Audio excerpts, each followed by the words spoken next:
Hey guys, welcome to Fanfic Fanatics. So in today's video we are gonna see, what if Deku became the shield hero? Before starting, make sure to hit that like button and subscribe if you are interested in MHA fanfictions. This story is The Useless Shield by Dr.Cats. Now without wasting any more time, let's dive in. Maltese. Melromark lounged elegantly on a cushioned chaise in the sunlit parlor, savoring the delicate pastries served by her loyal servants. Each bite of the flaky, golden layers filled her mouth with buttery richness, accented by the sweetness of fresh jam. She dabbed the corners of her lips with a silk napkin, feeling utterly satisfied as she glanced at her polished nails. Once finished, she rose, her red hair cascading down her back like a fiery crown. The upcoming hero summoning filled her heart with glee. Tomorrow, the shield hero would arrive, and she would have the perfect opportunity to enact her plans. Framing him would be easy. She'd ensure he bore the brunt of her cunning machinations. Her lips curled into a smirk as she strolled down the grand marble hallway, her heeled shoes clicking against the polished floor. As she passed the grand dining hall, a familiar voice caught her attention. She paused, curiosity piqued, and peeked around the corner. There, sitting among his closest advisors and lackeys, was the Pope of the Three Heroes Church. They were drinking fine wine from ornate goblets, laughing boisterously. Their voices carried over the clinking of their glasses, every word dripping with unfiltered arrogance. The Pope raised his cup. To our plan. Soon, the shield hero will be nothing but a disgrace to the kingdom, and that red-haired brat will get exactly what she deserves. Malty froze, her stomach twisting. Her smirk vanished, replaced by a cold, hard glare. That red-haired slut really thinks we're going to make her queen. Another man jeered, his words met with roaring laughter. Malty's hands clenched into fists. Her nails dug into her palms as rage bubbled beneath her composed exterior. She fought the urge to storm in and blast them to ashes with a fireball, her magic crackling faintly at her fingertips. But she stopped herself, biting the inside of her cheek to maintain control.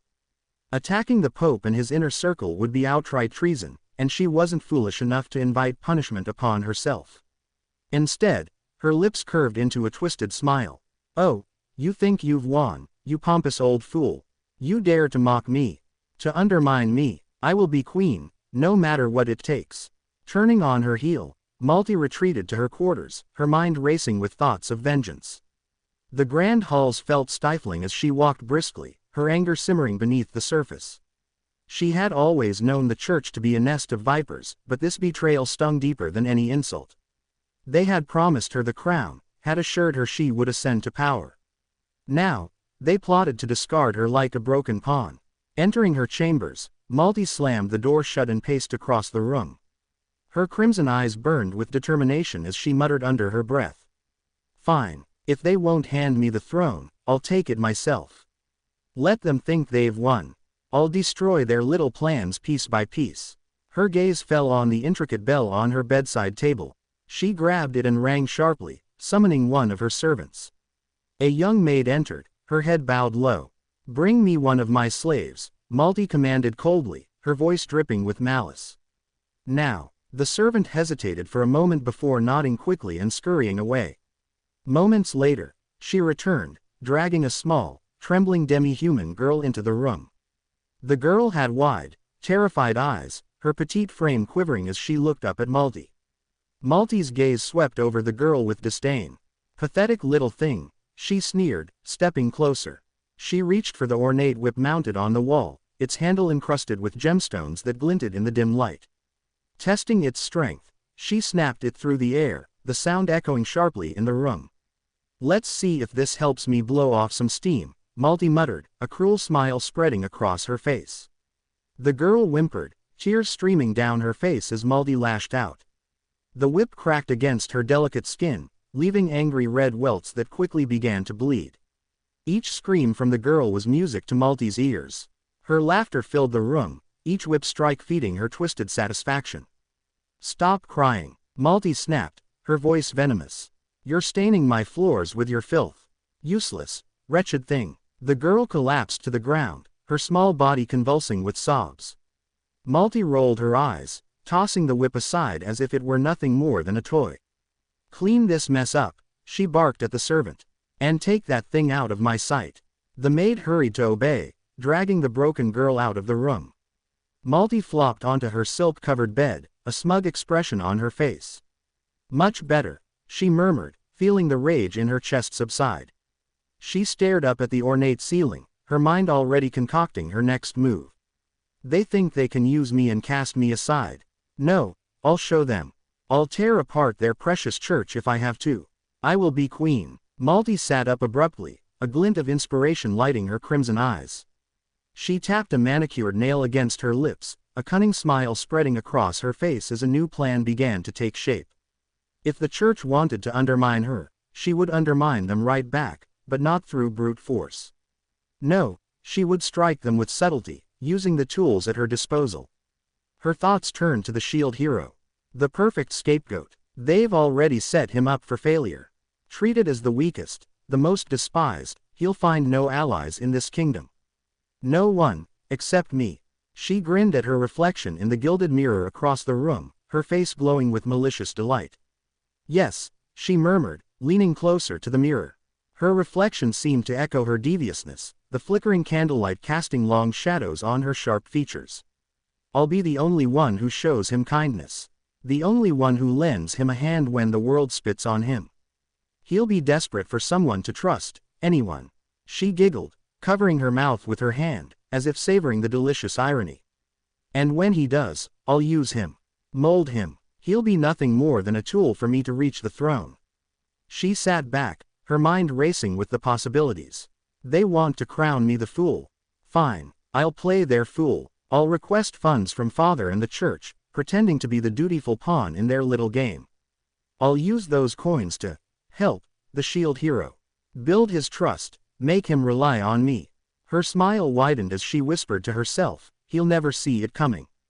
Turning to the small desk by her bedside, Malty retrieved a quill and parchment, dipping the quill into a bottle of ink with deliberate precision. She began to write, the scratching of the quill against the parchment filling the room.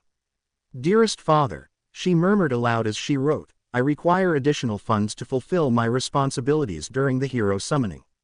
It is, of course, in the kingdom's best interest that the summoned heroes are properly supported. I humbly request an increase in my stipend for these noble duties. She finished the letter with a flourish, sealing it with her personal crest. Moving on to the next parchment, she drafted a similar letter to the church, masking her true intentions behind flowery language. To the esteemed leaders of the Three Heroes Church, she read aloud, mocking the reverence with which she addressed them. Your wisdom and guidance are unparalleled. As a loyal servant of the church, I seek your blessing in my efforts to assist the summoned heroes. A small contribution to their success would greatly honor your noble institution. Sealing the second letter, she sat back with a triumphant smile. Such fools. They'll believe anything if it comes wrapped in flattery and false piety. Her thoughts wandered again to the Pope, and her grin faltered, replaced by a look of pure venom. She imagined him standing on a scaffold, his head forced into the groove of a guillotine. The blade hovered above, glinting in the sunlight, and her heart raced with anticipation. Oh, how I'd love to watch you squirm, she muttered, her voice dripping with malice. Her fingers traced idle patterns on the desk as the scene unfolded in her mind. She imagined the Pope's cries for mercy, his face pale and drenched with sweat, the congregation looking on in silent judgment. And then, she giggled, her eyes alight with unholy glee. The blade falls. She pictured the sharp edge slicing cleanly through flesh and bone, the dull thud as his head landed in a basket below. The image filled her with euphoric satisfaction, and she couldn't stop the laughter that bubbled up from her throat. Your pompous sermons, she sneered at the imagined corpse. Your smug, self-righteous face, reduced to nothing but a bloody stump. Fitting for a man who thought himself untouchable. The laughter subsided, but the smile lingered. Malty rose from her chair, standing before the mirror once more. Her reflection stared back, radiating confidence and malice in equal measure. She tilted her head, smoothing a stray lock of fiery hair. They think they can cross me. That they can't steal what's mine. She leaned closer, her eyes gleaming like a predator's. But I'll show them. I'll show them all. I'm going to be queen. Her voice rose with conviction as she stepped back, spinning dramatically before collapsing onto her bed with a satisfied sigh. The shield hero, the church, the kingdom, they'll all fall into place. And when they do, she closed her eyes, a contented smile spreading across her face. The throne will be mine. The servants outside her door, hearing her laughter and murmurs, exchanged uneasy glances but said nothing. They knew better than to question her. Currently in an American college campus, Izuku Midoriya, now 18 years old, sat in the corner of the university library, his green eyes scanning the pages of a worn fantasy novel. The smell of old paper and leather bindings surrounded him, creating a sense of comfort he hadn't felt in years. It wasn't the life he had once dreamed of, not even close, but it was a life he was learning to accept. The dream of becoming a hero was far behind him now. He had tried, truly tried, to follow that path. He had trained relentlessly, studied hero tactics, and even risked his life during the entrance exam for UA's hero course. But his efforts had ended in near disaster. Quirkless and inexperienced, he had barely survived the trial, narrowly avoiding a fatal accident. The humiliation and pain that followed had been the final nail in the coffin for his aspirations. Maybe it just wasn't meant to be, he whispered to himself, turning another page. America was supposed to be a fresh start. After Japan's fall, caused by the death of its #1 hero and the societal collapse that followed, his father, Hisashi, had managed to secure a way out for their family. The chaos that overtook Japan made it clear they needed to leave. Heroes still operated in America, though not with the same idolized status they once held. Inko, his mother, had agreed immediately, though her heart ached to leave behind everything they'd ever known. Izuku sighed, his thoughts drifting to the past. His old life in Japan felt like a distant memory. Kachan, his childhood bully, was gone now, a victim of the chaos that swept through their homeland. Though their relationship had been complicated at best, Izuku felt a hollow ache at the thought of his death. He couldn't help but wonder if things could have been different. Shaking his head, he pushed the thoughts aside. Focus on the present, he told himself. He had a new path now. He was studying to become a doctor, hoping to make a difference in the world in a way that didn't require superpowers or flashy costumes. His mother had been his unwavering support throughout it all. Inko had worked tirelessly to help them settle into their new life in the United States. They lived in a modest apartment near the campus, and though their lives were far from glamorous, they were safe. That was more than he could have asked for after the chaos they'd escaped. Izuku's lips quirked into a small smile as he read another paragraph. He'd always loved fantasy novels. The idea of ordinary people rising to greatness in worlds filled with magic and danger spoke to him on a deeply personal level. Though he no longer aspired to be a hero, the stories still stirred something within him, a longing for purpose and meaning. As he turned another page, the library's quiet hum was interrupted by the distant sound of laughter. A group of students passed by, their voices lively and carefree. Izuku glanced up briefly, a pang of envy flickering in his chest. He'd always struggled with social interactions, and his introverted nature had only deepened after the events in Japan. Still, he wasn't completely alone. He had made a few acquaintances in his pre-med classes, students who admired his diligence and often came to him for help. It was enough to keep him grounded. "Hey, Midoriya," a familiar voice called softly, breaking his train of thought.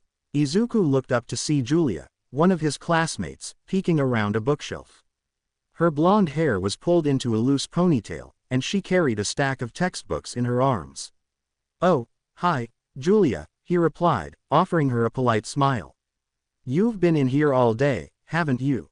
she teased, raising an eyebrow. "You know, it's okay to take a break sometimes. Maybe grab a coffee or something." Izuku chuckled awkwardly, scratching the back of his neck. "I guess I just got caught up in this book. It's really good," she smirked. "Fantasy again. You and those epic quests. Well, don't get lost in another world for too long, okay? We've got that anatomy test coming up." "I won't," he promised. "Good luck with your studying." As she walked away, Izuku's smile lingered. Maybe America wasn't so bad after all. There were still shadows of the past that haunted him, his failure, the fall of hero society, and the chaos in Japan. He felt like he had a chance to carve out a new life. He closed the book and stood, stretching his legs. The library was peaceful, but the world outside was still waiting. And though he wasn't a hero in the way he once dreamed, maybe, just maybe, he could still find a way to make a difference. Izuku pulled his phone from his pocket as it buzzed, glancing at the message from Julia. Julia. Hey, nerd. Study groups on in the library cafe. Don't make me come find you. Semicolon closing parenthesis. Izuku chuckled softly, the corners of his mouth tugging into a smile. Julia had a knack for pulling him into things, and despite his initial awkwardness, he'd started appreciating her efforts to include him. Sliding his phone back into his pocket, he adjusted his backpack and started walking toward the cafe. On his way, a faint thud drew his attention. He glanced down to see a book lying on the floor near one of the shelves. It was old, the leather cover cracked and worn, with faint, gold-embossed letters barely visible, the record of the 4 holy weapons. He bent down to pick it up, his fingers brushing the dusty surface. Huh, he murmured, running his thumb over the faded title. The book felt strange in his hands, heavier than it looked. Intrigued, he flipped it open, expecting to find a library sticker or barcode, but the inside cover was blank. No sticker. This must be someone's personal book, he muttered, flipping through the pages. The contents caught his eye immediately. It wasn't an ordinary book, at least, not by his standards. Detailed illustrations of fantastical weapons adorned the pages, each accompanied by descriptions of a world filled with heroes, kingdoms, and monstrous creatures. It read like one of the fantasy novels he loved, but something about it felt different. He snapped the book shut, glancing around to see if anyone nearby seemed to be looking for it. The aisle was empty. Maybe someone left it here a long time ago, he reasoned, tucking the book into his backpack. Better check with the front desk, just in case. At the library counter, he approached the librarian, a kind older woman with half-moon glasses perched on her nose. Excuse me, he said, holding up the book, has anyone reported a missing book? I found this on the floor. She inspected it briefly, shaking her head. No one's mentioned it, dear. That's not one of our books, though, it doesn't have any library markings. You can leave it here if you'd like, but if no one claims it, it might just get tossed. Izuku hesitated. The idea of this old, fascinating book being discarded didn't sit well with him. If it's okay, I'll hold on to it for now. If someone comes looking for it, you can let me know.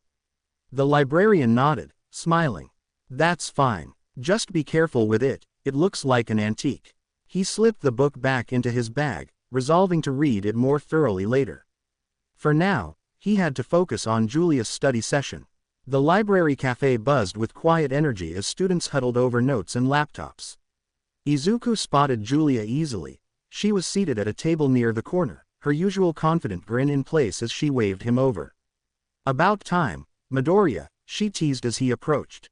Thought you were gonna bail on me. Sorry, he replied sheepishly, setting his bag down. I got caught up with something. Julia raised an eyebrow but didn't press further. All right, let's get to it. Anatomy quiz is tomorrow, and I'm not letting you slack off. For the next hour, they pored over textbooks and flashcards.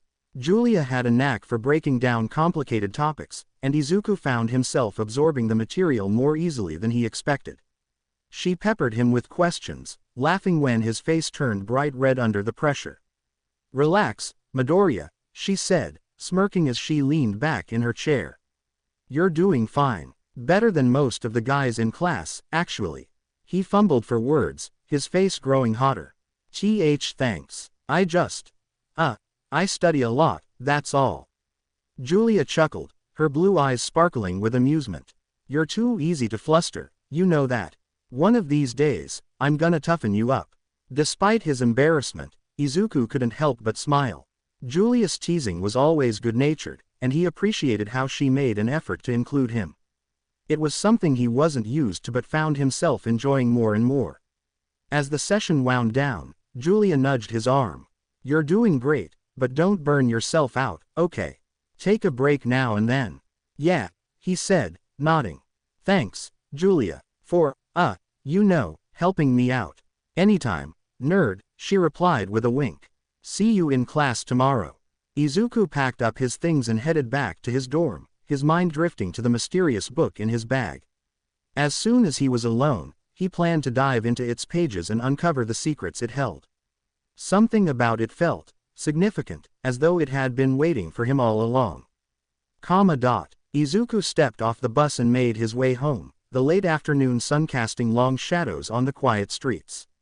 As he approached the small apartment building he shared with his mother, he felt a familiar mix of relief and melancholy. Pushing open the door, he was greeted by the warm scent of home-cooked food and the sight of his mother, Inko, bustling around in the kitchen.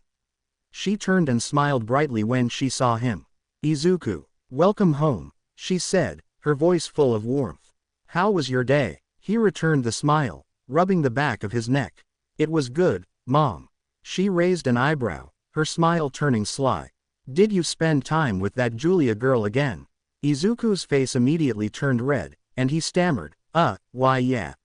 "She's great, really great." Inko chuckled, clearly enjoying his reaction. "I'm so happy you're making friends, Izuku. It's been so long since I've seen you smile like this." He nodded, trying to hide his embarrassment. "Thanks, Mom. I think I'm gonna head to my room now." "Okay, sweetheart. Dinner will be ready soon," she called after him as he disappeared down the hallway. Izuku closed the door to his room, leaning against it for a moment as he let out a sigh. His gaze swept over the familiar space, still adorned with posters and merchandise from his childhood. All Might's smiling face stared down at him from a dozen different angles, each one a painful reminder of what had been lost. The once proud collection now felt like a shrine to failure. His eyes moved to the corner of the room where a small makeshift altar stood. On it were a candle, a photo of All Might in his prime, and a folded piece of paper with hastily scrawled words, "Thank you for everything." Next to it, a small picture of Katsuki Bakugo, Kachan, sat framed, a bittersweet token of their complicated past. Izuku stared at the altar, his heart heavy. All Might's death had shattered Japan's hero society, and the villain who had ended his life now ruled the nation like a shadowy tyrant. Pro-heroes had tried to stand against him, but every effort ended in failure, and worse, death. The villain's power was unmatched, his influence spreading like a plague. Rumors swirled that he had gone underground, possibly planning attacks on other nations to weaken hero societies worldwide. Izuku sat on his bed, pulling out his phone. He found an old photo of himself and Kachan, taken when they were kids. They were smiling, arms slung around each other. His vision blurred as tears welled up, and he whispered, "I'm sorry, Kachan. I should have been stronger. I should have done something." His voice broke, and the tears came freely. He clutched the phone to his chest, the weight of the past crushing him. "You didn't deserve what happened. None of you did. If only I'd been a real hero." The memory of his question to All Might resurfaced, haunting him as it always did. Can someone without a quirk become a hero? The answer had always been unclear, and now it felt like it didn't matter. Everything had gone wrong. He wiped his eyes, taking a deep, shaky breath to calm himself. His gaze fell on his backpack, where the strange book lay hidden. Grateful for the distraction, he pulled it out and flipped it open, immersing himself in its mysterious contents. The record of the 4 holy weapons described a world unlike anything Izuku had ever read about. Kings, heroes, monsters, and legendary weapons, the book wove a tapestry of adventure and danger. He read about the bow hero, the spear hero, and the sword hero, each wielding incredible power to protect the land. But when he reached the section about the shield hero, the page was blank. "Huh, that's weird," he muttered, flipping back and forth. The blank page seemed deliberate, as if waiting for something to fill it. Before he could ponder further, the book began to glow faintly. "What the?" Izuku exclaimed, dropping it onto his bed. The glow intensified, and he felt a strange pull, like invisible hands tugging at his very being. His vision blurred, the world around him spinning. What's happening?" he shouted, but there was no one to answer. Izuku blinked, his head still spinning as he took in the sight before him. He wasn't alone in the summoning circle. 3 other individuals were sprawled around him, each looking as confused as he felt, at least initially. One of them, a tall, muscular man with spiky black hair, stood up first, brushing off his pants and glaring around the room. A sword rested in his hand, gleaming faintly under the flickering torchlight. "All right, what the hell is going on here?" the man demanded, his tone sharp and impatient. Another figure, this one carrying a long, ornate spear, rose next. He had sandy blonde hair and a cocky smirk that matched his confident posture. "Yeah, what gives? Who dragged us here?" he asked, twirling the spear effortlessly as if it weighed nothing. The third, a slender man with sharp features and a bow slung over his shoulder, adjusted his glasses and scanned the room critically. "I hope there's a good reason for this nonsense," he said, his tone cold and dismissive. "You don't just summon people without explaining yourselves." Izuku remained sitting, his back against the cold stone floor. Unlike the others, he didn't demand answers. He stared at the shield on his arm, ornate and shining, trying to process what had just happened. Shield hero, save the world, what does that even mean? His heart pounded as he tried to make sense of the situation. The robed mages surrounding them exchanged uneasy glances before one stepped forward, staff in hand. The hooded figure's voice resonated through the chamber. "You four have been summoned here as the chosen heroes of the legendary weapons. You are the sword hero, spear hero, bow hero, and shield hero. Chosen heroes." The man with the sword scoffed. "No thanks. I don't remember signing up for this." The man with the spear smirked, leaning on his weapon. "Let me guess, there's a catch. What do you want us to fight?" The mage hesitated, then continued. "You have been summoned to repel the waves of catastrophe, which threaten to destroy our world." "Waves of catastrophe," the bow-wielding man echoed, frowning. "What does that even mean?" "You will face monsters of unimaginable power, ones that appear when the waves descend upon our lands," the mage explained. "Your task is to protect our world from this threat. In return, you will be richly compensated. Treasures, fame, glory, anything you desire will be yours upon completing your mission. Once the waves have been repelled, you will also be able to return to your respective worlds." At the mention of treasure and compensation, the sword, spear, and bow heroes' attitudes shifted. The man with the sword cracked a grin. "So, we save your world, and we get to go home rich. All right, sounds fair." The spear-wielding man nodded, his smirk widening. "I could get used to being a hero if it comes with a payday like that."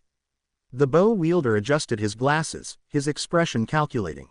"Fine, but I expect a detailed explanation of what we're dealing with." Izuku, meanwhile, remained silent.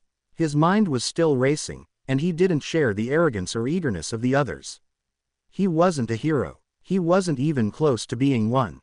How could he possibly help anyone, let alone save a world? He stared at the mages, his mouth opening to ask a question, but before he could speak, the other three were already moving forward. "All right, let's get this over with," the sword wielder said impatiently. The mages nodded and gestured for them to follow. They were led down a spiraling stone staircase, the air growing warmer as they descended deeper into the tower. The torchlight cast long shadows on the walls, adding an eerie atmosphere to their journey. Eventually, they were brought to a grand chamber with a round table at its center. The room was adorned with banners depicting the four legendary weapons, and servants quickly brought food and drink for the summoned heroes. Once everyone was seated, the sword hero leaned back in his chair, crossing his arms. "Well, I guess we should introduce ourselves," he said, his tone casual. "I'm Ren Amaki. I'm 21, from Japan, and I'm a college student. I'm guessing we're all from Earth." The spear hero smirked and pointed to himself. "I'm Motoyasu Kitamura. 22, also from Japan. I'm the life of the party, so don't worry, I'll keep things interesting." The bow hero adjusted his glasses, speaking in a cool, detached voice. "Itsuki Kawasumi, 17. And yes, I'm from Japan as well. I was a high school student." They all turned to Izuku, who shifted nervously in his seat, the shield on his arm feeling heavier than before. I'm Izuku Midoriya. I'm 18, and, yeah, I'm from Japan too. I was a pre-med student." The room fell quiet for a moment as the others took in his introduction. Ren raised an eyebrow. "Well, don't worry, just stick behind the rest of us, and you'll be fine." Motoyasu grinned, leaning closer. "Yeah, shield hero, you're the support class, right? Guess that makes sense." Izuku felt the weight of their words but said nothing. He glanced at the shield on his arm, wondering if he was truly prepared for whatever lay ahead. "How did I end up here? And how am I supposed to save a world when I couldn't even save my own?" Izuku shifted in his seat, glancing between the three other summoned heroes as curiosity gnawed at him. Their confident attitudes were intimidating, but he couldn't ignore the chance to learn more about their experiences. The moment felt right, so he hesitantly broke the silence. Can I ask you something?" he began, his voice soft but steady. The others looked at him, their expressions curious but impatient. "How has Japan been, since everything fell apart? I mean, after the fall of Hero Society. The fight between All Might and All for One, the death of the number one hero, Overhaul creating quirk erasing bullets, and Lemillion." His voice cracked as he spoke faster, his memories rushing back with painful clarity. "He died trying to protect someone. The chaos that followed, the villains rising to power, Hero Society was destroyed." The room fell silent. Ren, Motoyasu, and Itsuki exchanged confused glances. Ren was the first to speak, his voice sharp and skeptical. "What are you talking about? Japan isn't destroyed." Izuku blinked, caught off guard. "What do you mean? It is. I lived through it. The fires, the battles, All Might, he died saving us. It was everywhere in the news. There's no way you haven't heard about it." Motoyasu frowned, leaning back in his chair. "Dude, that never happened. You sure you're okay? You sound like you've been playing way too many games or something." "No." Izuku's voice rose in desperation. "It's not a game. It really happened. Look, I have proof." He quickly pulled out his phone, his hands trembling as he scrolled through saved articles and images. He thrust the phone toward them, the screen displaying headlines of All Might's final battle, the devastation of Japan, and the rise of villainy. Ren and Motoyasu leaned in, their expressions shifting from confusion to disbelief. I've never seen any of this before," Ren muttered, his brow furrowed. "What the heck?" Motoyasu frowned, tilting his head. "It looks real, but it's not my Japan." Itsuki, who had been quiet until now, adjusted his glasses and spoke in a measured tone. "Are you talking about espers? Because in my world, we don't call them heroes. And I've never heard of an esper named All Might." Izuku's jaw dropped. "Esper? No, I mean heroes. Like actual pro-heroes who protect people." "Wait," Itsuki said, holding up a hand. "If your Japan is so different from ours, what if we're all from alternate versions of the same world?" The room went quiet again as the weight of his words sank in. Ren nodded slowly. "That could make sense. My Japan didn't have any of this, All Might, or quirk erasing bullets stuff either." Motoyasu scratched his head. "Okay, so we're all from different Japans. That explains why things don't add up. What about you, Shield Hero? Where were you living when you got summoned?" "I was in America," Izuku admitted. "My mom and I moved there after Japan fell apart. It was safer." The group exchanged glances, the pieces starting to fit together. "Well, that's one mystery down," Itsuki said, leaning back. "But it still doesn't explain why we were summoned." Motoyasu smirked. "Maybe because we're awesome." Izuku shook his head. "I don't think it's just that." "What about this world? You all seem to know something about it." Ren nodded. "Yeah, it's a game I played once. It's called the Four Legendary Heroes Chronicles. But for me, it was a VR game." Motoyasu chimed in. "For me, it was a computer game. I played it with some friends. We all competed to see who could finish it first." Itsuki adjusted his glasses again. "It was a console game in my world. The mechanics were different, but the story was mostly the same." Izuku frowned. "I've never heard of that game before. I only know about it because of this book I found, the record of the Four Holy Weapons." Ren looked at him, intrigued. "Wait, you had a book. Where is it?" Izuku's face fell. "Oh no, I think I dropped it when we were summoned." "Crap," Motoyasu chuckled. "Nice going, Shield Hero." Izuku flushed, but Itsuki waved it off. "No use worrying about it now. So, you don't know anything about the mechanics?" Izuku shook his head, his voice tinged with frustration and embarrassment. "No, I don't. I don't have a quirk." The three other heroes looked at him in confusion. "A quirk? What's that?" Motoyasu asked, leaning forward. "It's what gives people powers in my world," Izuku explained, fidgeting slightly. "Like superpowers. Most people are born with one." Itsuki adjusted his glasses, his interest piqued. "Huh, that's strange. In my world, we call them espers." I'm 1. I have accuracy enhancement. It makes me almost impossible to miss with my bow. Ren frowned slightly. That sounds useful, especially if it works with your weapon. Motoyasu groaned, throwing his hands up. Seriously, that's so unfair. Why didn't I get something like that? Izuku felt a pang of jealousy but pushed it aside. He pulled a notebook from his backpack, flipping it open to a blank page. Can you tell me how you all level up your weapons in this world? I'm trying to figure out how everything works. The three heroes began to explain, each describing different mechanics for enhancing their weapons. One talked about forging, another about crafting materials, and the last about absorbing items. But as they spoke, the discussion quickly spiraled into an argument. That's not how it works. Ren snapped, pointing at Motoyasu. You can't just throw materials at your weapon and expect it to level up. Shows what you know, Sword Hero, Motoyasu shot back, crossing his arms. I've been doing it that way since the start, and it works perfectly. Itsuki rolled his eyes. Both of you are wrong. Absorbing ores is the only method that makes sense. It's efficient and effective. Their voices rose as they argued, cutting each other off and refusing to listen. Izuku felt a headache coming on but tried to focus. As he listened, something strange happened.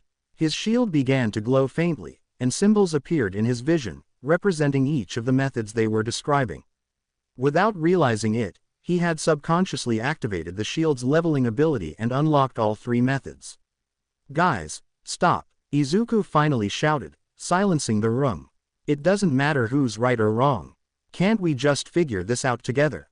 The three stared at him for a moment, then reluctantly backed down, though their expressions made it clear they still didn't agree with one another.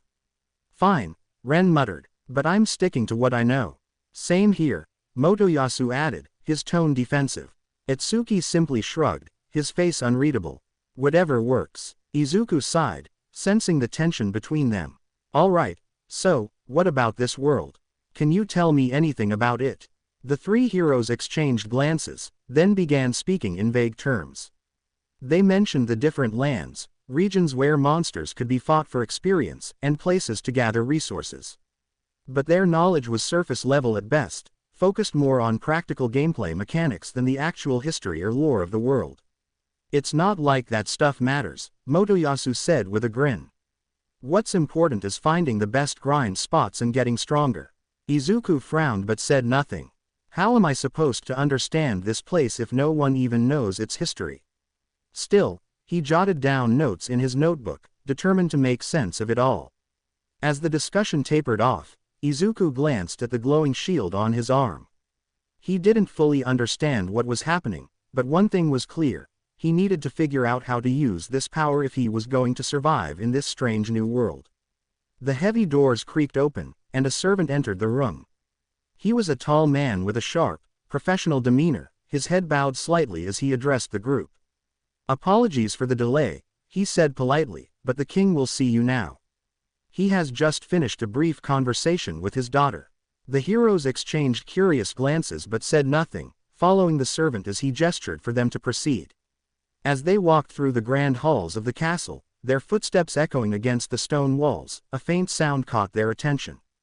It was soft at first, a light, melodic giggle, almost childlike, followed by the unmistakable jingle of coins. Did you hear that? Izuku asked quietly, glancing over his shoulder. Motoyasu grinned. Probably just someone counting their treasure. Maybe we'll be doing the same soon. Ren and Itsuki gave him unimpressed looks but didn't comment further. The group continued down the corridor, the sounds fading into the distance as they approached the throne room. The throne room was a grand spectacle. Ornate banners hung from the high ceilings, each bearing the sigil of the kingdom.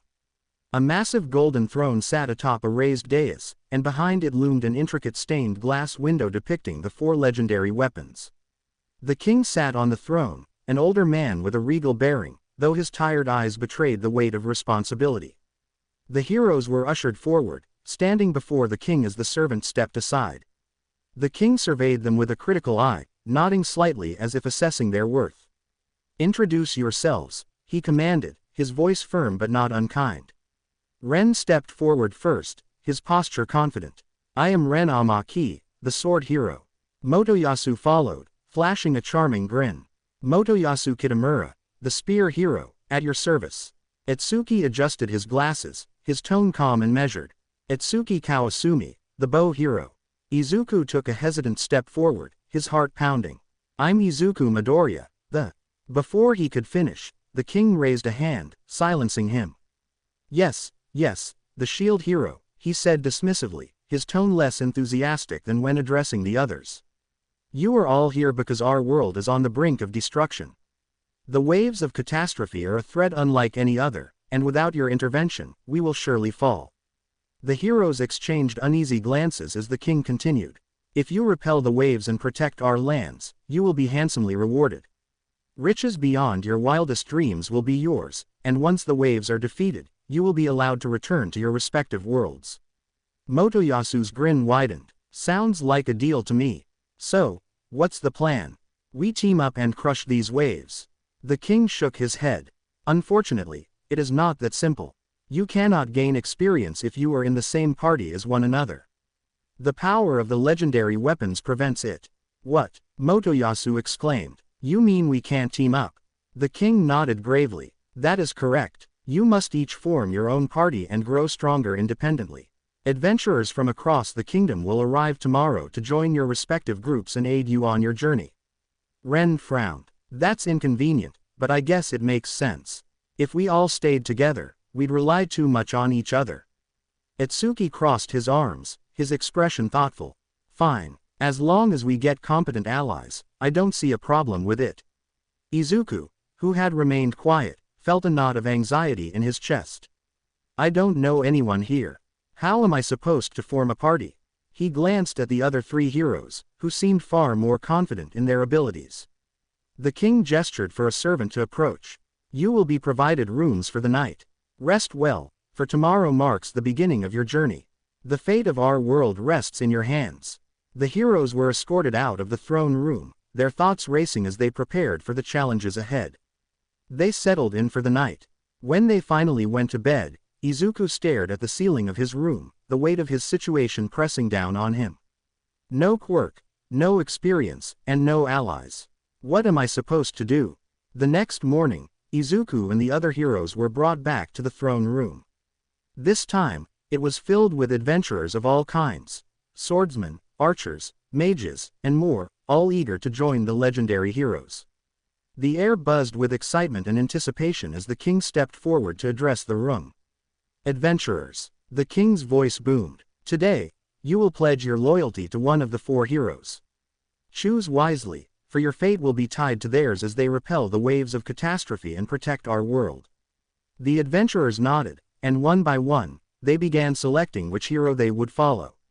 Izuku watched nervously as groups formed around the sword, spear, and bow heroes.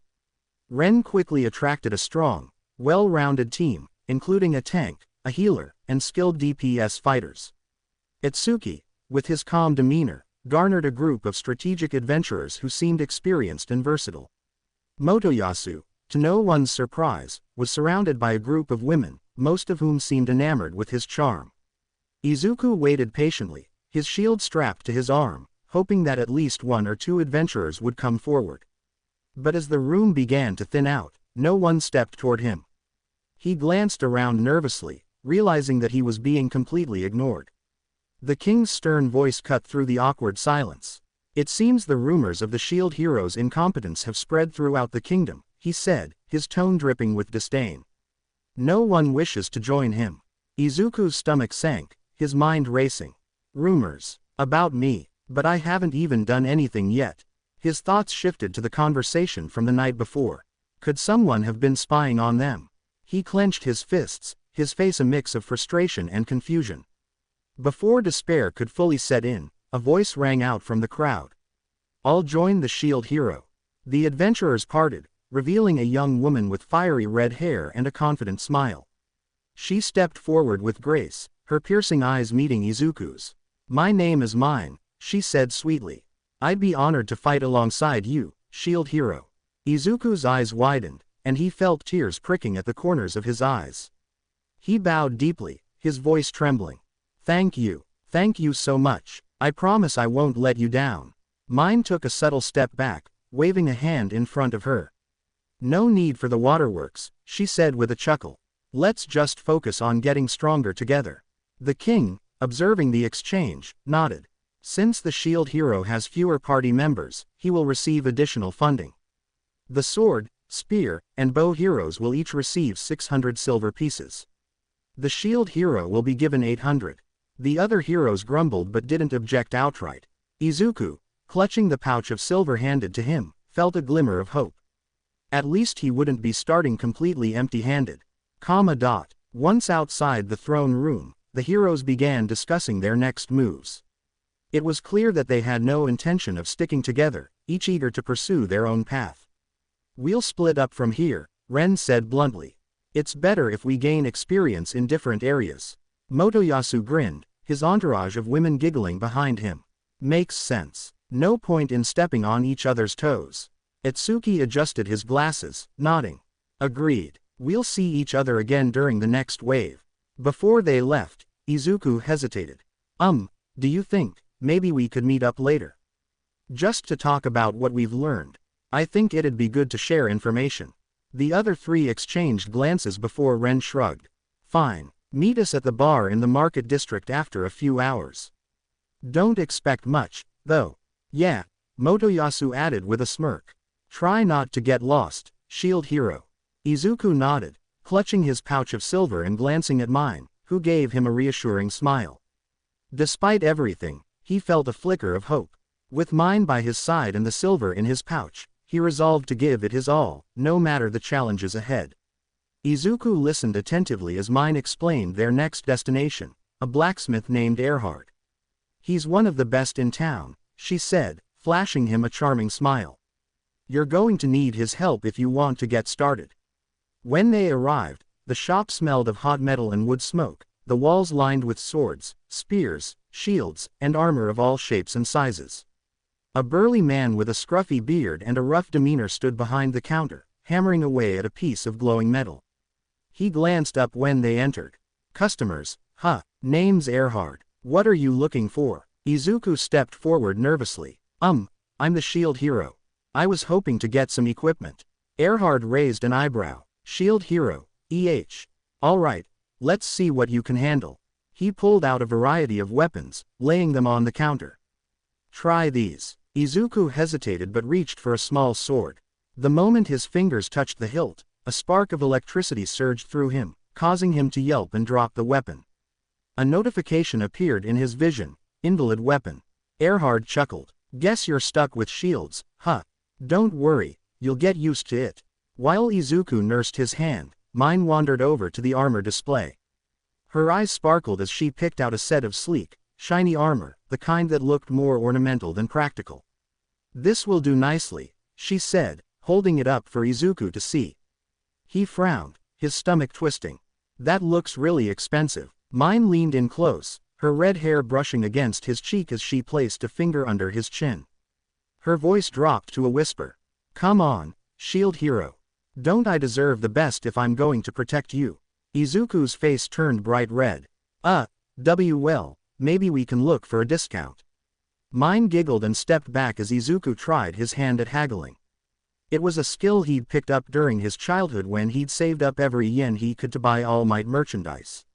After some back and forth, he managed to get the armor for 400 silver pieces, half his budget. It wasn't ideal, but Mine's insistence was hard to argue against. Once Mine had her armor, she suggested Izuku get some for himself. "You're the shield hero. You need to be tanky." Izuku shook his head. "I think I'll be fine for now. Let's save the rest of the money for other things." They headed out of town to a nearby field to hunt monsters. Mine explained that he needed to defeat them on his own to gain experience. The monsters, small orange creatures with comically oversized mouths, floated lazily in the air like balloons. "These are balloon monsters," Mine said, crossing her arms. "They're weak, so you should be able to handle them." Izuku nodded, stepping forward nervously. The first few encounters were awkward, with him fumbling to block and counter the monsters' weak attacks. It took hours, but he eventually managed to defeat several of them. Each time one was defeated, its remains were absorbed into his shield, unlocking new bonus effects and abilities. A notification appeared after one battle.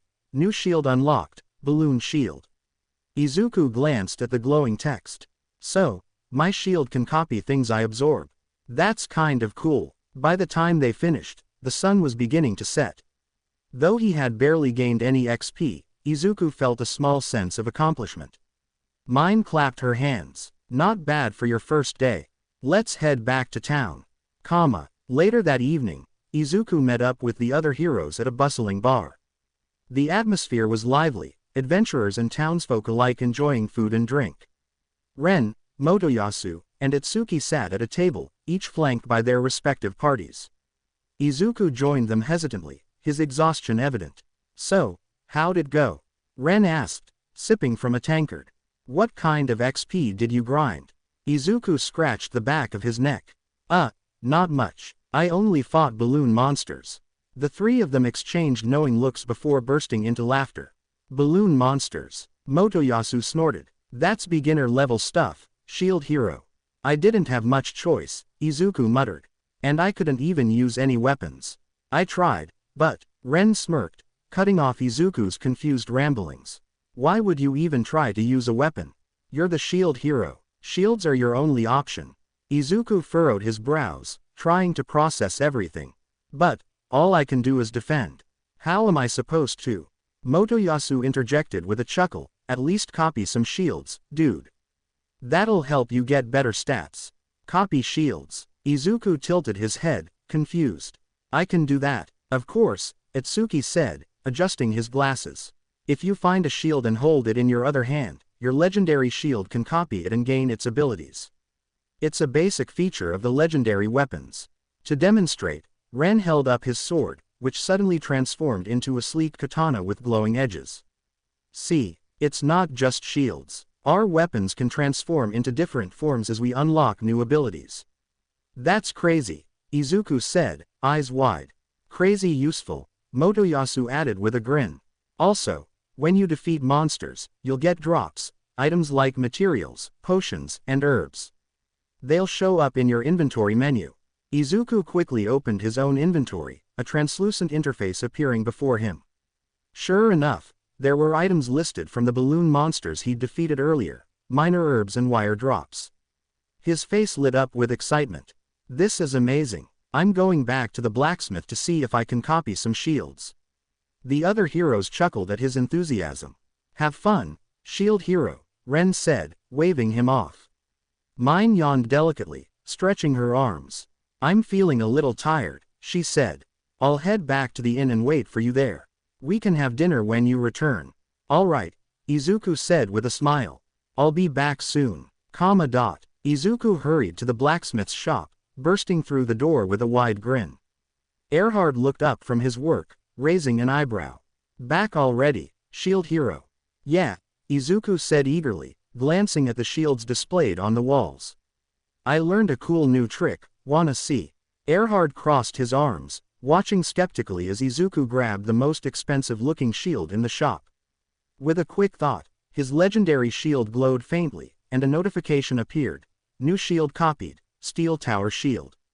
Izuku's grin widened as he checked the stats, which were significantly better than his starting shield. It worked, he exclaimed. The blacksmith's jaw dropped, and he scowled. What the hell did you just do? Izuku flinched at Erhard's tone and quickly explained, I can copy shields using my legendary shield. It's part of its ability. I feel bad about doing it for free, though. How about I pay you 200 silver to let me copy the rest of the shields in your shop? Erhard grumbled, scratching his beard. Fine, but you'd better promise to come back here if you want a new shield made. I don't want you running off to someone else after this. Deal, Izuku said, nodding earnestly. I'll always come to you for shields. With the agreement settled, Izuku spent the next several minutes copying the shields in the shop, his inventory filling up with a variety of options. By the time he left, he was practically bouncing with excitement. He thought about the leveling system and how they were all trying to teach him it, and then a notification popped up. He looked at the screen seeing all the leveling up methods that they described.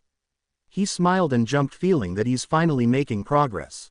When Izuku returned to the inn, Mine was sitting in the common room, her fiery red hair catching the flickering light of the lanterns. She was casually twirling a strand of it between her fingers, a glass of wine in her other hand. Her eyes lit up when she saw him, and a sly smile spread across her lips. "You're back," she said, her voice warm and inviting. "Did everything go well at the blacksmith?" Izuku nodded eagerly, his face lighting up. "Yeah, I was able to copy a bunch of shields. It's amazing how much better my options are now." Her smile widened, and she leaned forward slightly, resting her chin on her hand. "That's wonderful, Sir Hero. You're already making such impressive progress." Her tone was sweet, but there was a playful edge to it that made his heart race. They ordered food, and Mine poured herself another glass of wine. She took deliberate sips, her movements slow and deliberate, drawing attention to the way her body moved. As she reached for her glass, her chest jiggled subtly, and Izuku couldn't help but glance before quickly looking away, his face turning crimson. She caught the look and giggled softly, tilting her head as she gazed at him. "What are you staring at, Shield Hero?" Izuku's eyes widened, and he stammered, "And nothing. I wasn't. I mean." Her laughter was light and teasing as she leaned in closer, her voice dropping to a sultry whisper. "You're so cute when you're flustered. I think it's one of your best qualities." He froze, unsure of how to respond, his face burning as she rested her hand lightly on his arm. She smiled, clearly enjoying his reaction, and traced a finger along the rim of her glass. "You know," she said, her voice like silk, "it's nice to see a hero who's so humble. Most men would be bragging non-stop, but you're sweet. Handsome, too, handsome." Izuku blinked, his voice cracking slightly. I don't think." "Oh, but you are," she interrupted, leaning in closer so their faces were only inches apart. "Handsome, and kind, and so pure." Her green eyes sparkled mischievously as she studied his face, and he felt like his heart might explode. After dinner, Mine leaned back in her chair, stretching gracefully before giving him a knowing smile. "It's been a long day, hasn't it, Shield Hero?" "Yeah," Izuku admitted, rubbing the back of his neck. "I didn't realize how much there is to learn." She stood, placing a hand on his shoulder. "Well, you've been working hard, and I think you deserve a proper hero's welcome. What do you say we head upstairs?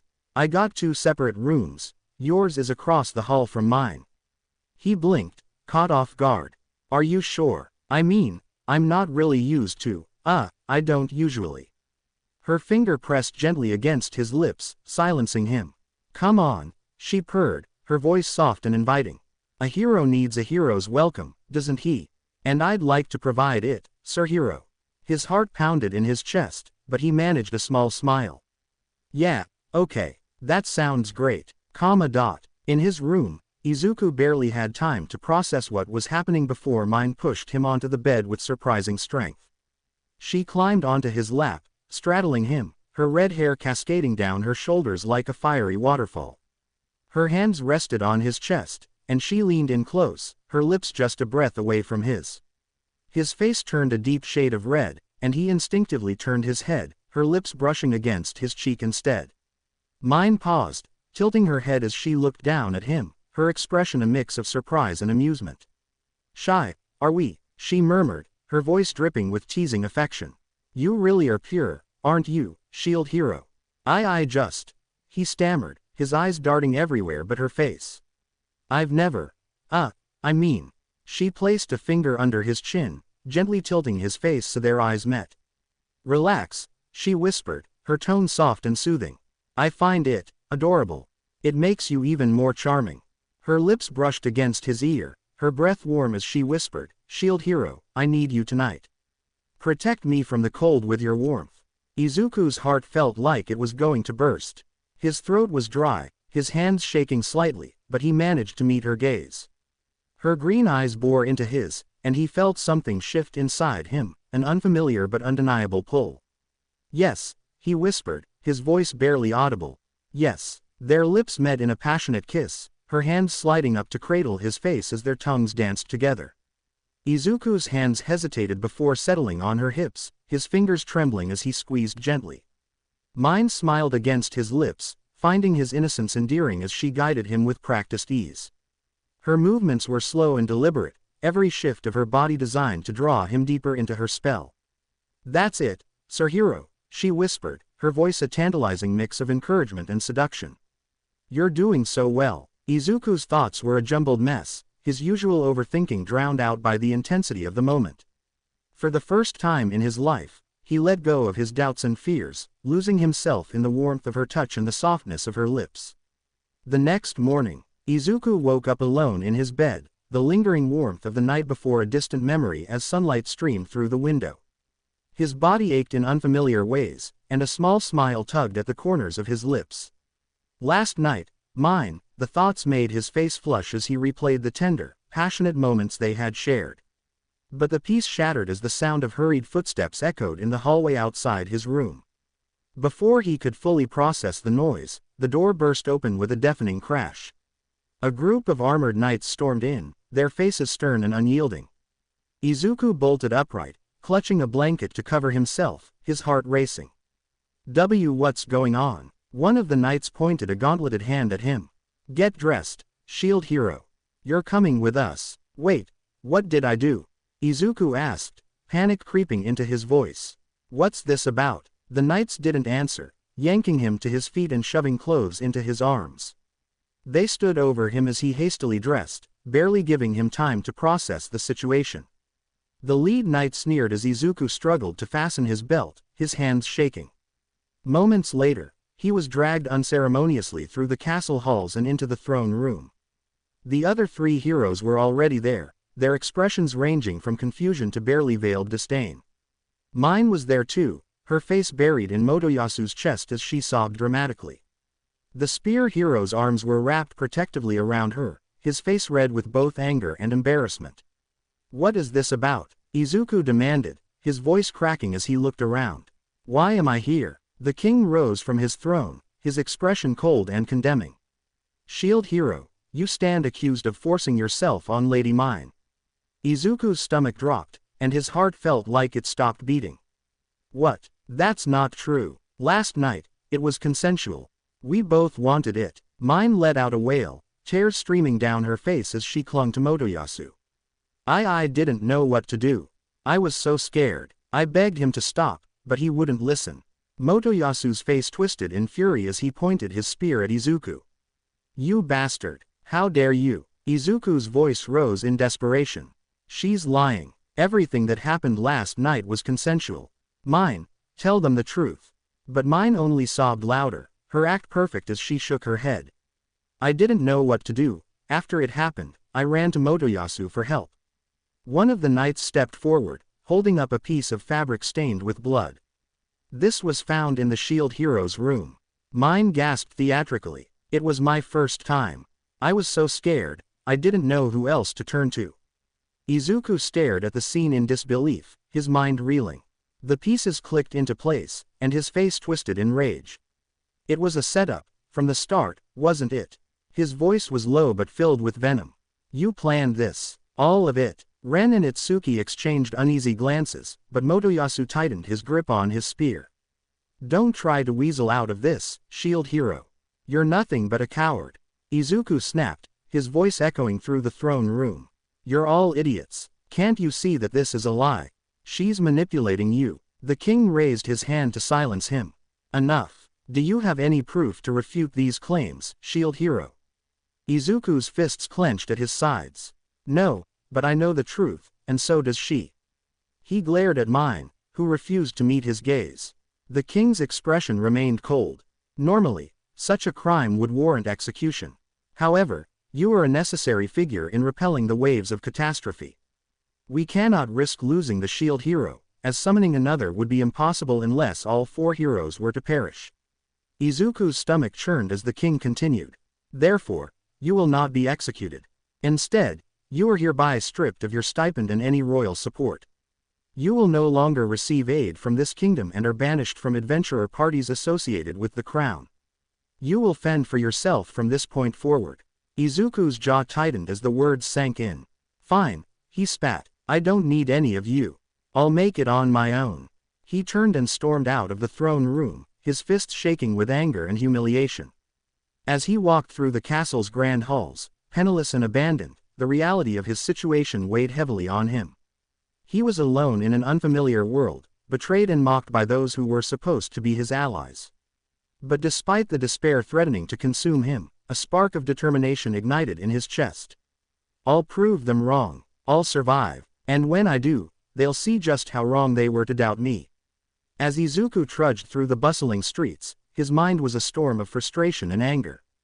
The humiliation from the throne room still burned in his chest, his fists clenched tightly as he replayed the betrayal in his mind.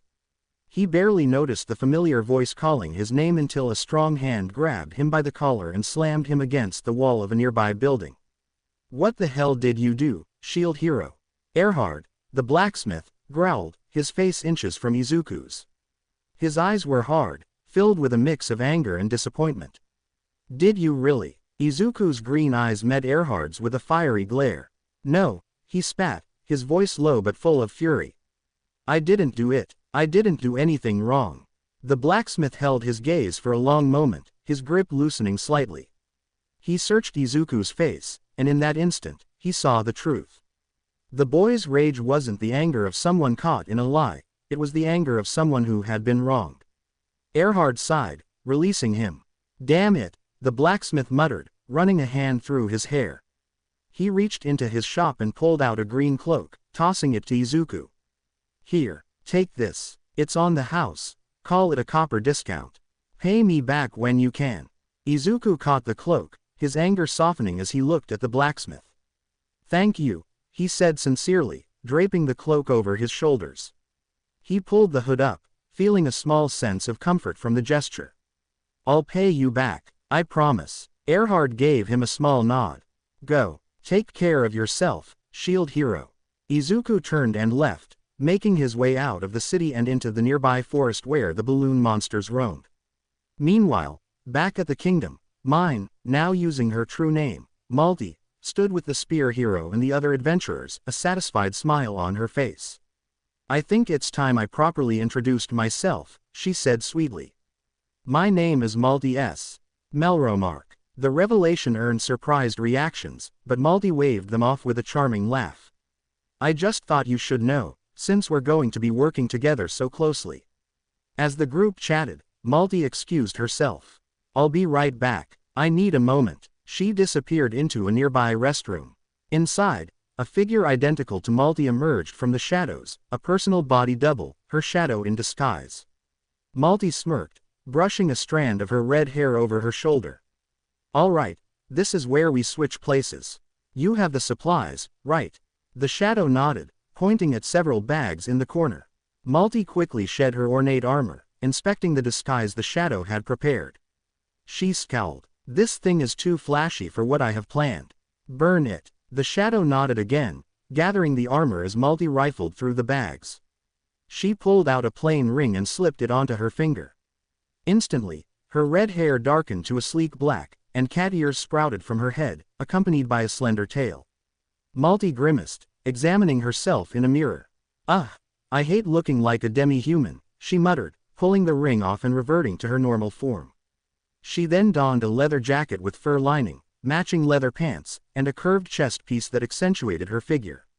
Throwing on a black cloak, she grabbed the bag containing the Shield Hero's stolen possessions, money, and books from the church and the kingdom's library. She checked its contents carefully. "Perfect," she said with a wicked grin. "I'll be on my way now. Do your part, and don't get caught." The shadow nodded once more as Malti climbed out of the window, scaling the building with ease. The shadow returned to the group, seamlessly taking Malti's place, while the real Malti headed for the forest. The forest. Izuku was struggling to fight the balloon monsters, his shield barely enough to fend off their bites. His frustration mounted as each encounter dragged on, his inexperience glaringly obvious. As another balloon lunged at him, a sudden burst of flame engulfed the creature, reducing it to ash in seconds. He spun around, startled, and froze when he saw the figure behind him. Malti stood there, her new outfit barely concealing her identity. She lowered her hand, smoke trailing from her fingertips, and gave him a small smile. "Izuku, I can explain. I'm Malti S. Melromark. I'm a princess." Rage flooded Izuku's face as he realized who it was. His fists clenched, and his green eyes blazed with anger. "Explain," he shouted. "You set me up. You lied to everyone and ruined my life." Malty took a cautious step forward, her voice calm and soothing. "Please, listen. I didn't mean for things to go this far. I can help you. Help me." Izuku interrupted, his voice trembling with fury. "After what you did, why should I believe anything you say?" Malty's expression softened, and she reached out a hand. "Because I'm here now. I left the kingdom to find you. To make things right. You don't have to do this alone, Izuku." Izuku hesitated, his heart warring with his head. He wanted to kill her. The memory of her betrayal was too fresh, too raw. "Why should I trust you?" he asked, his voice quieter but no less intense. Malty stepped closer, her green eyes locking onto his. "Because I'm the only one who knows what you're up against. And if you let me, I'll prove that I'm on your side." Izuku stared at her, his anger and confusion swirling in his mind as he tried to decide what to do next. Malty took a deep breath, steadying herself before beginning to speak. Her tone was soft, almost pleading, as she looked into Izuku's angry, distrustful eyes. "The situation isn't as simple as you think, hero," she said, her voice trembling slightly. "The Three Heroes Church is the main religion in our kingdom. They don't believe in the shield hero. To them, the shield hero isn't a savior but a devil, a villain because of the actions of the previous shield hero. That hero went to war with the kingdom long ago." Izuku's glare softened slightly, though his stance remained guarded. "Then why summon me at all? If they hate the shield hero so much, why didn't they just summon the others?" Malty looked away, as if ashamed, though her calculated expression betrayed none of her true intentions. "They tried. They wanted to summon just 3 of the 4 heroes, but the ritual failed. The summoning doesn't work unless all 4 are called." Izuku frowned, his arms crossing. "And they agreed to summon me, just so they could frame me." She nodded solemnly. "Yes, the church has immense power in the kingdom. They could even kill my father, the king, if they wanted to. Their original goal was to kill you outright, but they couldn't, not without starting a war with the neighboring kingdoms. Even now, this kingdom is on thin ice. The heroes were supposed to be summoned across multiple kingdoms, but only our church knew how to perform the ritual." As she spoke, tears welled up in her eyes, and her voice cracked with practiced emotion.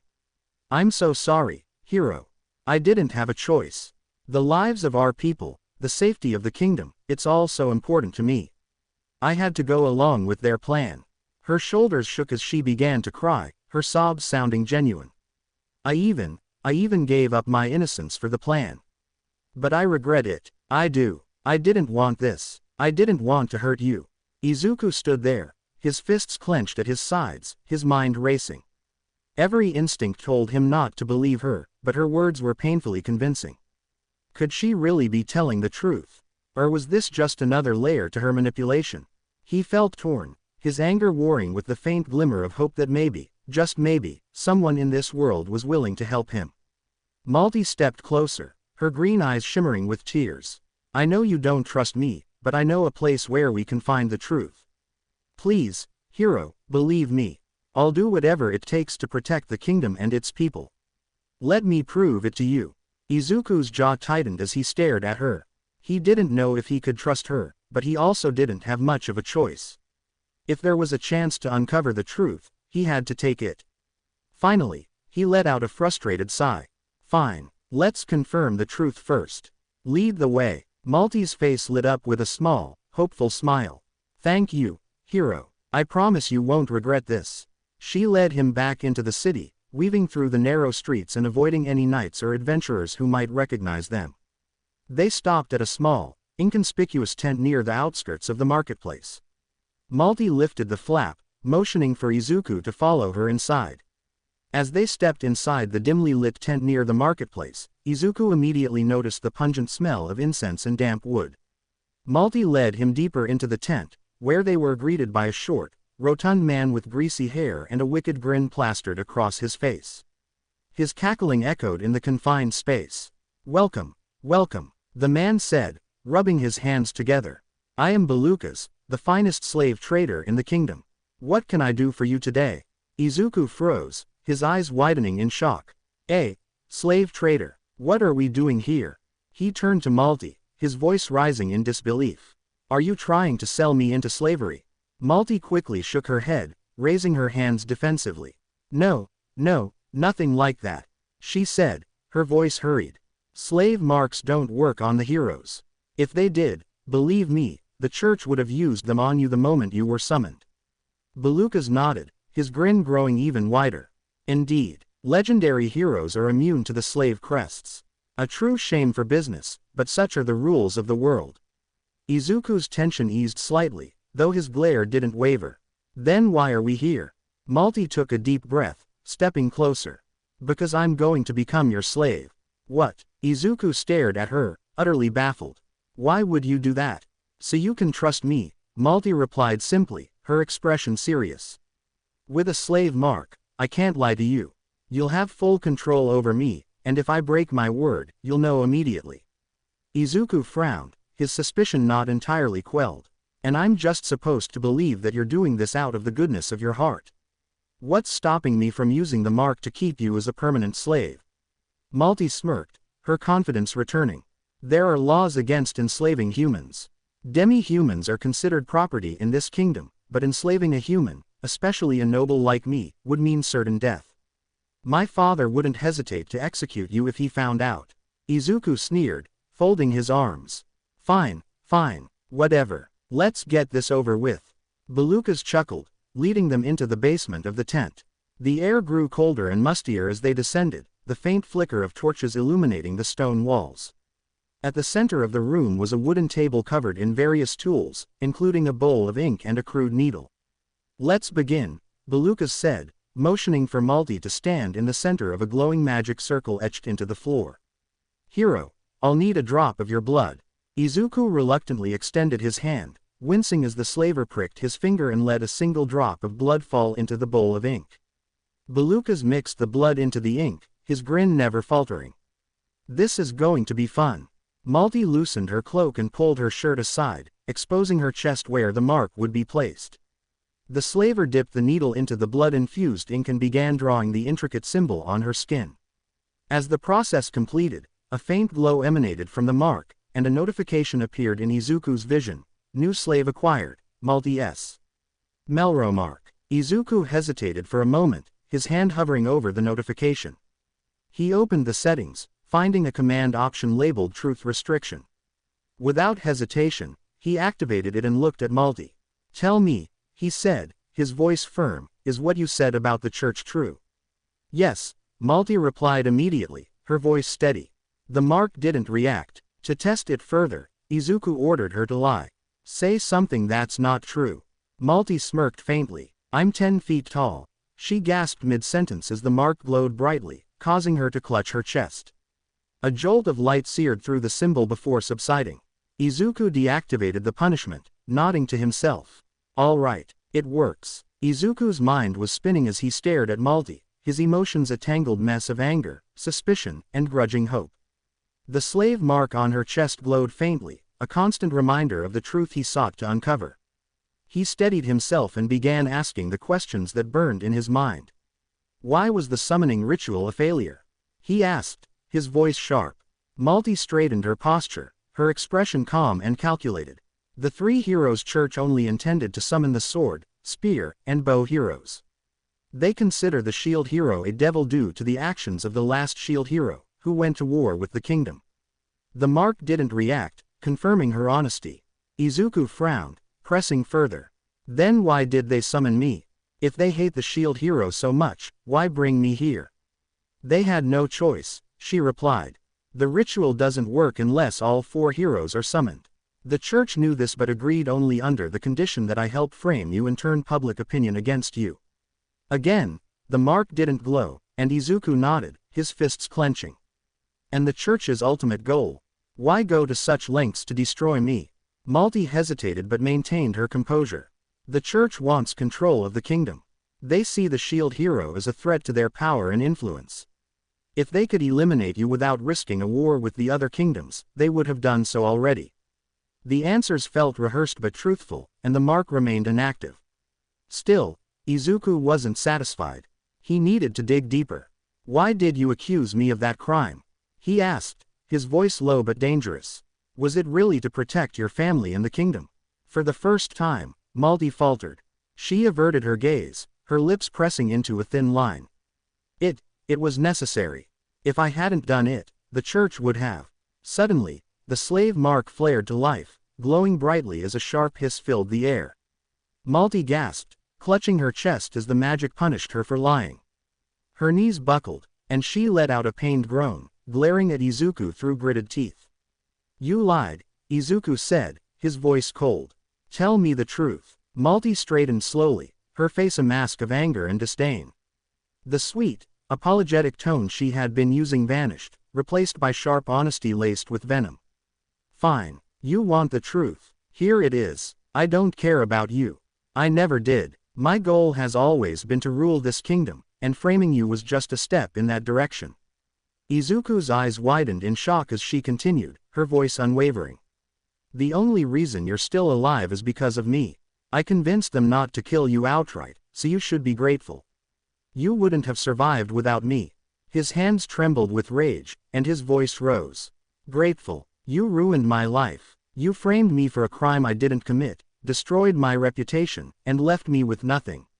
You're a selfish, manipulative. Careful, hero, Malty interrupted, her voice sharp. You might not like what I've done, but you don't have a choice. This world wants you dead. The church is hunting you, and no one else will stand by your side. You need me if you want to survive. Izuku's hands clenched into fists, his green eyes blazing with defiance. I don't need you, he spat, his voice shaking with anger. I can figure this out on my own. I'll survive without you. Malty raised an eyebrow, her lips curling into a mocking smirk. Oh, really? You think you can survive in this world without me? Let me remind you of something, hero. You can't attack. Without someone like me by your side, you're as good as dead. Izuku glared at her, his anger boiling over. He grabbed the shield strapped to his arm and began pulling at it, his frustration mounting with each futile tug. Then I'll get rid of this damn thing, he shouted. If I can't attack, then what's the point? Malty crossed her arms, watching him struggle with thinly veiled amusement. Go ahead, hero. Try all you want. That shield is bound to you. There's no getting rid of it. She stepped closer, her voice dropping to a sharp, venomous tone. Listen, hero, I hate the church just as much as you do. They promised me the kingdom, and guess what? They stabbed me in the back. Now, I'm going to stab them in the back. I'm going to burn them to the fucking ground. Her words hung in the air like a dark promise, and Izuku froze, his hands still gripping the shield. He stared at her, his anger warring with unease as she continued, her voice filled with raw conviction. You want revenge, she said, her green eyes locking onto his. So do I. You want to destroy your enemies. I'll destroy them for you. But I'm not doing it out of the goodness of my heart. I want what I was promised. I want the kingdom, and if you help me get that, then I'll help you get what you want. Izuku's breathing was heavy, his chest rising and falling as he processed her words. You're insane, he muttered. You'd burn the world just to sit on a throne. Malty laughed, a cold, bitter sound. You're damn right I would. But guess what? You don't have a choice. I have resources. I have money. I have contacts who can support us. What do you have? A shield that won't let you fight and a kingdom that wants you dead. Her words hit him like a punch to the gut, and he gritted his teeth, glaring at her. I don't want to believe you. I don't want to trust you. But the mark didn't activate. You're telling the truth, aren't you? Malty's smirk softened into a dangerous smile. Yes, hero, I'm telling the truth. Right now, I won't betray you. We're in this together, whether you like it or not. He stepped closer, his voice rising with fury. Promise me, swear to me that you won't betray me. She met his gaze without flinching, her voice steady. I promise. For now, I won't betray you. Our goals align, and I need you alive to achieve mine. The slave mark on her chest remained dormant, proving her honesty. Izuku's shoulders sagged slightly, though the anger and distrust in his eyes didn't fade. Fine, he said through gritted teeth. We'll work together, but don't think for a second that I trust you. The moment you try to betray me, I'll make sure you regret it. Malty's smile widened, her tone dripping with sarcasm. Oh, I'm trembling, hero. Truly. But don't worry, as long as you keep up your end of the deal, I have no reason to betray you. Now, let's get moving. We have a kingdom to dismantle, a church to burn, and your enemies to crush. Izuku glared at her one last time before turning away, his hands trembling with barely contained rage. I don't trust her, he thought. I never will, but for now, she's right. I don't have a choice. He grabbed some of the ink, pouring it in his shield, unlocking the slave shield. He looked over, seeing the benefits. Satisfied, Izuku turned to Belukas. Do you have a weaker version of the slave mark? One that doesn't hurt but still lets me know if she disobeys. The slaver frowned, scratching his chin. A weaker mark exists, but it's rare to use on humans. It would only glow if disobeyed, no pain involved. Why do you ask? Izuku glanced at Malty. I trust her for now, and since I can't keep her as a slave. If I use the weaker mark, she can still gain the benefits of the slave shield while letting her have some autonomy. Malty tilted her head, curious. Slave shield, what's that? Izuku explained. When I added some of this ink to my shield earlier, I unlocked a new ability, Slave Shield. It boosts the stats of my slaves. If you stay marked, it'll make you stronger. Malty nodded thoughtfully. Interesting. All right, I'll agree to it. But you'd better not abuse it, hero. Belukas chuckled. You're an odd pair, but I like your style. Let's apply the weaker mark. With the process completed, Izuku felt a flicker of relief. For now, he had someone he could monitor and rely on. But the question still loomed. Could he trust Malty, even under the influence of the mark? And what other truths would he uncover about the church and this kingdom? Time would tell. Izuku stared at his reflection in a small mirror resting against the wall of the tent. His green eyes were heavy with exhaustion but also flickered with determination.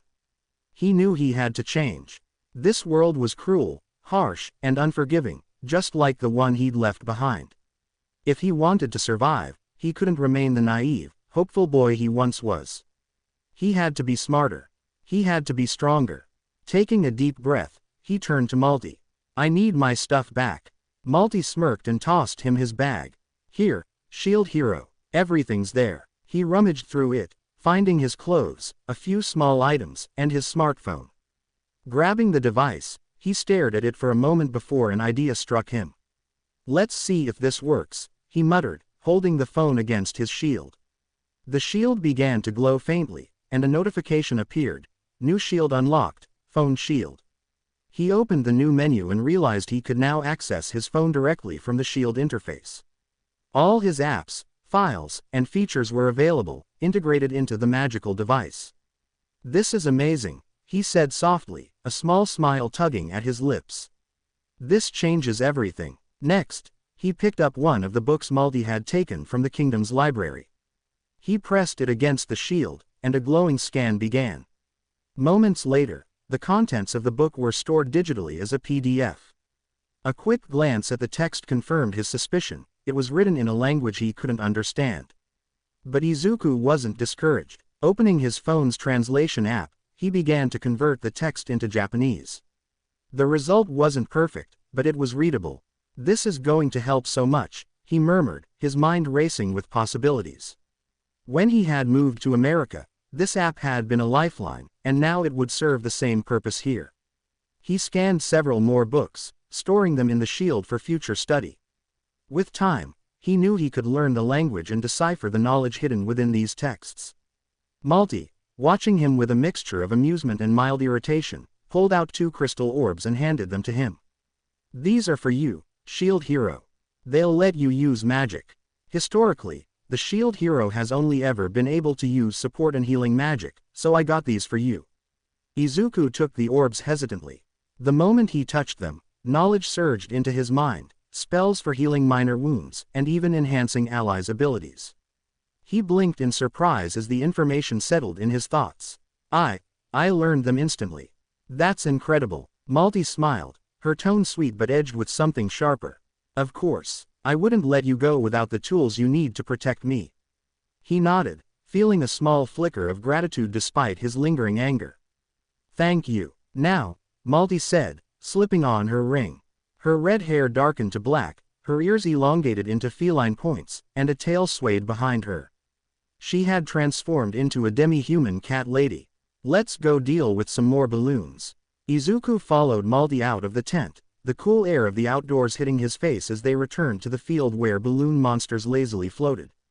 Malty unsheathed her sword, her movements swift and precise as she began slashing at the creatures with ease.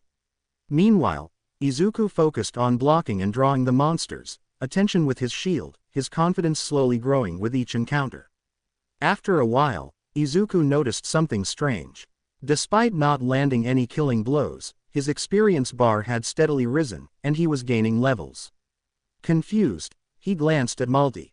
How am I earning XP? I'm not the one defeating them. Malty paused, wiping a bit of sweat from her brow, and let out a mocking laugh. Oh, hero, you really don't know anything, do you?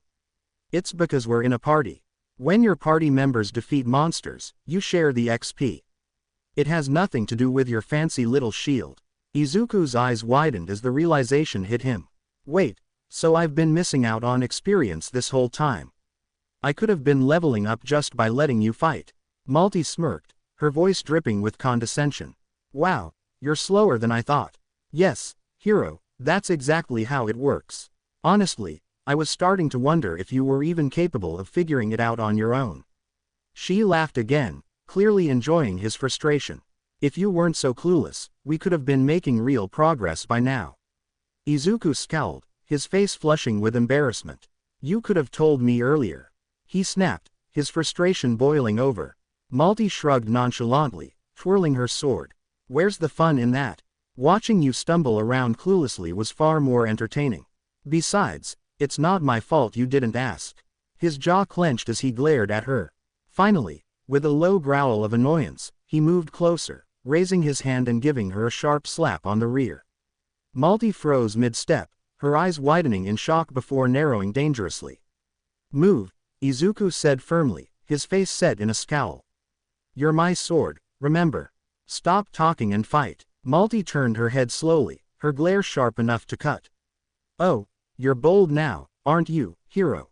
She hissed, her voice low and menacing. Do that again, and I'll shove this sword somewhere you won't like. Izuku stared her down, unflinching. You're the one who said we have to work together, so stop wasting time. If you want to keep playing games, go ahead, but I'm not here to entertain you. For a moment, the tension hung heavy between them. Then, Malty's lips curled into a dangerous smirk. Fine, hero, but don't think you can boss me around forever. She turned back to the balloon monsters, her movements sharp and calculated as she resumed her attacks. Izuku sighed, turning his focus back to his role. As much as he hated her attitude, she was effective. If I want to survive this world, I'll have to deal with her, he thought grimly. But in the back of his mind, the thought lingered, I'll never let my guard down around her. Not ever. Malty, meanwhile, couldn't help but grin to herself, her green eyes glinting with mischief. He's starting to push back, huh? This might actually get interesting.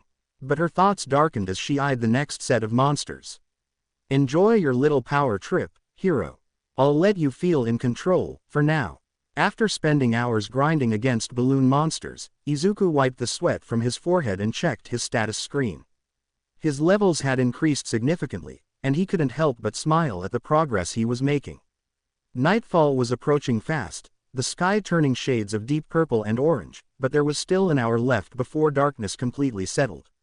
We should head back to the city and stay at an inn, Malty suggested, sheathing her sword with a confident smirk. It'll be more comfortable than the dirt, and we can enjoy a proper meal. Izuku shook his head firmly. No, we're camping outside tonight. His voice left no room for argument. If you don't want to rough it out here, go back to the city and get some camping equipment. We'll need it for future travels. Malty scowled, clearly displeased with his decision, but she nodded and turned back toward the city. Fine, fine, but don't expect me to hurry, she grumbled before walking off. Izuku settled down, leaning against a tree as he waited. An hour passed, then two. He sighed in frustration, checking the slave mark linked to her and pulling up the map. To no surprise, she was at an inn inside the city, lounging comfortably instead of buying supplies. TCH. Figures, he muttered, staring at the darkening sky. She's not taking this seriously. He considered heading back to confront her but ultimately decided against it. Forget it, I'll handle things myself. Sleeping out here won't kill me. As he laid back, a rustling sound alerted him, and a swarm of balloon monsters emerged from the darkness, their toothy grins snapping at him. They latched onto his arms and legs, biting down with all their might, but his defense was far too high. Their attacks barely tickled. Izuku smirked. You're not even a threat anymore. A thought crossed his mind, something that had been lingering in the back of his head since earlier. He grabbed a few of the surviving balloons, wrapping his shield around them carefully, and made his way back to the slave trader's tent in town. The slave trader, Belukaz, grinned as Izuku entered, dragging the struggling balloon monsters behind him. Ah, back so soon, shield hero. Looking to purchase more exotic help? He asked, his voice oily and amused. Izuku ignored the remark and got straight to business.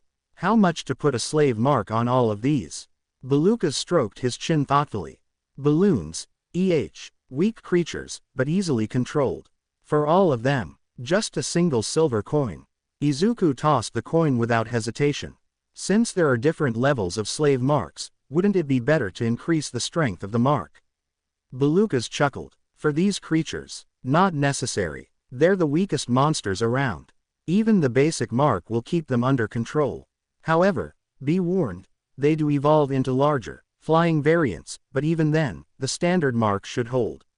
Satisfied, Izuku looked around the shop. What about cages? I need a few. The slave trader gestured to a stack of cages in the corner. Take your pick. Another silver coin for a medium-sized one. Izuku nodded and reached out, absorbing a small cage into his shield. A notification popped up in his vision. New shield unlocked. Monster storage shield.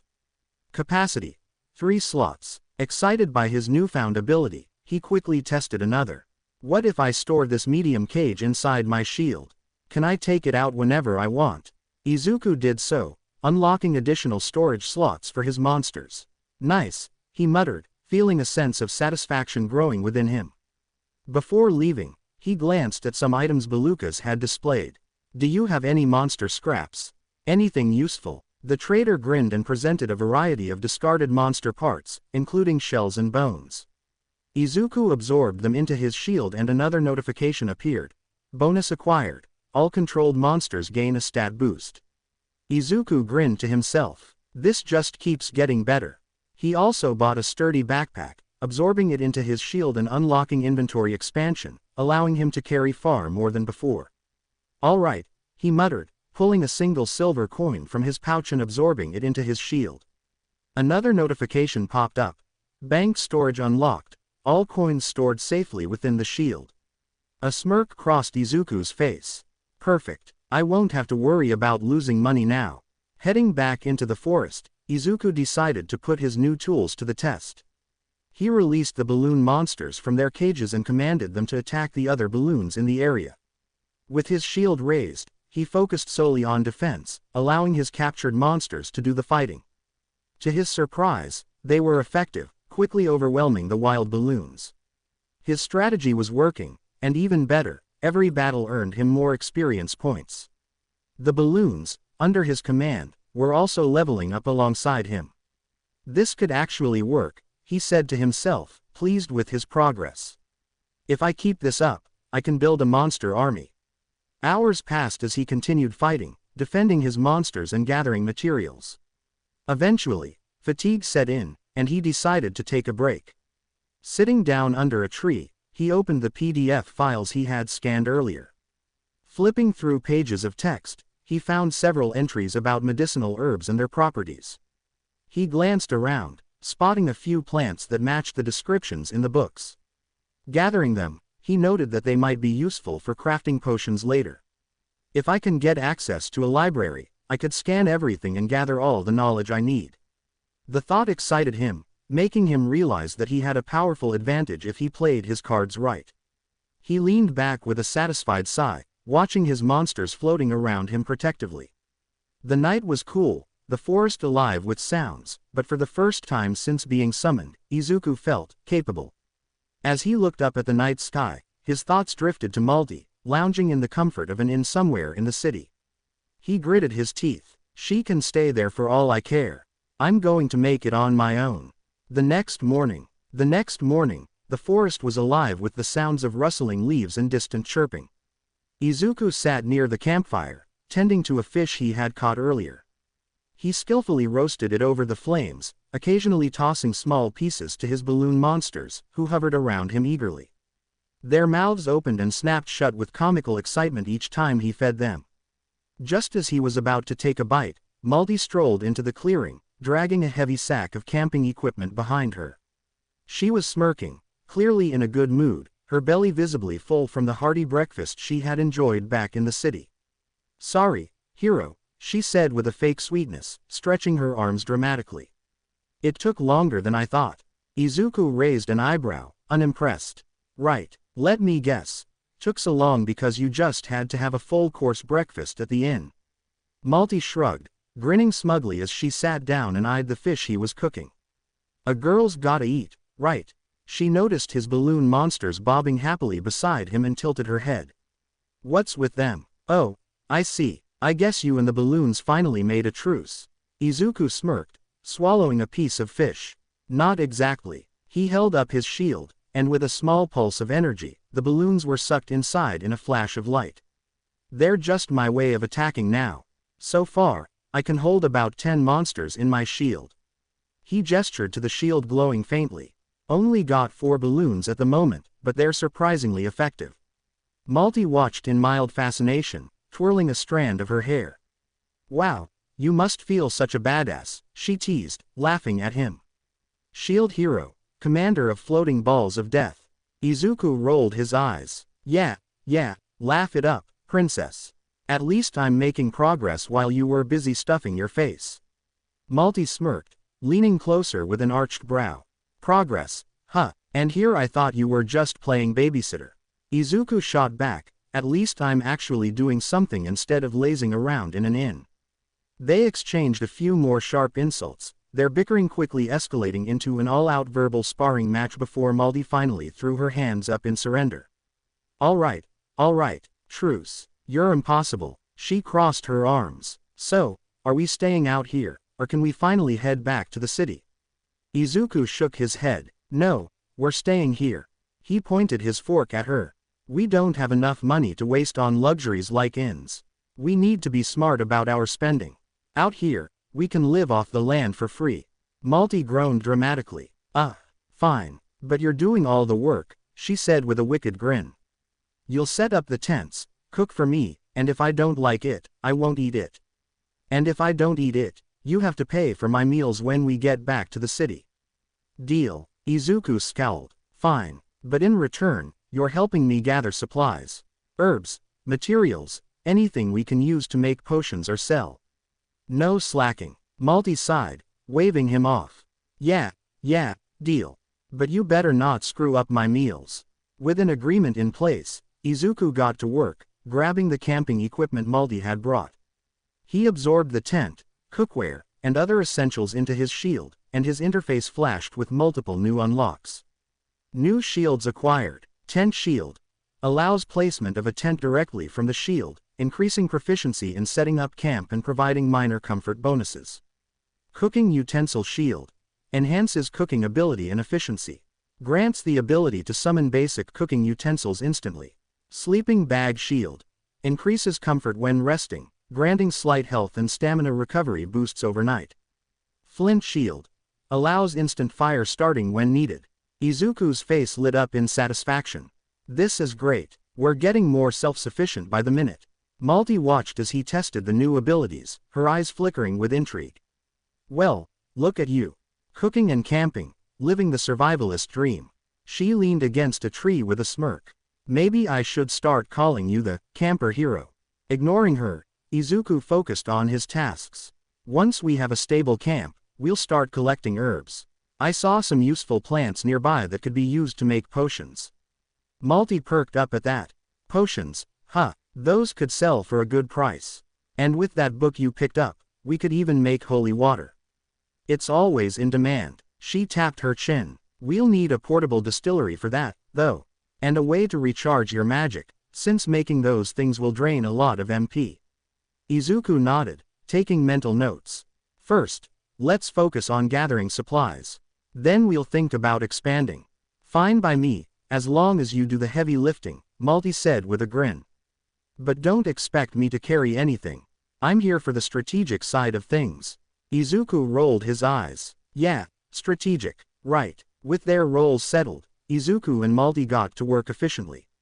Izuku used his new tent shield, setting up camp in record time, creating a snug little base that felt secure despite the dangers lurking in the wilderness.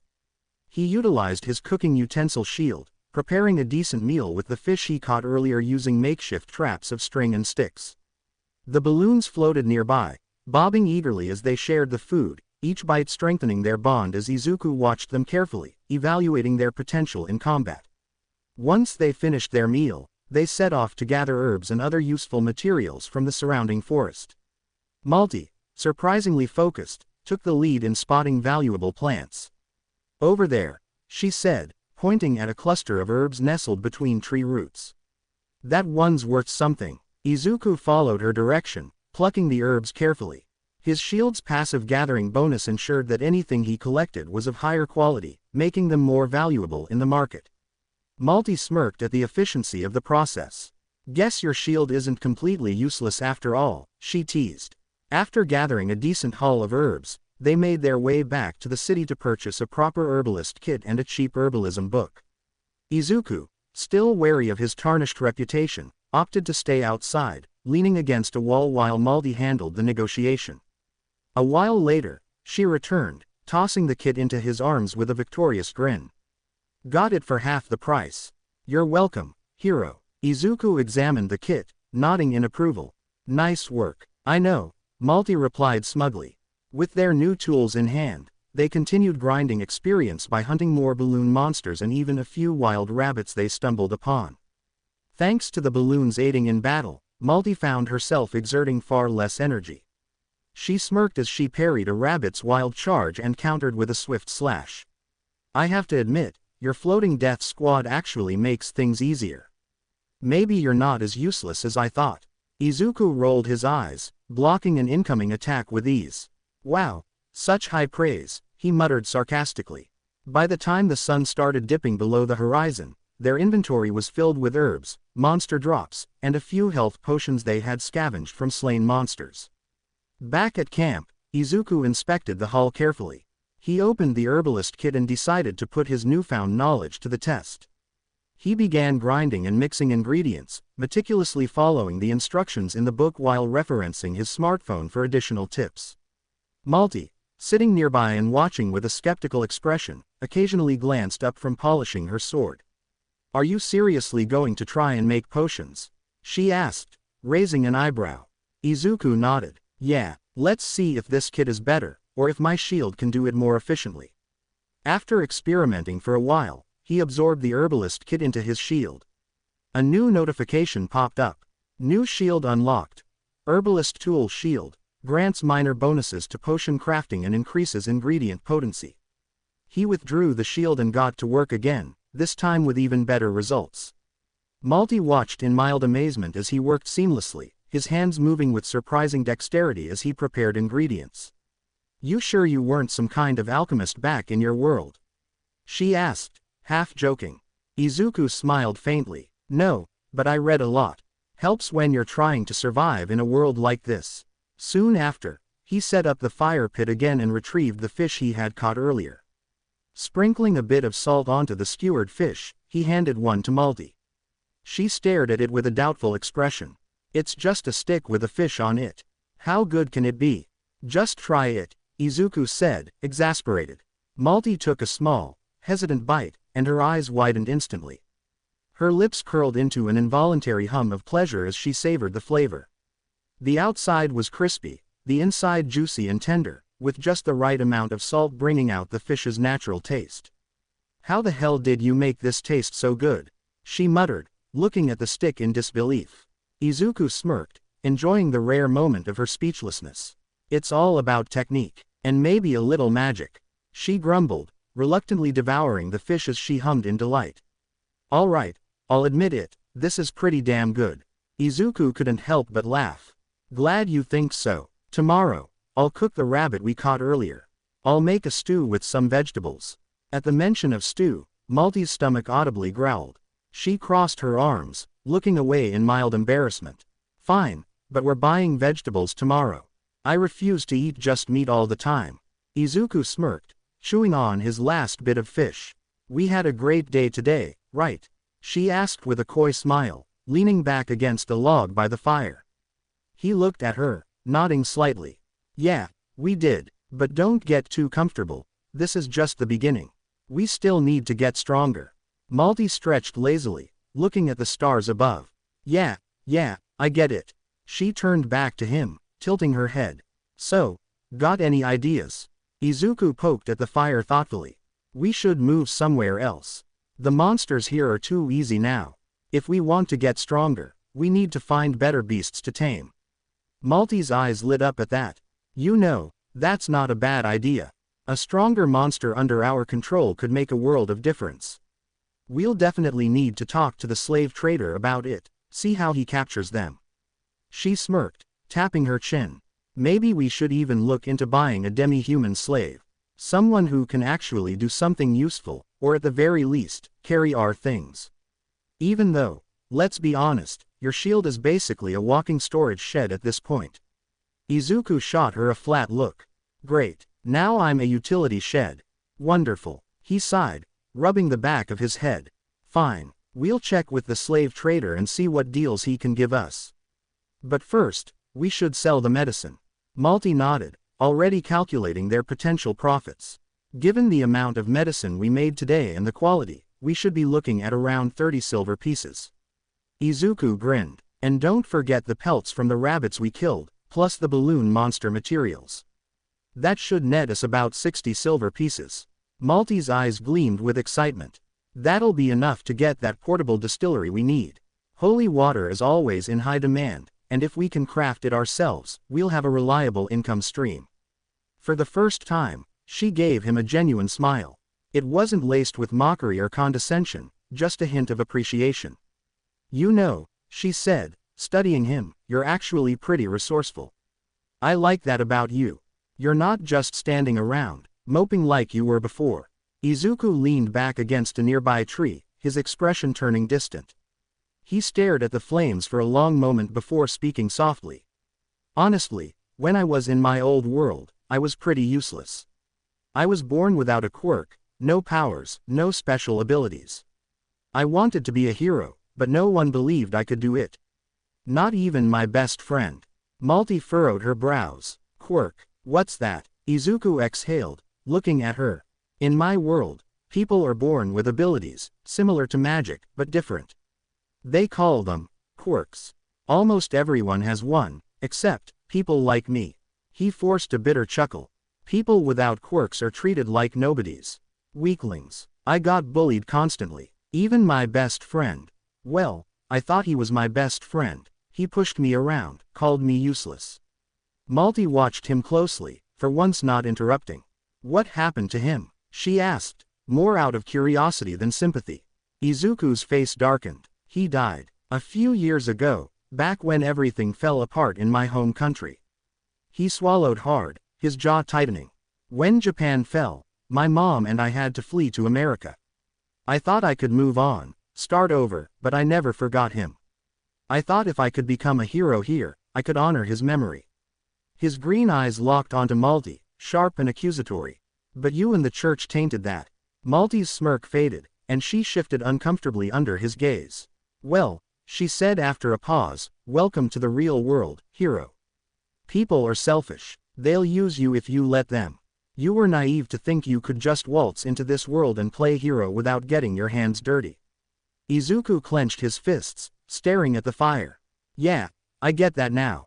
Malty shrugged, her voice softer than usual. Look, I don't care about your sob story. But if you want to get revenge, on me, on the church, whoever, you need to be smart. Use your brains and your shield. Stop whining about how things should be and start figuring out how to make them work for you. Izuku remained silent for a moment before finally sighing.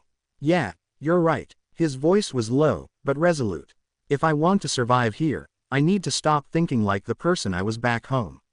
Malty grinned, satisfied. Good. Now, tomorrow's a big day. Let's get some rest, and when we hit the city, we'll start making moves. Malty shifted uncomfortably in her sleeping bag, grumbling under her breath. The coarse fabric scratched against her skin, a far cry from the fine silk sheets and plush mattress she was accustomed to. Sleeping out here, under the stars, surrounded by dirt and bugs, was an absolute nightmare for someone of her station. She turned over, sighing in frustration. The traps they had set around the camp ensured their safety. His shield provided a passive alert system, but despite the security, sleep still eluded her. She peeked over at Izuku and noticed him lying on his back, eyes open, staring blankly into the darkness. His breathing was steady but heavy, and his face was tense, lost in thought. She frowned. Is he having nightmares? She wondered, but the longer she watched, the more she realized it wasn't fear or distress that plagued him, it was something else. His mind was attacking him, refusing to let him rest, and as a result, she couldn't either. After what felt like an eternity of silence, Izuku closed his eyes but didn't seem any closer to sleep. His face was tight with tension, his muscles wound up like springs ready to snap. He looked anxious. Of course, he is, she mused. He's shouldering the weight of the world with no one to rely on except me, poor sap. Suddenly, a devious smirk spread across her lips. Maybe I can help him unwind. She quietly crawled over, slipping under his sleeping bag with practiced ease. She reached for the buckle of his pants, her fingers moving deftly.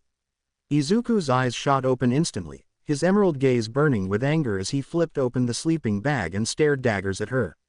What the hell are you doing? He hissed, his voice low but filled with irritation. Malty, utterly unbothered, grinned up at him, waving a delicate hand. Relax, hero, I was just trying to help you sleep. Her tone was teasing, laced with mischief, as if this was all perfectly normal. His expression darkened. Get out. Nope. She nestled in further, crossing her arms smugly. Your sleeping bag is a lot more comfortable than mine. It's way better, she quipped, rolling onto her side as if she belonged there. She reached for her own sleeping bag, dragging it toward him. Here, trade with me. Izuku groaned, rubbing his temple. Fine. He rolled over onto her sleeping bag, but the moment his body sank into it, he grimaced. It was stiff and unyielding, offering none of the comfort of his own. Seriously, Malty snickered, clearly enjoying his discomfort. Told you, she smirked, tapping the space beside her. Come on, get back in yours.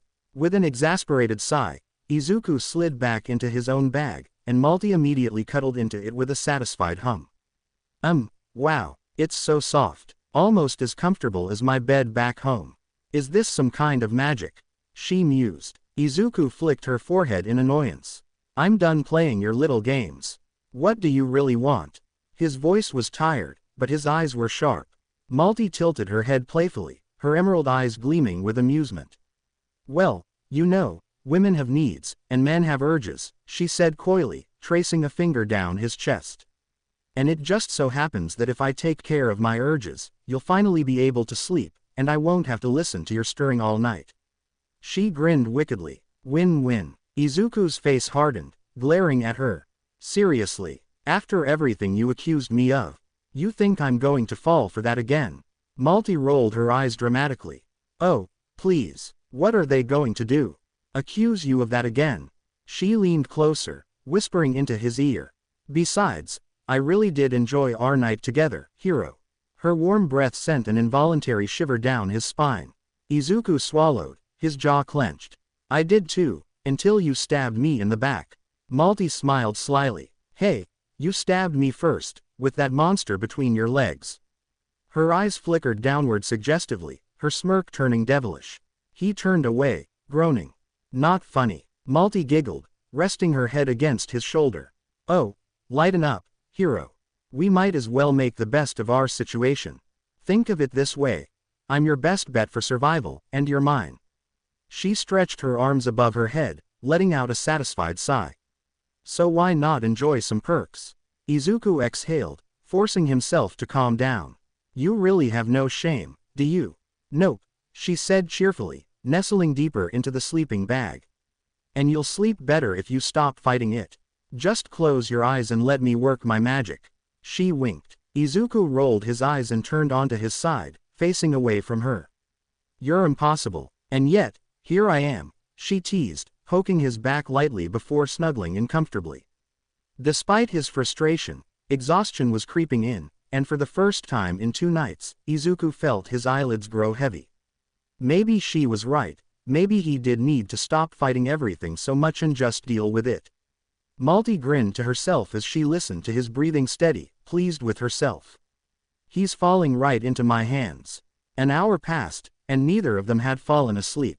Both lay in their sleeping bags, staring at the ceiling of their tent in frustrated silence, the tension in the air so thick it felt suffocating. Finally, at the breaking point, they both screamed out in frustration at the same time. This is ridiculous, Malty groaned, tossing in her sleeping bag and kicking at the air. Why the hell can't I sleep? Izuku, equally exasperated, ran a hand through his messy green hair. Maybe it's because someone decided to make my life hell, he snapped, pointing an accusing finger at her. Malty turned on her side and jabbed a finger back at him. Oh no, this is your fault, shield hero. My body's all messed up thanks to you. Izuku scoffed, glaring at her. Yeah, well, maybe if you hadn't betrayed me and tried to ruin my life, we wouldn't be in this situation. Malty rolled her eyes with a smirk, her lips curving wickedly. Please, I don't want to be your girlfriend, hero. I don't want anything to do with you personally. All I want is the throne, and maybe what's in between your legs every once in a while. She winked. You're my little toy, got it? Izuku sat up, his face contorted in disbelief. Oh my god, what is wrong with you? She shot back just as fast. What's wrong with you? You can't sleep either, can you? He groaned, pressing his palms against his face. I'm trying to sleep, Malty, but you make it impossible. He turned his head to her, glaring. And don't pretend you're any better. You've been tossing and turning for the past hour. Malty huffed. Fine, fine, you're right, I can't sleep, and it's all because of this stupid situation. She sat up and crossed her arms. I'm a princess, and I'm stuck in a tent with you, trying to keep you from getting murdered by the church. And you still don't trust me. Izuku was about to retort when she suddenly lifted her shirt slightly, revealing the slave mark etched onto her stomach. Her crimson hair cascaded down as she leaned closer, a dark challenge flashing in her green eyes. Ask me a question, dum-dum. I dare you. He clenched his fists, looking at the mark, then back at her eyes. Fine, if I sleep with you, would you betray me again? Malty's expression didn't falter. No, she said simply, and the mark remained dormant. Izuku frowned. Damn it. He looked away, but before he could say anything, Malty suddenly flipped him over, mounting him with an effortless, predatory grace. See, she smirked down at him, her hands resting on his chest. I'm the only reason you're still alive, hero. And yet you keep pushing me away. Her eyes roamed over his flustered face before her lips curled into something wicked. Are you sure you're not interested? She leaned in close, her hand sliding down his side before resting teasingly on his groin. Because your body seems pretty interested to me. Izuku stiffened under her touch, glaring daggers at her. Get off. Malty giggled, her tone dripping with seduction. Oh, come on, was it really that good, hero? Did the Red Maiden make you feel like a real hero with your little hero's welcome? She bit her lower lip suggestively, enjoying the way his face turned a shade darker. Shut your mouth before I make you, he growled, his patience hanging by a thread. Malty leaned in closer, her breath warm against his ear. That's what I want to see. Make me shut up then, she purred, opening her mouth wide and extending her long tongue teasingly. You know exactly what I want. Izuku's face burned red, his body stiff as his frustration reached its peak. His breathing grew heavier, and his hands twitched at his sides, his anger threatening to boil over. Fine, he growled, his emerald eyes burning with a mix of irritation and something else entirely. You want it so bad. I'll give it to you. Malty's lips curled into a wicked smile. That's what I want to hear, she purred, her eyes half-lidded with challenge. She opened her mouth wide, extending her long, teasing tongue. Make me shut up, hero. You know what I want. Izuku's entire body tensed, his patience fraying, his control slipping. His eyes darkened with something deeper, anger, frustration, and an undeniable desire that burned beneath it all. Without another word, he grabbed the back of her head, his grip rough, forcing her lips onto his in a deep, hungry kiss. His body pressed down against hers, pinning her beneath his weight as his hands roamed, grasping at her waist with a possessive grip. Malty moaned into his mouth, her nails digging into his shoulders, urging him on. He pulled away briefly, his breath ragged, staring down at her with an intensity that made her shiver. "You want it so bad," he growled, his voice low and dangerous. "Fine, you'll get it." His hands moved with deliberate force, tracing every curve of her body as he claimed her lips again with an almost desperate need. Malty arched against him, a victorious smirk playing on her lips even as she melted into his touch. This wasn't just lust, it was frustration, control, and a battle neither of them was willing to lose. Izuku poured every ounce of anger and need into his movements, taking what she was offering while keeping a firm grip on the lingering bitterness inside him. As their bodies pressed together, the tension that had kept them awake began to shift into something else entirely, something neither of them could deny anymore. The morning sun filtered through the gaps in the tent, casting a golden glow across the makeshift camp. Izuku stirred awake, feeling the soreness in his muscles, a reminder of the night before. He blinked groggily, his eyes adjusting to the sight of Malty already fully dressed, sitting by the fire with a smug smile. For a long moment, there was nothing but awkward silence as Izuku sat up, rubbing his face. He felt a wave of shame creeping over him. He had let his anger and frustration get the better of him last night, letting lust take over in the heat of the moment. Damn it, he thought bitterly. I shouldn't have let her get to me like that.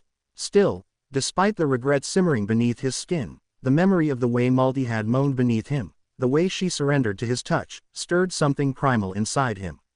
It wasn't just lust, it was rage, release. And it felt good. Trying to push those thoughts aside, he busied himself with the rabbit they caught the day before, cutting it into manageable chunks. The pot of boiling water, filled with freshly gathered vegetables, bubbled softly as he added the meat. He glanced up, noticing Malty watching him with a satisfied grin. She twirled a strand of her red hair between her fingers. "So, hero," she started, breaking the silence with a playful lilt in her voice. "Let's make a deal." Izuku arched an eyebrow, stirring the stew without looking at her. "A deal," she smirked. "We're not lovers, obviously. But we both have needs." Her emerald eyes gleamed mischievously. "Let's just say we stress relieve together, when necessary." Izuku exhaled sharply, feeling his face heat up slightly. "Sure, whatever." His voice was flat, but the weight of his own frustration lingered. He felt stupid for giving in, for letting himself fall into her trap. But deep down, a dark part of him admitted that it had been satisfying. More than it should have been. Malty grinned wider. "Well, since we're agreeing, let's get some ground rules in place." She leaned closer, resting her chin on her hand. "We both like to be, you know, dominant. And while I loved our first night," she purred, "I'll admit you were much more forceful this time." Her fingers traced circles in the dirt absent-mindedly. "But, hero, I like to play with my prey. I like watching them swoon under my touch." She licked her lips teasingly. "And I take it you enjoy being a little more brutal." "I respect that." Izuku scowled, glaring at her. "Your point." She poked his chest lightly. "The point is, if we're gonna keep scratching each other's backs, so to speak, we need to take turns." Her smirk turned devilish. "Since you were dominant this time, next time, I get to take the lead." "Fair's fair." Izuku stood up, his patience already thinning. "You get what you get," he muttered, stirring the stew aggressively. "Don't complain about it." Malty pouted, pointing a finger at his chest. "Oh no, hero, I always get what I want." Her eyes sparkled with mischief as she leaned closer. "Besides, let's not forget," she gestured down to her groin with a wicked grin. "I've still got evidence. It's not going anywhere anytime soon, and you know my father wouldn't hesitate to execute you." Izuku stiffened for a moment, staring at her with a dark glare. "The slave mark would have gone off if you were lying." She shrugged, crossing her arms smugly. "At the moment, sure. But now I would lie." His jaw tightened. "Then go tell him." "I don't care." He sat down, focusing on the stew, stirring it with purpose. "Do it. Get it over with." Malty huffed, flipping her hair over her shoulder. Please, Hero, do you really think I want to tell my father? I'm lying. She pulled her shirt up slightly, showing the unactivated mark. See, told you. Empty threat. But you have to admit, we need each other out here. Izuku sighed heavily, pinching the bridge of his nose. Fine, fine. If it gets you to shut up, next time, you can be dominant. Malty squealed in delight, clapping her hands together. Perfect. Oh, I promise you won't regret it, she teased, her voice dripping with anticipation. In fact, I might just make you squeal under my touch, Hero. Izuku shot her a warning glare. Don't push your luck, she laughed, clearly enjoying the banter, and leaned back on her hands. Oh, Hero, you're so easy to rile up. An hour passed in relative peace, the stew finally ready. The delicious aroma filled the air as Izuku served it into 2 bowls. Malty eagerly dug in, her eyes lighting up in delight as she took her first bite. Wow, this is amazing. She hummed, tapping her spoon against the bowl. Hero, you're really wasted on this whole adventuring thing. Honestly, you should quit this and open a restaurant. Izuku gave her a sideways glance, swallowing his own bite. It's all right. She jabbed her spoon toward him. No, it's not all right. It's amazing. You're a great cook, seriously. Izuku smirked slightly, hiding the bit of pride he felt. It's just basic stuff. Nothing special. Malty shook her head. Nope. When we finally take down the church and I become queen, I demand that you cook for me every night. Consider it part of my reward. Izuku sighed, rolling his eyes. Yeah, right. Dream on, princess. She grinned, spooning more stew into her mouth, satisfied with their conversation, and with the fact that, despite his resistance, Izuku was slowly but surely becoming hers. Izuku adjusted his hood as Malty slipped on her enchanted ring once more, transforming into her demi-human disguise with sleek black hair, feline ears, and a matching tail swaying behind her. She glanced at him with a smirk. I'll take care of the distillery and selling the potions, she said confidently. You go to the slave trader and see what you can find. Remember, get someone useful, not just cheap. Izuku's expression darkened. I don't care who I get, as long as they can work, he muttered, stuffing his hands into his cloak pockets and turning down the busy street toward the slave market. The slave trader's tent smelled of damp straw and sweat. Izuku stepped inside, greeted by the familiar oily grin of Belukas, the same man who had marked Malty before. He walked past rows of cages stacked haphazardly, filled with demi-human slaves of various shapes and sizes. Izuku's gaze swept across them, his expression cold and calculating. Many were far too expensive, exotic demi-humans with shining coats of fur and impressive physiques, each one going for hundreds of silver pieces. He sighed inwardly, realizing that his limited funds wouldn't get him much. Just as he was about to leave, his eyes landed on the cheapest option, a raccoon girl curled up in the corner of a dimly lit cage. She looked to be around his age, maybe a little younger, but her body was thin and frail, covered in faded whip marks that stretched across her arms and legs. Despite her condition, there was a flicker of defiance in her dull brown eyes as she watched him warily. She's only 30 silvers, Belukas said with a casual shrug, noticing Izuku's interest. And that's a damn good deal, if you ask me. He leaned in, lowering his voice. She's in bad shape, sure, but here's the good news, she's never been touched, if you catch my drift. His tone turned lecherous, and Izuku's jaw clenched in disgust. Belukas continued, oblivious to Izuku's disdain. Her last master, real piece of work, hated demi-humans, took his anger out on her regularly. I wouldn't have been surprised if he just killed her, but nope, he dumped her back here instead. But hey, at least she's a clean slate. He let out a chuckle. She's a big one too, means she's gonna need more food than the others. Honestly, I just want her off my hands. Izuku stared at the girl, ignoring Belukas's disgusting commentary. The way she shrank back into the corner of the cage spoke volumes about the life she'd endured. He felt a strange pang of sympathy, but he pushed it down. I can't afford to get sentimental. I need someone who can work, and she's the best option within my budget. Fine, Izuku said, pulling out the silver pieces and handing them over. I'll take her. Belukas grinned greedily, counting the coins before motioning to his men. You got yourself a deal, Shield Hero. He clapped his hands, and the cage door creaked open. The raccoon girl didn't move until one of the guards yanked her out by the arm. She stumbled, eyes darting nervously between them before landing on Izuku. Izuku sighed. Can she walk? The girl wobbled slightly but nodded silently, though her ears flattened against her head. Izuku nodded back. All right, get her cleaned up and dressed. I want her ready to go soon. As they prepared her, Izuku turned back to Belucas, his curiosity piqued. How do you tame monsters? He asked, his tone casual but laced with interest. Belucas chuckled knowingly, leaning against his desk. It's not too hard if you've got the right tools. Most monsters aren't too smart, you just need a good dose of sleeping poison to knock 'em out. Then slap a slave mark ritual on 'em while they're down, and boom, instant obedience. Izuku nodded, his mind already flipping through the PDFs he had scanned from the castle library.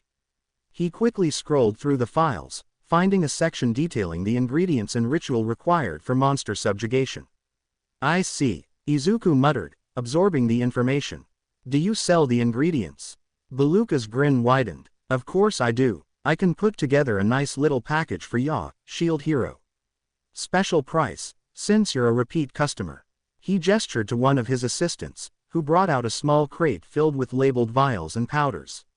This here's your basic knockout blend, enough to subdue most smaller beasts. You'll also need a binding circle kit to make sure the mark sticks. Izuku considered it for a moment before nodding. I'll take it. How much? Let's call it 20 silver pieces, Belucas said smoothly. Izuku narrowed his eyes. 15. Belucas clicked his tongue. 20's already a bargain. Izuku crossed his arms. I'll pay 15 now, and if it works like you say, I'll come back for more. You know I have money to spend. Belucas sighed dramatically. Fine, fine. You drive a hard bargain, hero. He took the 15 silvers and slid the crate toward Izuku. You're gonna like what you get, trust me. Izuku grabbed the crate and turned to see the raccoon girl standing in front of him, now dressed in simple, ragged clothing. Her tail twitched nervously, and she didn't meet his eyes. Let's go, he said, leading her out of the tent. As they walked through the streets, Malty appeared out of nowhere, back in her demi-human disguise, her eyes scanning the girl with curiosity.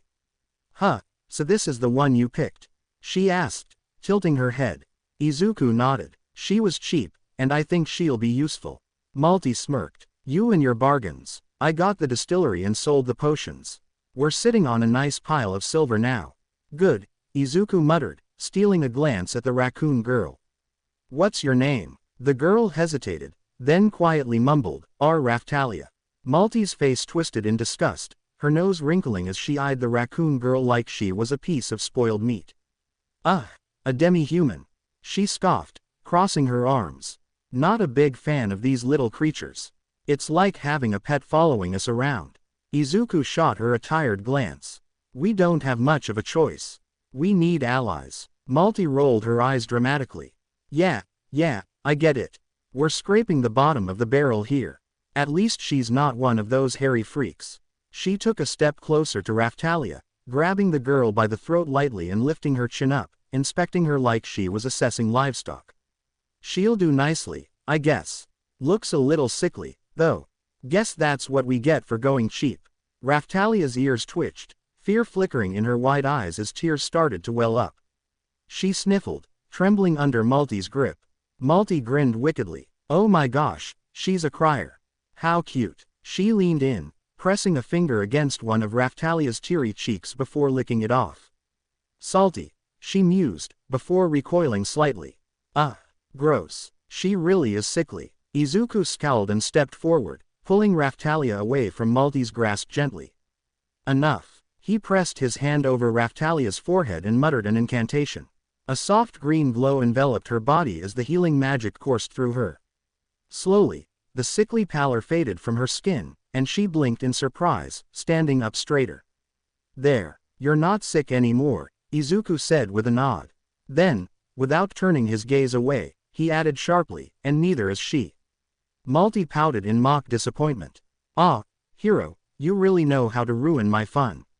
You really are a goody two-shoes, aren't you? She crossed her arms, tapping her foot impatiently. So, What, she's not gonna join us for our late-night activities?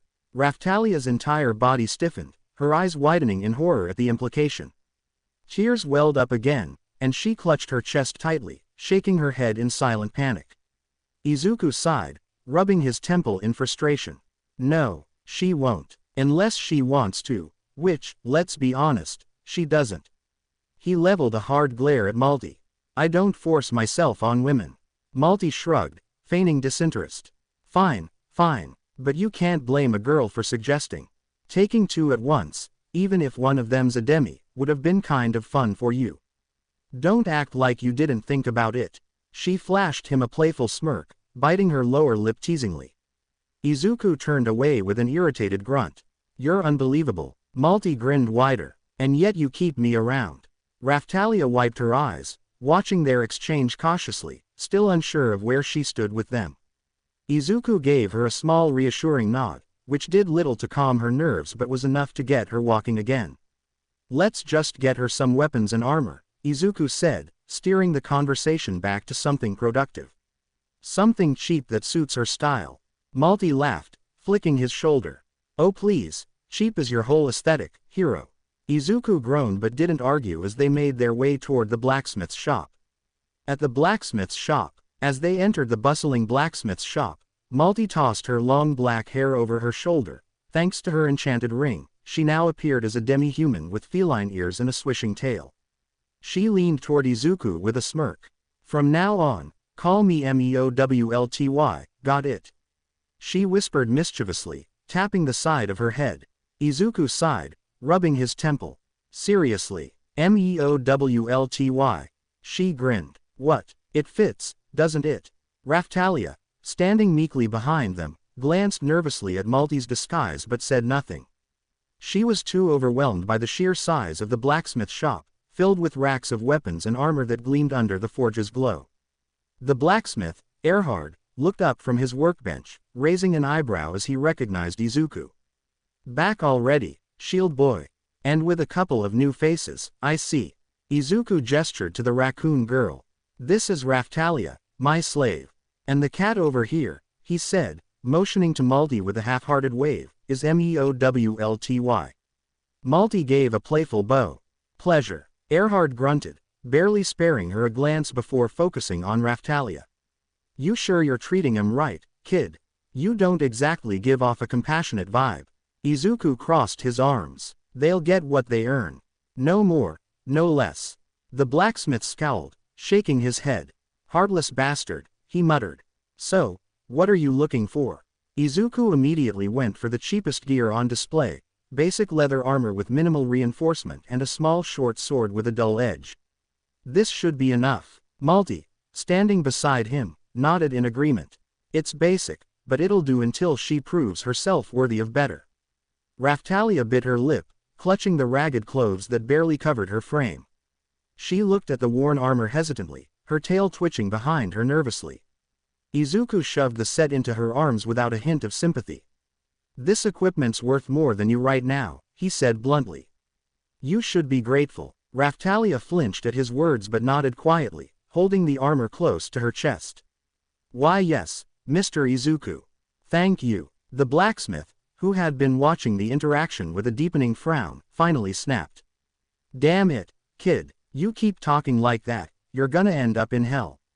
He slammed a heavy gauntlet onto the counter, glaring at Izuku with barely restrained irritation. Izuku rolled his eyes, his voice laced with sarcasm. I'm already in hell. Malty chuckled, leaning against the counter. Oh, come on, big guy. Don't take it too seriously. We're just making sure our little demi-human earns her keep. She flashed a sharp grin at Raphtalia. If she works hard enough, maybe we'll even let her sleep in the tent with us. Raphtalia's ears drooped lower, but she nodded silently, determined not to show weakness. Izuku ignored Malty's taunts, turning his attention back to Erhard. How much? Erhard grunted. 50 silvers. Izuku frowned. 40. Take it or leave it. The blacksmith sighed heavily, wiping the sweat from his forehead. You're a real pain, shield boy. Fine. 40. He accepted the coins and gestured for Raphtalia to step forward. Come on, girl, let's get this fitted right. She hesitated before stepping up, allowing Erhard to adjust the armor pieces onto her frame. Despite the leather being old and cheap, it fit her snugly, offering some much-needed protection. The short sword was belted around her waist, feeling foreign in her trembling hands. Izuku inspected her once she was fully dressed, nodding in approval. "It'll do. For now." Malty tapped his shoulder with a playful pout. "Don't be too nice, hero. You might actually make her think you care." Izuku shot her a glare. "I don't. I just need her functional." Erhard grumbled under his breath as he watched them, shaking his head. "You're a cold one, shield boy. Just don't forget, your so-called tools are still people." Izuku ignored him, gesturing for Raphtalia to follow. "We're done here. Let's go." Back in the forest, the trio made their way back, the setting sun casting long shadows through the trees. The air was cool and crisp, but there was tension between them. Raphtalia followed a few steps behind, her new armor clinking softly with every movement. She gripped the dull short sword tightly, her knuckles white, nervousness etched into her face. Izuku stopped in a clearing, glancing back at her. "All right, you're up," he said bluntly, pointing to the nearest group of balloon monsters bobbing lazily in the air. "Take one out." Raphtalia hesitated, her eyes darting between him, Malty, and the aggressive-looking balloons. But the sword, it's too dull," she stammered, her voice trembling. Izuku frowned. "The sword's fine. You're just scared. Get over there and stab it." Raphtalia whimpered, her hands shaking as she approached the balloon. She swung the sword, but it glanced off the monster's side harmlessly. Her eyes widened in panic, and the balloon lunged at her, latching onto her arm with its sharp teeth. "Ah!" she cried, stumbling back. The slave mark on her chest glowed, sending a sharp jolt of pain through her body. She gasped, clutching her chest, tears welling up in her eyes. Izuku didn't flinch, watching her struggle. "Keep going," he ordered coldly. "You can cry later." Malty leaned casually against a tree, watching with an amused smirk. "Ah, poor thing. Is the little raccoon girl too weak to kill a balloon?" she taunted. "You better try harder, or we'll find someone else who can actually do the job." Raphtalia's lip quivered, but she forced herself to stand, gripping the sword with trembling hands. She swung again, this time with more force, and finally managed to stab the balloon through its center. It popped with a loud bang, and she fell to her knees, panting heavily. Izuku approached her, his expression neutral. "Not bad," he said, pulling the sword from her hands. "But this thing's barely a weapon right now." He took out a flint and steel from his bag, holding it in his hand for a moment before placing it against his shield. A notification appeared, and the shield absorbed the items, transforming into the sharpening shield. He examined the sword closely.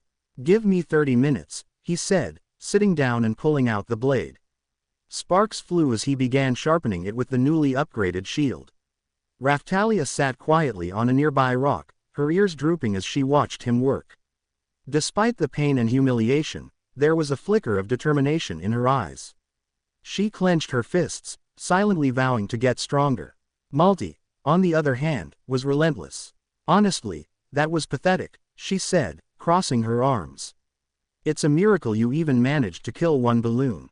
You looked like you were about to wet yourself the whole time." Raphtalia flinched, lowering her head.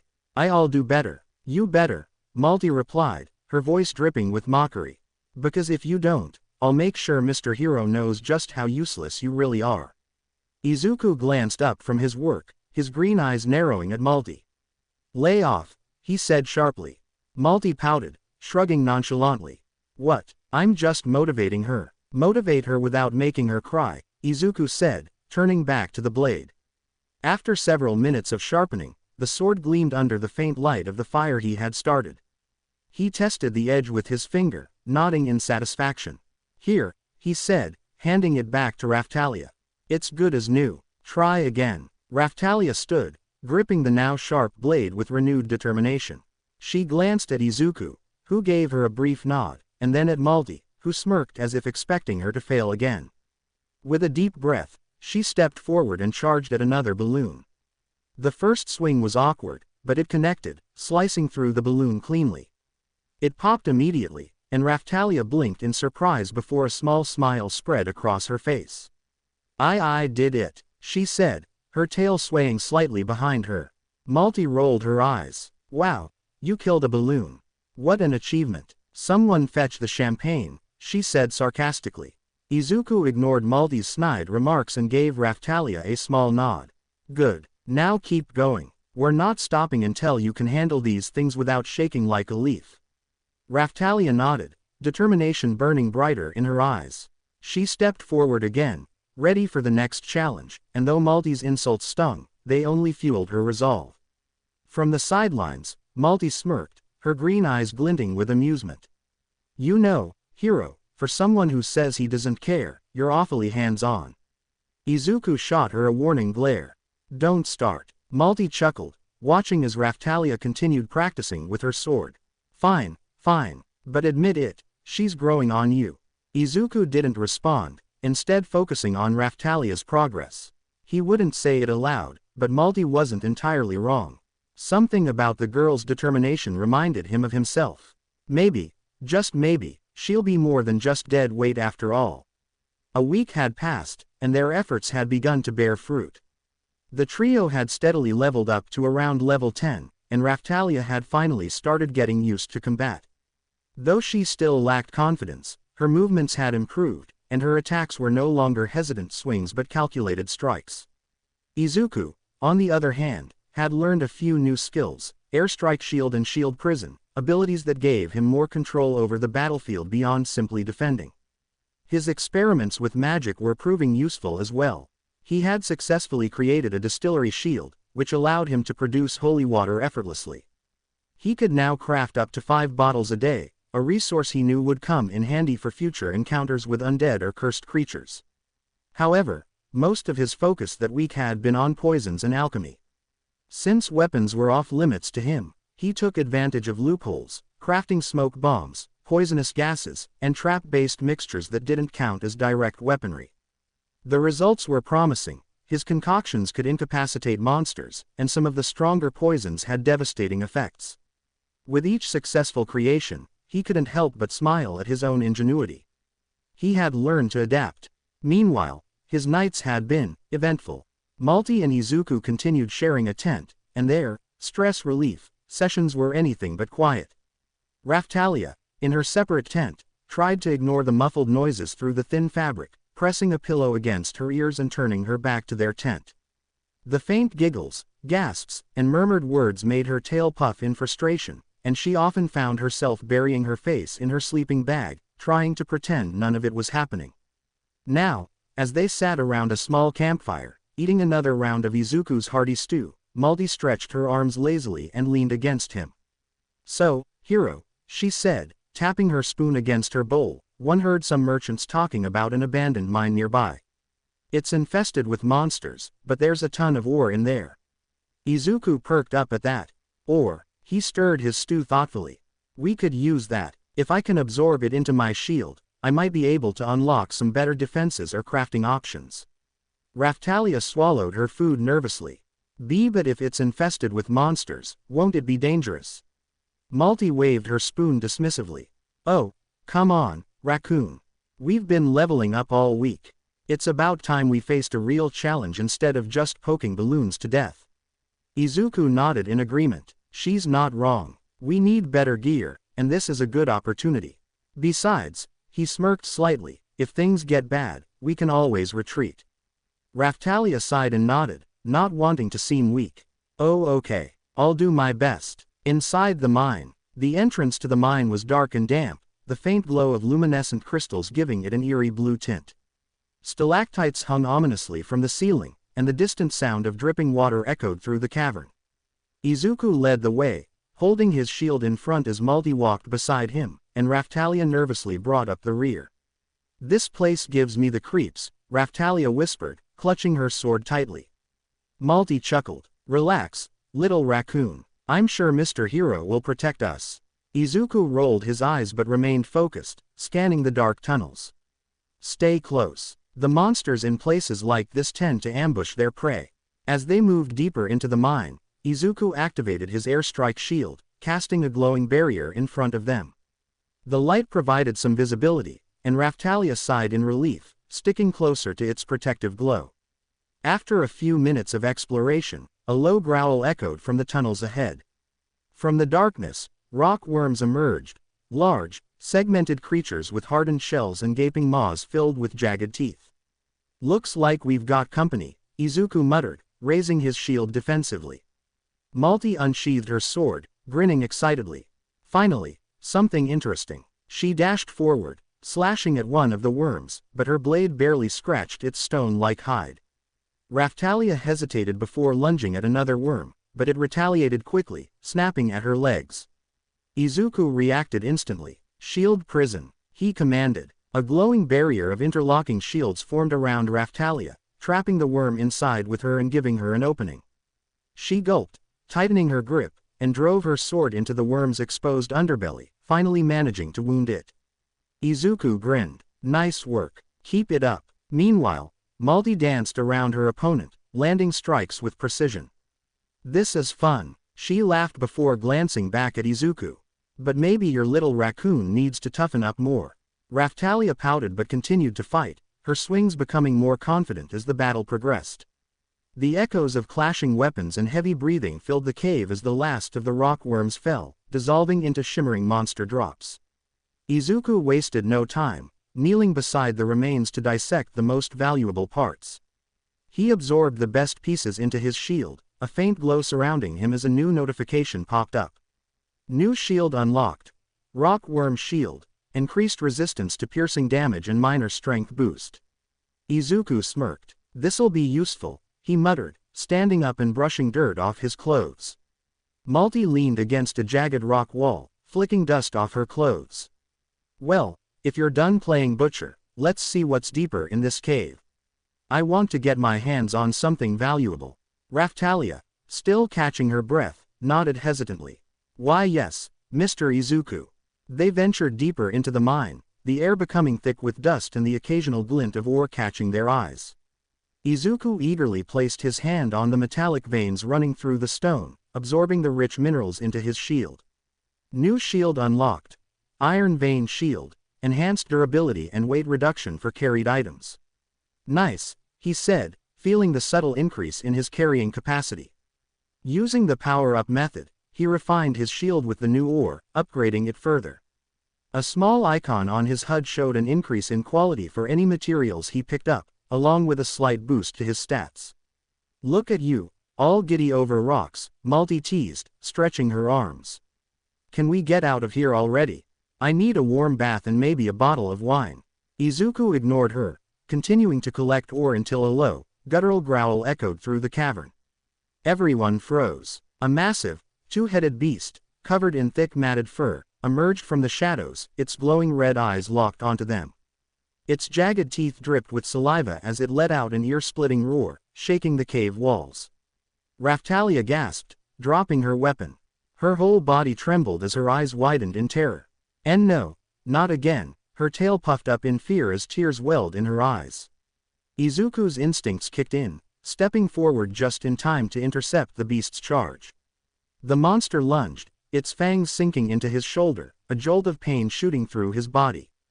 "GHH, damn it," Izuku grunted, gritting his teeth through the pain. He held his ground, using his iron vein shield to absorb most of the impact.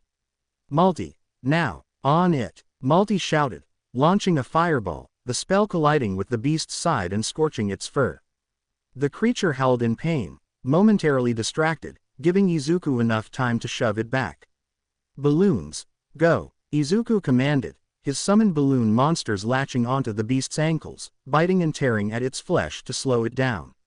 Malty glanced at Raphtalia, who was still frozen, her eyes locked onto the monstrous creature, paralyzed with fear. Malty sighed in frustration. "Seriously, hero, your pet is useless right now," Izuku growled, looking at Raphtalia. "Raphtalia, move, we need you." But she didn't respond. Her breathing was ragged, and the slave mark on her chest glowed as it tried to force her to action.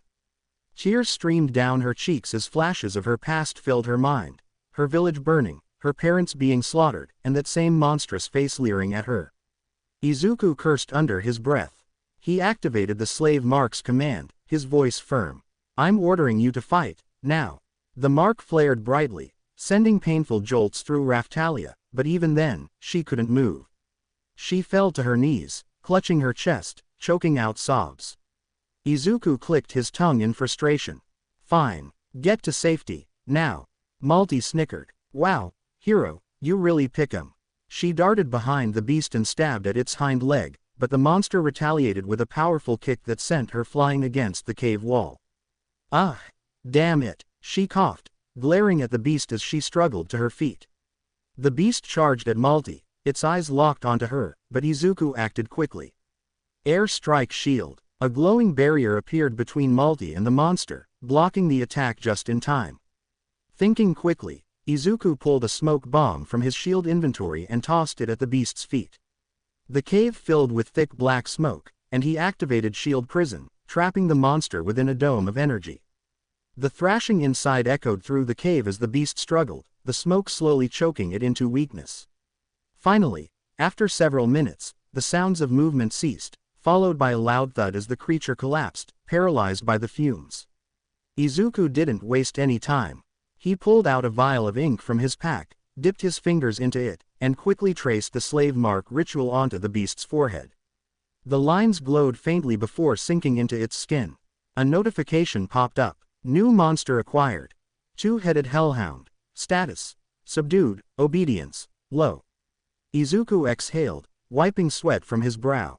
Finally, got it. Malty staggered up beside him, dusting herself off. Well, Hiro, I'll admit, that was pretty impressive. She glanced at the collapsed beast. So, what now? You gonna keep this ugly mutt?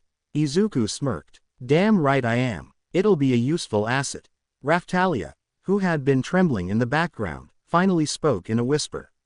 I'm sorry, I couldn't move. Izuku looked at her, his expression unreadable. We'll talk about it later. His tone wasn't angry, but it carried the weight of disappointment. Malty sighed dramatically. Hiro, if she freezes up again, she's gonna get us all killed.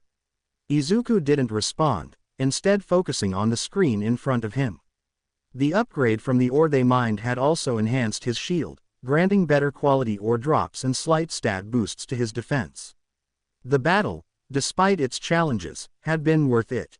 Let's head back, Izuku said, securing the paralyzed beast within his shield's monster storage. We've got what we need. As they made their way out of the cave, Raftalia trailed behind, her face filled with shame. Izuku glanced back at her once, but he said nothing. He knew she was struggling with more than just fear. He had to figure out how to break through it, because in this world, hesitation could mean death. And he wasn't planning on dying anytime soon. Back at the camp, Izuku and Malty sat across from Raftalia, who hugged her knees, trembling.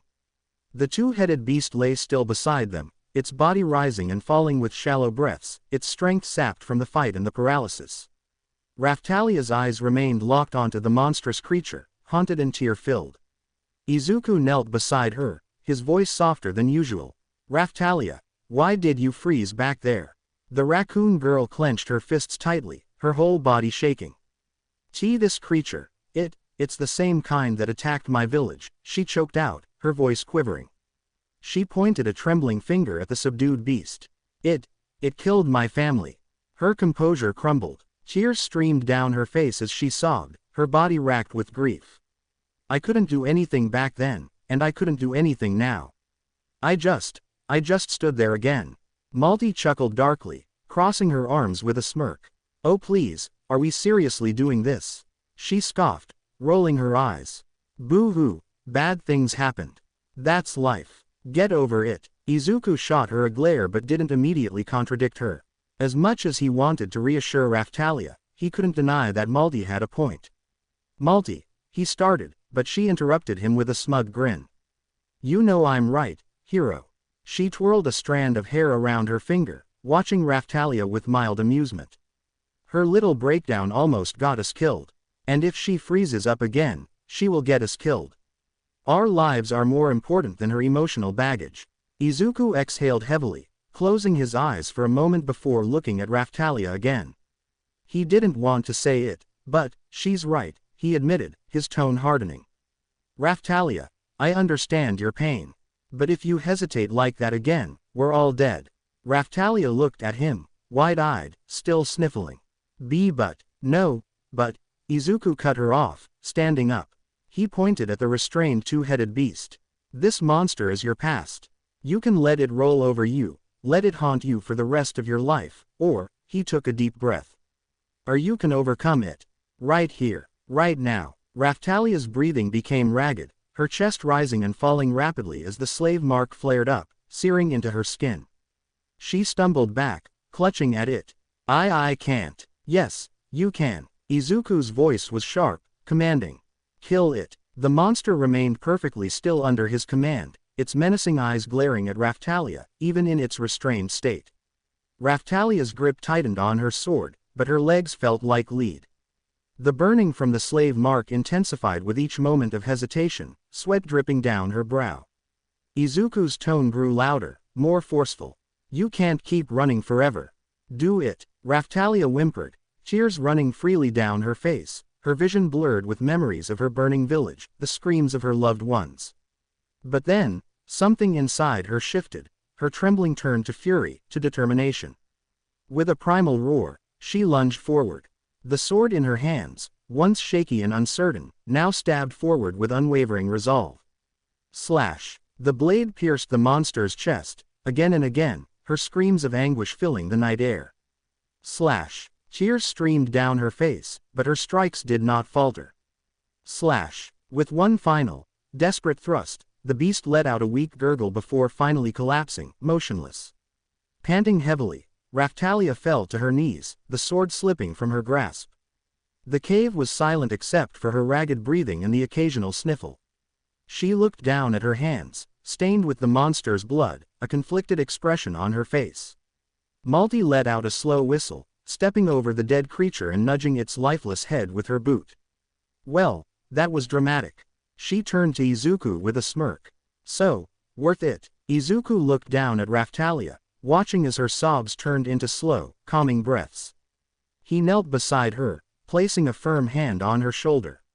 You did good, he said softly. Then he glanced at Malty. Yeah, this was worth it. Malty pouted, rolling her eyes. You're such a softie, hero. She pointed at the now dead beast. Too bad we lost a valuable pet. Izuku shot her a knowing smirk. Raftalia is more valuable than a two-headed dog. He held up his shield, absorbing the remains of the beast. Besides, I still get to unlock a new shield from it. A notification popped up in front of him. New shield unlocked. Hellhound shield. He grinned. See, win-win. Malty crossed her arms, smirking. Well, aren't you resourceful? Raftalia wiped the remaining tears from her eyes and stood up shakily. She looked at Izuku, her eyes filled with a new sense of determination. Thank you, Mr. Izuku, I won't freeze again. Izuku gave her a rare, small smile. I know you won't. Izuku barely had a moment to react before Raftalia threw herself against him, her arms wrapping tightly around his waist. Her body trembled as she sobbed into his chest, her muffled words barely audible. Thank you, Mr. Izuku. Thank you for letting me stay with you, for letting me be a part of this. He hesitated for a brief moment, caught off guard by the sudden embrace, before placing a hand gently on her head. It's not a big deal, he said awkwardly, offering her a rare, small smile. Before he could say anything else, Malty stormed over, her face twisting in jealousy. Oh, I see what you're trying to do, she sneered, grabbing Raftalia roughly by the ear and yanking her away from Izuku. The raccoon girl yelped in pain, falling to the ground. You little raccoon whore. Raftalia's ears flattened against her head, eyes wide with fear as she stammered, and no. I didn't mean to, I just. Izuku immediately stepped in, placing a firm hand on Malty's arm. She was just hugging me, Malty, he said, his voice low but firm. And I'm not going to sleep with her. Malty groaned, rolling her eyes dramatically. Fine, fine, I believe you. It's not like you're a man with that monster between your legs, hungry for any maiden willing. Her lips curled into a sly smirk.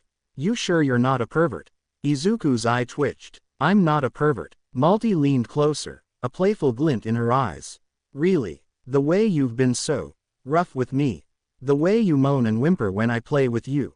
She ran a teasing finger down his chest. Gosh, I'm sure you're a masochist. His jaw tightened, and he stepped forward, bringing himself eye to eye with her. What the hell is wrong with you? Malty feigned offense, placing a hand to her chest with an exaggerated gasp. What's wrong with me? What's wrong with you, letting a spunky little raccoon girl wrap her arms around you like that? You better put your defenses up, shield hero, or she'll take advantage of you. Izuku exhaled in frustration, stepping back. We're not dating, Malty. Stop acting like you're my girlfriend. For a split second, Malty's face turned red, her grip tightening as she hissed, "That's not the damn point, you idiot." Her green eyes burned into his. "You're mine, not anyone else's. Got it? I claimed you, every inch of you." She patted his groin smugly, grinning at his immediate step back. "That's our deal," he grumbled, his patience wearing thin. "Stress relief. I don't need you being possessive." Malty narrowed her eyes. "And I don't need you comforting every pathetic little maiden we pick up." Raphtalia sat frozen on the ground, watching the argument unfold, her face burning with humiliation. Izuku crossed his arms, scowling. "Look, I help people. That's who I am. If you have a problem with that, too bad." Malty sighed dramatically, running a hand through her red hair. "Fine, fine," she said with a huff. "But if she starts getting ideas," she shot Raphtalia a dark smirk, "I will put her in her place." Before Izuku could respond, Malty suddenly leaned in, dipping her tongue into his mouth without warning. Her movements were slow, deliberate, swirling it around his tongue in a sensual dance. Her body pressed against his, the warmth of her curves melding into him. Izuku's eyes widened in shock, his hands instinctively pushing against her shoulders. He struggled to break away, but Malty held him tight, deepening the kiss as if she were staking her claim. When she finally pulled back, licking her lips with satisfaction, she glanced toward Raphtalia, who was staring with wide, horrified eyes. "Go back to your tent, little girl," Malty ordered, her voice laced with smugness. Raphtalia's ears flattened, her eyes darting between them. Izuku exhaled heavily, wiping his mouth. "It's fine," he said, nodding toward Raphtalia. "Get some rest." With clear reluctance, the raccoon girl took a few hesitant steps back before crawling into her tent, pulling the flaps tightly shut behind her. Izuku sat down heavily next to the campfire, but Malty wasn't done. She stepped behind him, draping her arms around his shoulders and whispering into his ear, "Come with me, hero. We need a little privacy." He groaned. "I swear, Malty." She didn't wait for his protests, dragging him away from the fire, her nails tracing teasingly along his chest. They moved through the shadows until they found a small clearing near the edge of the camp. Her green eyes flickered mischievously, and she cast a glance over her shoulder. "Follow us, little raccoon," she whispered under her breath. She used a spell, carrying her words to the tent. Raphtalia, hidden in the darkness, hesitated before following quietly, clutching her chest, feeling an uncomfortable twist of emotions.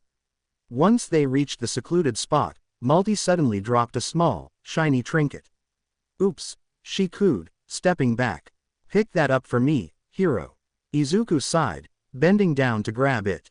"Why did you bring me?" Before he could finish, a wall of earth erupted around him, trapping him waist-deep in a makeshift barrier. His eyes widened in alarm. "What the hell, Malty?" She smirked, circling him like a predator inspecting its prey. "Relax, little hero," she purred, her hands trailing down his chest as she slapped his rear playfully. "I've had a long day, and I need to take out my frustrations." Izuku gritted his teeth, struggling against the earthy prison. "This isn't funny. Let me go." She leaned in, her lips ghosting over his ear.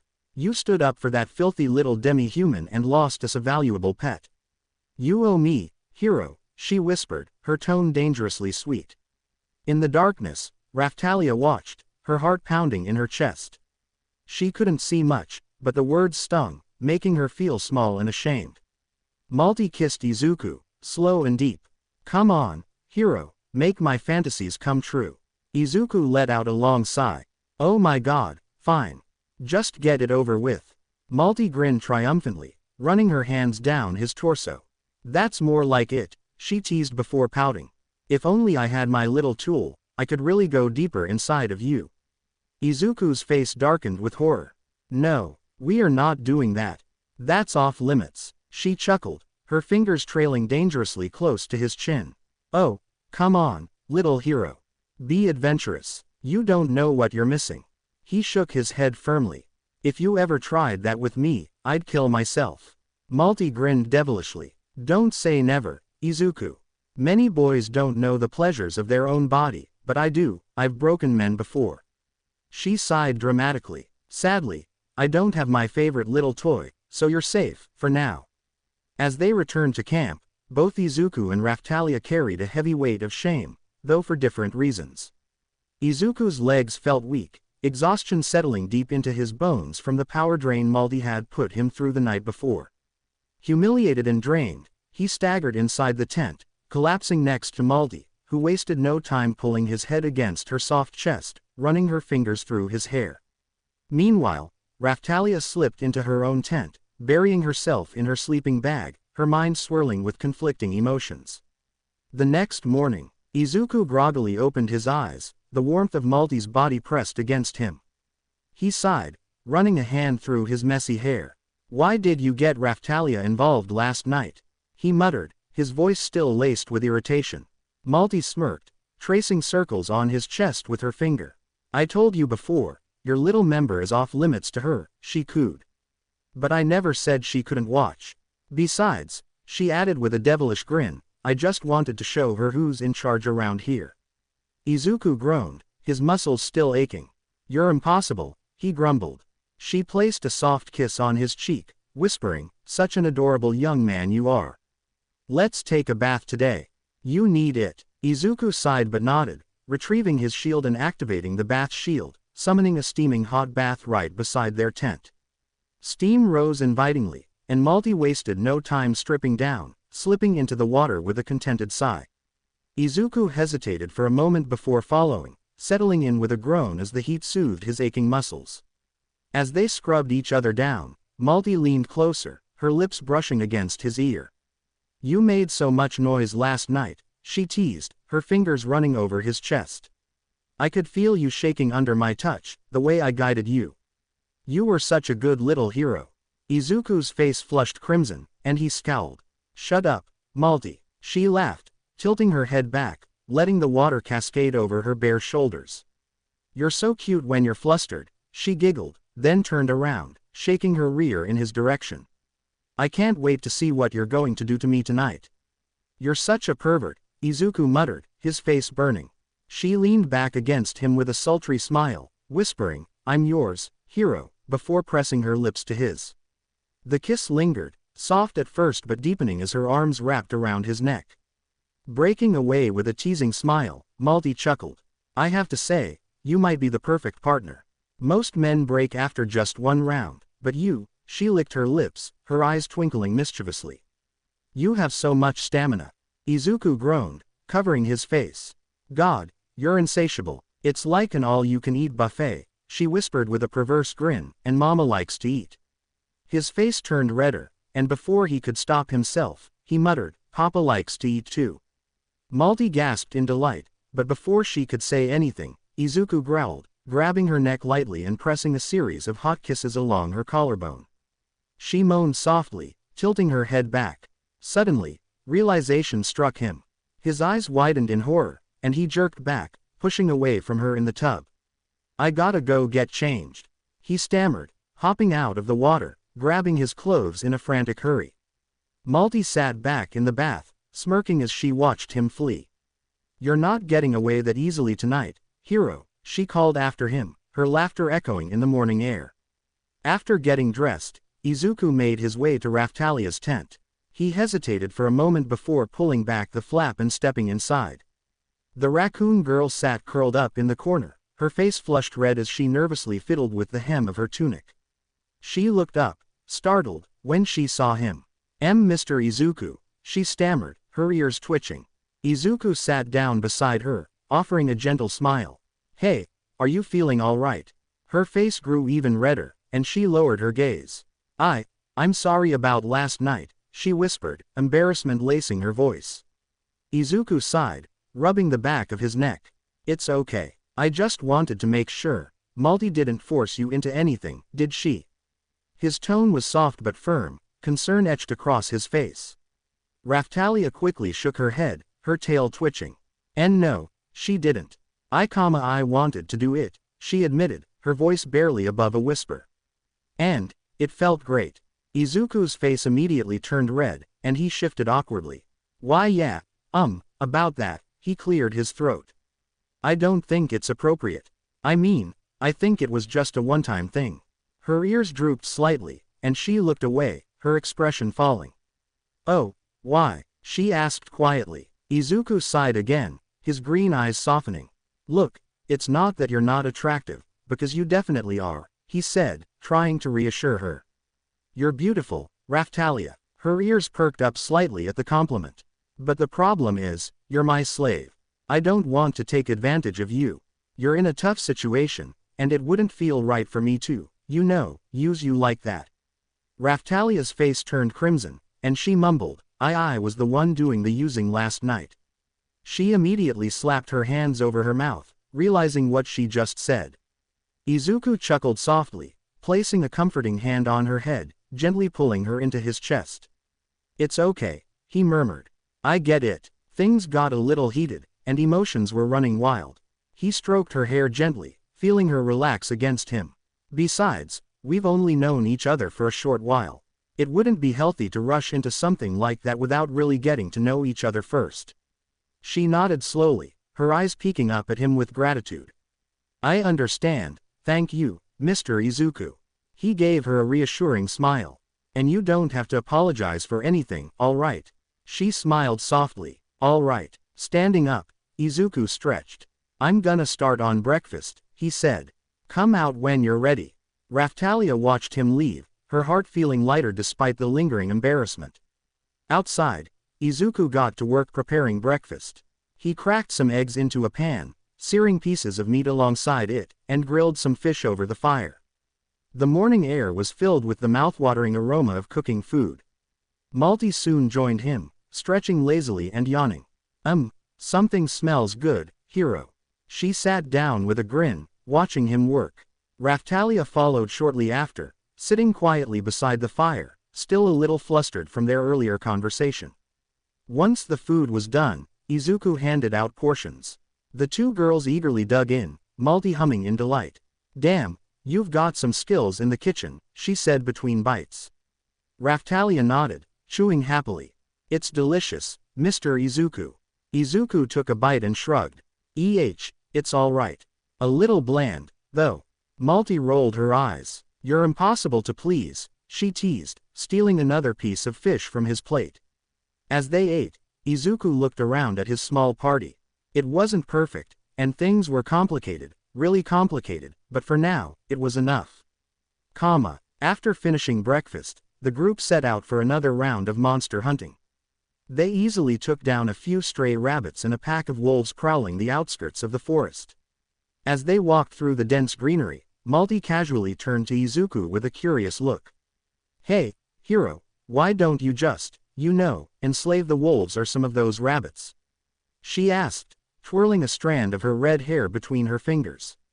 Izuku glanced at her, raising an eyebrow. I mean, it would be a good idea, he admitted, wiping some sweat from his brow. But at the moment, I'm not really looking for small prey. If I'm going to use a slave seal, I'd rather save it for something big. Malty nodded, resting her hand on her hip. So the two-headed dog was worth it, but not these little wolves, huh? She smirked. Then why are you still dragging those ridiculous balloons around? You should just throw them away. Izuku shot her a look. I'm not throwing them away, he said firmly. They're actually pretty useful. Besides, their stats have increased significantly thanks to the boosts I've been giving them. He gestured toward his floating red balloon monsters, which bobbed happily in the air around him. They're not strong, but they're a great distraction in a fight. Malty pouted but shrugged. Fine, but are you planning to tame something better? A small grin tugged at Izuku's lips. Actually, yeah, I've been thinking about getting something like a pseudo-dragon. Malty perked up. A pseudo-dragon? Those little magic-casting lizards. Izuku nodded, excitement creeping into his voice. Yeah, they're not real dragons, but they have the ability to cast spells and they're pretty valuable. Most mages use them as familiars, and they're not exactly the strongest, but if I get one. He tapped his shield proudly. My shield can boost their abilities even further. I might actually be able to use offensive magic through them. Malty whistled in appreciation. Wow, I hate to admit it, but that's actually not a bad idea, hero. Taming one could give us an edge. She leaned closer with an intrigued smile. So why not go get one now? Izuku rubbed the back of his head.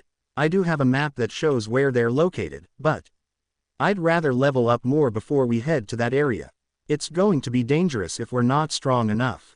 He pulled out his phone, showing Malty a PDF file of the map he'd scanned earlier. Malty peered at the screen, and her eyes widened in recognition.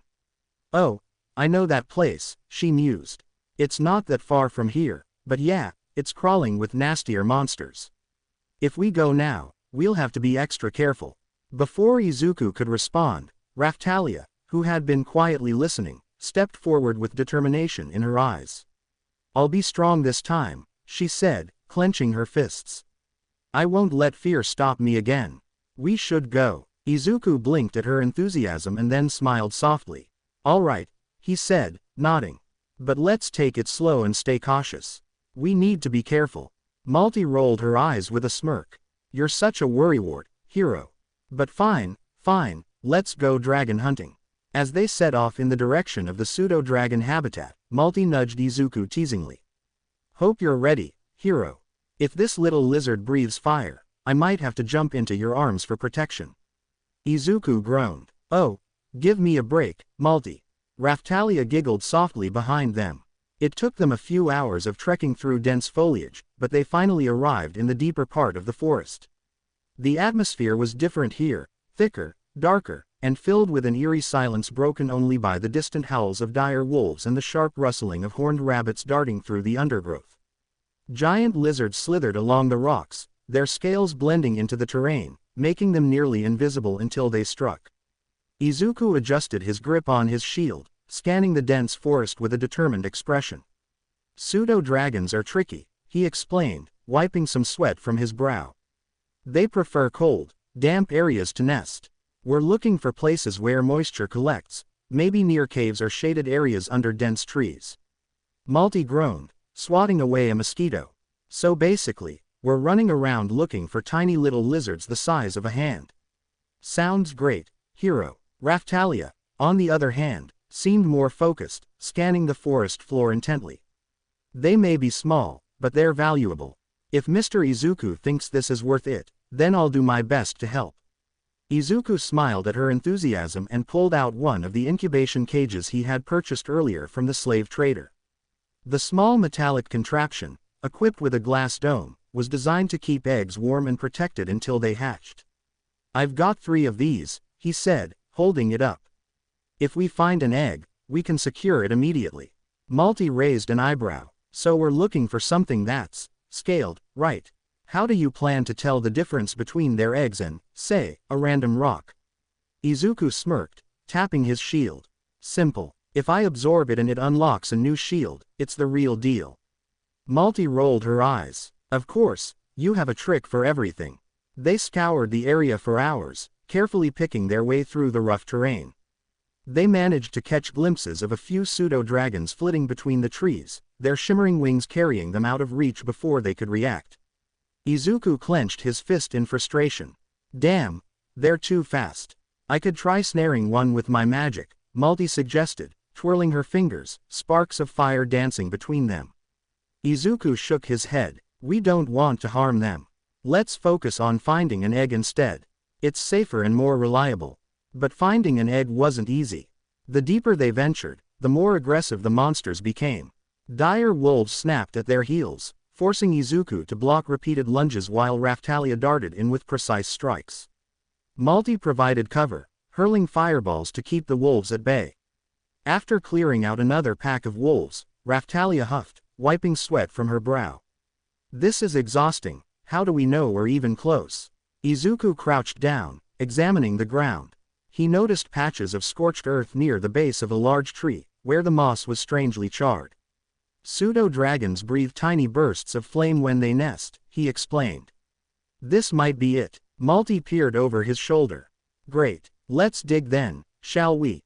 Carefully, they cleared the area with their hands, brushing away dirt and foliage until Izuku's fingers grazed something smooth and hard. He pulled it free, revealing a small, scaled egg with intricate blue and gold patterns decorating the shell. Yes, Izuku grinned, gently placing the egg inside the incubation cage. The device whirred softly as it activated, surrounding the egg in a protective warmth. We got one. Malty crossed her arms with a satisfied smirk. Took you long enough. Let's hope the little thing hatches into something useful. Raphtalia smiled brightly. This is amazing. You're really going to raise a dragon, Mr. Izuku. Izuku nodded, staring at the egg thoughtfully. Yeah, but we're not done yet. Let's see if we can find another. The search continued, battling monsters and scouring every dark, damp corner they could find. By the end of the day, they had secured 3 pseudo-dragon eggs, each one tucked safely into an incubation cage. As they made their way back to camp, exhaustion was evident in their steps, but Izuku couldn't help feeling accomplished. He looked at the cages, imagining the potential they held. Malty nudged him playfully. You're looking way too proud of yourself, hero. Izuku smirked. I can't help it. This could be a game changer. Raphtalia beamed. We'll take good care of them. Izuku nodded. Yeah, we'll raise them right, and they'll help us fight the waves. As they reached their camp and settled down for the night, Izuku lay on the sleeping bag next to Malty, his mind surprisingly quiet for once. She stripped off her clothes as usual, expecting the same hunger and heat that usually followed, but tonight was different. As he lay on his back, staring through a small opening in the tent where the stars peeked through, he didn't move to touch her. He simply watched the sky, deep in thought. Malty, already half undressed, noticed the lack of his usual eagerness and sat up, looking down at him with a puzzled expression. What's wrong? She asked, tilting her head. Izuku turned his gaze from the stars to her. I forgive you. His voice was flat, void of any emotion. Malty blinked, her lips parting in confusion. You, forgive me, she repeated, as if the words were foreign to her. He rolled over, facing away from her. Yeah, I forgive you. There was a pause before she kicked him lightly in the back. He groaned and turned back around. What? Her expression was unreadable, but there was something storming behind her eyes. Forgive me, she scoffed, her tone filled with disbelief. Forgive me for what? For doing what I had to do. For doing exactly what I wanted to do. Izuku remained silent, watching her quietly. She sat up fully, her face contorted in frustration. I don't need your forgiveness, shield hero, she spat. I don't need anyone's forgiveness. Do you think I was losing sleep over what I did? Crying and waiting for your approval? I know you weren't, Izuku said calmly. You're Malty, future queen of your country. You don't look back, right? She folded her arms, narrowing her eyes at him. Damn right, Izuku sighed, his gaze softening as he continued. And I know you probably would have never looked at me twice if the Three Heroes Church had kept their end of the bargain. Malty hesitated, then shrugged, smirking.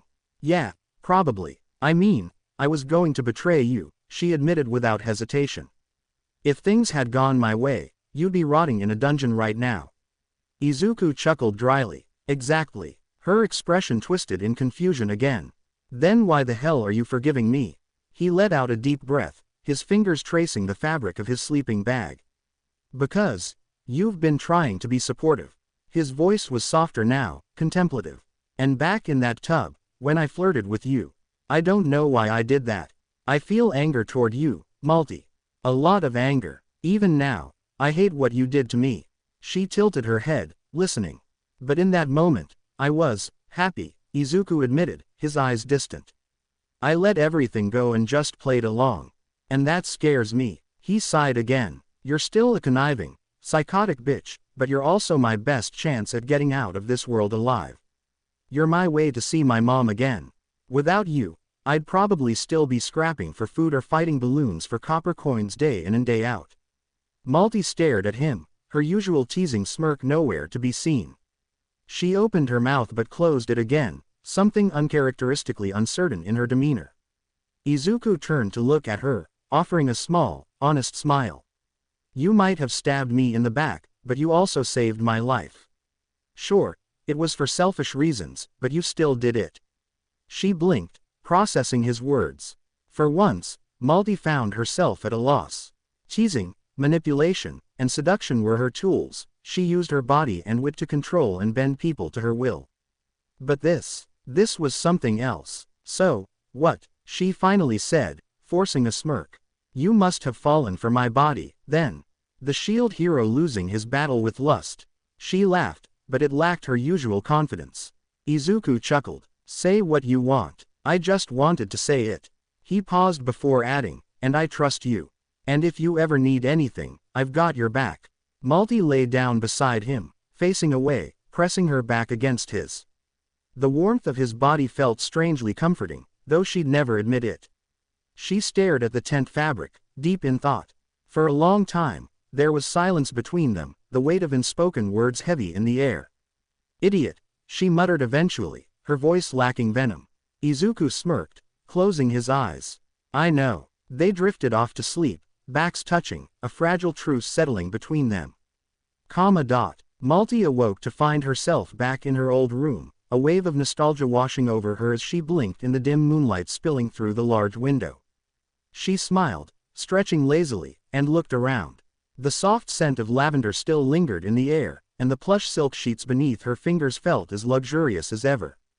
Rising from the bed, she approached the vanity mirror, her heart skipping a beat when she saw her reflection, the young girl she used to be. Her auburn hair flowed effortlessly, cascading down her shoulders in perfect curls. Her eyes, wide and full of hope, stared back at her. She touched her face lightly, as if confirming it was real. So young, so naive. Moving across the room, her fingers trailed over the wooden surface of her desk, where her old journal sat, thick with pages filled with scribbled magic formulas and incantations. She opened it, scanning the delicate script, her handwriting still elegant and full of ambition. With a nostalgic sigh, she raised her palm, conjuring a small flame, the flickering light illuminating the room. It was nothing more than a basic fire spell, barely enough to light a candle, yet back then, it had felt like an accomplishment. She remembered those days vividly, the yearning to become like her father, the great king, the hero who once led armies and secured victories in wars long past. She had admired him, idolized him. She practiced tirelessly, poring over spellbooks and tomes, yet no matter how hard she tried, her magic was weak. Her sister, mere years younger, could already perform advanced spells with ease, while Malty struggled with even the simplest of charms. It had stung, a deep wound that festered in her heart. Despite possessing 3 affinities, her spells lacked power, lacked substance. She clenched her fist, the tiny flame in her hand flickering in response. She remembered this day, the day before she was sent off to study magic abroad in her father's kingdom. The hopeful girl staring back at her in the mirror thought the university would fix everything. They had promised that with enough training, her potential would finally bloom. The memory shifted, and suddenly she was walking the grand halls of the university. The first month had been thrilling, watching students cast spells with elegance and power, their confidence radiant. She had practiced hard, improving only slightly, but it wasn't enough. She fell behind, flunking her classes, and realized the awful truth. She wasn't meant to study magic. It was her weakness. The memory darkened, twisting in her mind as she recalled the slow shift in her approach. Desperation had led her down another path. If she couldn't excel through skill, she'd excel through other means. She had learned to whisper sweet words to her professors, her charm more effective than any spell she could cast. A soft touch here, a lingering gaze there. Before long, grades were no longer an issue. She didn't hesitate to use her mouth, her hands, or the special toys she kept hidden beneath her skirts. As long as the grades kept up, who cared? But no secret remained hidden forever. She could still feel the cold marble floor beneath her knees as she knelt in front of her mother, sobbing, pleading, insisting she had done her best. The harsh crack of the slap echoed through the chamber, sending her sprawling to the ground. The words that followed had shattered her completely. She had lost everything. No longer the heir, stripped of her title, her birthright stolen by her younger sister, the prodigy, the future queen, the perfect daughter. The one with true magic, intelligence, and the leadership skills their mother desired.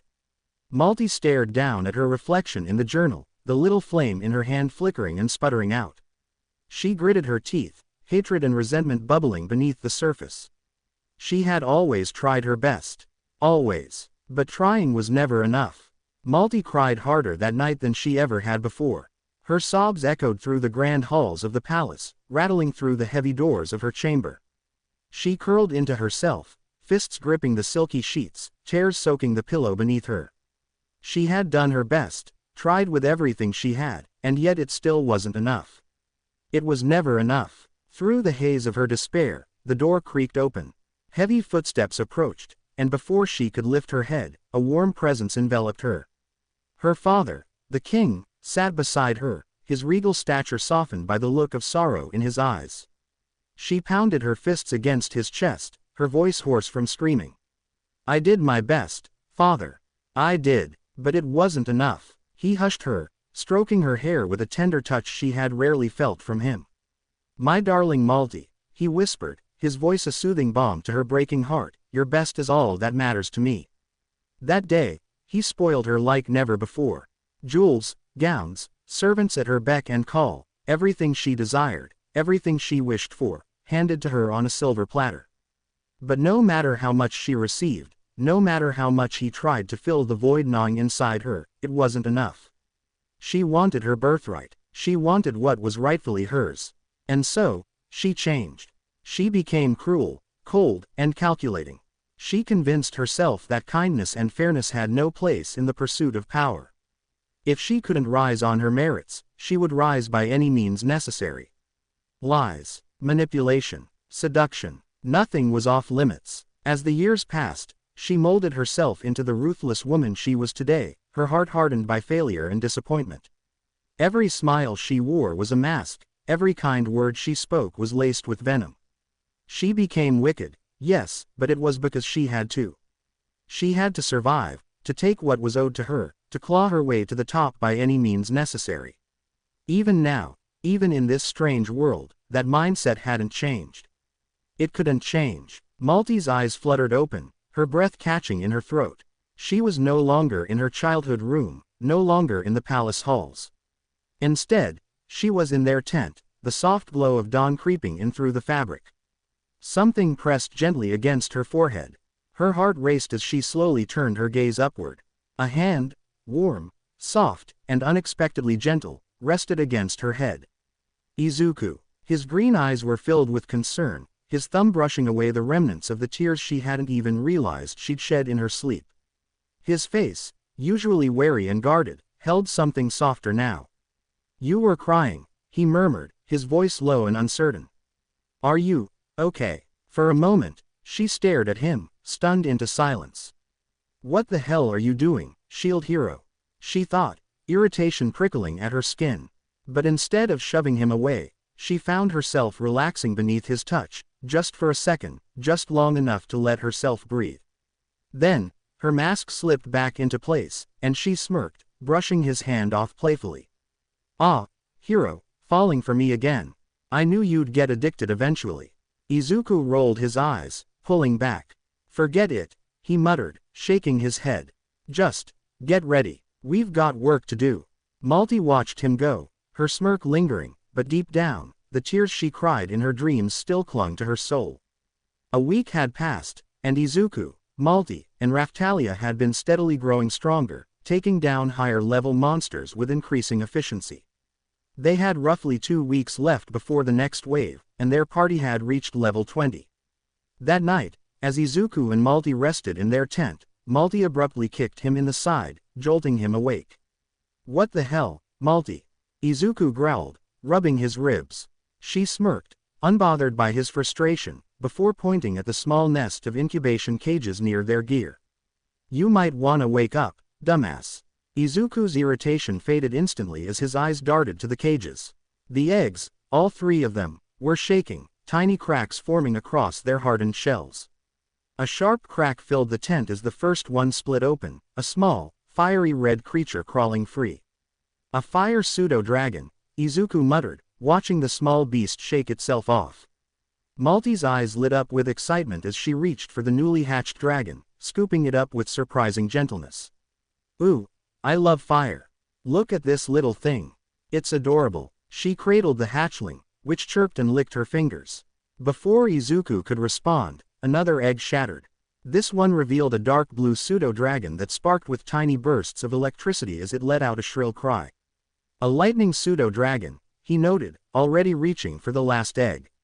A moment later, the third and final hatchling emerged, a light blue pseudo-dragon with tiny frills along its head. When it yawned, a faint mist of water came from its mouth. A water pseudo-dragon, Izuku finished, marveling at them. Malty giggled, lifting the red dragon up to eye level. I love this one. It suits me, don't you think? Izuku smirked. Yeah, and you can have it. She blinked, caught off guard. Wait, what? Seriously? Yeah, he said, shrugging. You like fire, and I'd rather have dragons we can actually work with. This guy will be more useful with you. She hesitated for a moment before smirking, clutching the little beast closer. Ha, you're not as dumb as you look, shield hero. Izuku ignored the jab, checking the status screens of the dragons. They were incredibly low level, barely above newborn status, and each only knew one basic spell aligned with their element. They'd need a lot of training to be viable in battle. Alright, he said, setting the other two dragons on the ground. Let's start leveling them up. Malty yawned, stretching. They'll need food first. Already on it, Izuku replied, pulling out some scraps of meat from their supplies. The pseudo-dragons eagerly snapped at the pieces, chirping excitedly. The next morning, they started training. The newly hatched dragons hunted weak monsters, biting and clawing at balloons while Raftalia giggled, feeding them extra treats whenever they managed a successful attack. Izuku watched, arms crossed, as Malty gleefully cheered her fire pseudo-dragon on. Burn them, my little flame. The tiny beast let out a weak ember spark, barely singing a balloon. Izuku smirked. Looks like it takes after you. All bark, no bite. Malty turned and kicked him in the shin.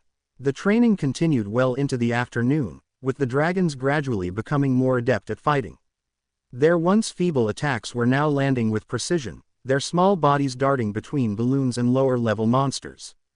As they rested near the campfire, the dragons curled up around them, their tiny chests rising and falling with exhausted breaths. Izuku wiped his forehead, exhaling. Alright, if these guys are sticking around, we need to name them. Malty hummed, running her fingers through her fire pseudo-dragon's scales. Well, mine is obviously going to be Pyro. She smirked. It's got fire, and it's mine, perfect name, right? Izuku rolled his eyes. Yeah, sure. Pyro it is. The fire pseudo-dragon let out a soft chirp, seemingly pleased with the name. He turned his gaze toward the light blue pseudo-dragon, who was curled up near his leg, its frilled head resting against his boot. Its tiny body gave off a cool sensation, almost as if mist were constantly emanating from it. He reached out, running his hand along its head, feeling the smooth, damp texture of its scales. You're calm, quiet, and you remind me of water, he mused.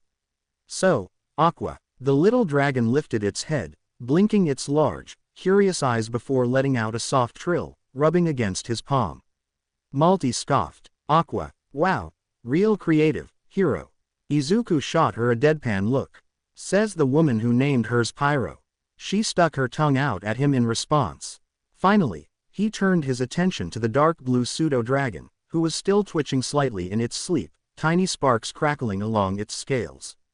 This one had the most energy, always the first to attack and the last to retreat. Izuku smirked. And you're full of energy, always jumping into a fight first. Thunder suits you. At the mention of its name, the lightning pseudo-dragon's body jolted, its small wings fluttering before it let out a chirping zap, causing Malty to yelp as a static shock traveled up her arm. She glared at the dragon before rubbing her arm. Oh, great, now I have to deal with that thing electrocuting me for fun. Izuku chuckled. At least Pyro won't set you on fire. Yet, she clicked her tongue. Yet, with the dragons officially named, they continued training for the rest of the day. Aqua, though slow and methodical, became adept at using its water abilities to hinder enemies, slowing down movement with small, misty bursts. Thunder, true to its name, became the most aggressive, dashing between enemies and delivering sharp zaps of electricity that left their foes momentarily stunned. Pyro, much to Malty's delight, finally started using actual fire instead of weak embers, unleashing small but precise bursts of flame. By the time the sun had dipped below the horizon, all 3 dragons had reached level 6. Malty plopped down near the fire, stretching her arms lazily. Not bad. They're stronger than they were this morning. Izuku nodded in agreement, rubbing Aqua's frilled head as the little dragon nuzzled into his palm. Yeah, but we still have a long way to go if we want them to be battle-ready before the next wave. Raftalia, who had been quietly feeding small chunks of meat to the dragons, looked up. They're learning really fast, she said softly. Maybe we should see if they can learn other spells. Izuku stroked his chin in thought. That's not a bad idea. If we can find magic-infused stones, we might be able to unlock stronger abilities for them. Malty perked up. There's a mage's shop back in town that sells magic stones and books. We should check it out tomorrow. Izuku smirked. Finally, a good idea from you. She kicked him in the shin again. As the night settled, the dragons curled up beside their respective masters. Malty laid Pyro in her lap, stroking its small head as it let out content, purring like vibrations. Izuku smiled as Aqua tucked itself against his side, its cool body acting almost like a natural ice pack against his warmth. Thunder, meanwhile, decided to shock Malty one last time before rolling onto its back, tiny limbs twitching. Malty yelped before scowling at the mischievous pseudo-dragon. Oh, you and I are going to have problems, you little shock rat. Izuku snickered. Looks like he likes you. She shot him a glare. Yeah, then why don't you take him? Izuku smirked. Because you seem to have a way with animals, MEOWLTY. Malty growled, her eyes gleaming in the dim firelight. Don't ever call me that again. Before Izuku could smirk at her reaction, she mounted him, crashing her lips against his, her kiss possessive, demanding. Her hands tangled into his hair as she ground her hips against his, her body pressing into his in a way that left no space between them. The pseudo-dragons chirped at the sudden movement, taking the hint and scurrying off to their little nest nearby, leaving their masters to their privacy. Malty chuckled against his lips, rolling her hips with teasing precision. Mama wants some fun tonight, she purred, her tongue darting into his mouth, tasting him with a hunger that never seemed to fade. And Mama always gets what she wants. Izuku groaned, his fingers trailing down her back before squeezing her soft, round backside, eliciting a pleased gasp from her. She arched into him, nipping at his neck as she whispered against his skin, every night, I need you. His grip on her tightened, his fingers digging into her hips, pulling her down against him. His lips captured hers once more, his kisses growing rougher, more demanding, as his hands roamed across her curves, claiming her just as much as she was claiming him. For Malty, this was perfect. Everything was going according to plan. She had him. She had his body, his trust, his strength. He was hers, or so she thought. As her eyes flickered toward the pseudo-dragons curled up in their nest, something strange twisted in her gut. A pang of guilt. She froze. It was sudden, a feeling she couldn't comprehend. She shook her head, pushing the thought away, convincing herself it was nothing. But Izuku noticed. He pulled back slightly, his green eyes narrowing as he studied her. Malty. His voice was softer now, more concerned than usual. She blinked, forcing a smirk, though it felt wrong. It's fine. Everything's fine. She leaned in to kiss him again, but for some reason, the passion was fading. Something was off. Her lips hovered over his, but the hunger she usually felt, the wild, insatiable need to claim him, to own him, was duller. She pulled away, sitting up, her breath unsteady. She didn't understand. Her body ached for him, her mind screamed at her to continue, but her heart was racing. Why? She clutched her chest, expecting to feel the faint glow of the slave mark activating, but nothing. Nothing at all. She knew what the weaker version of the slave seal would do. If she tried to lie, it would glow faintly as a warning. If she tried to resist a direct order, it would react with a light sting. But right now, there was nothing. Not even a faint glow. Which meant, this wasn't the seal. This was her. Malty's hands trembled slightly as she stared at Izuku. Why? Why was she hesitating? She could easily pull him back down, take what she wanted, tease him until he broke, make him hers all over again. And yet, she didn't move. Tears pricked at the corners of her eyes before she even realized it. She hated this. She hated whatever this feeling was. Izuku sat up, his expression shifting. Multi. His voice was different now, less like the wary shield hero she toyed with and more genuine. She hated that too. Before she could stop, Izuku's arms wrapped around Multi, pulling her close, his warmth seeping into her body. She melted into his embrace, her cheek pressed against his bare chest, feeling the steady rise and fall of his breath. For once, she didn't taunt him. Didn't tease. Didn't manipulate. She just laid there, her mind a mess of conflicting emotions. Her fingers gripped his shirt, clinging to him, though she didn't know why. She felt safe. And she hated it. She pulled back, shaking her head. I'm not in the mood anymore. I'm sorry. Izuku blinked, but instead of questioning her, he just leaned in and kissed her gently on the lips. It's okay. They broke apart, the moment hanging between them. Multi slowly inched closer again, hesitantly resting her head under his chest. She didn't know why she did it, why she craved his warmth, why she needed to stay close. She just did, and as she lay there, sleep took her. Multi's dream felt too real. She was small, her limbs frail and weak, her wings too tiny to fly properly. She flapped desperately, following behind a woman with long purple hair, her harsh eyes filled with nothing but disdain.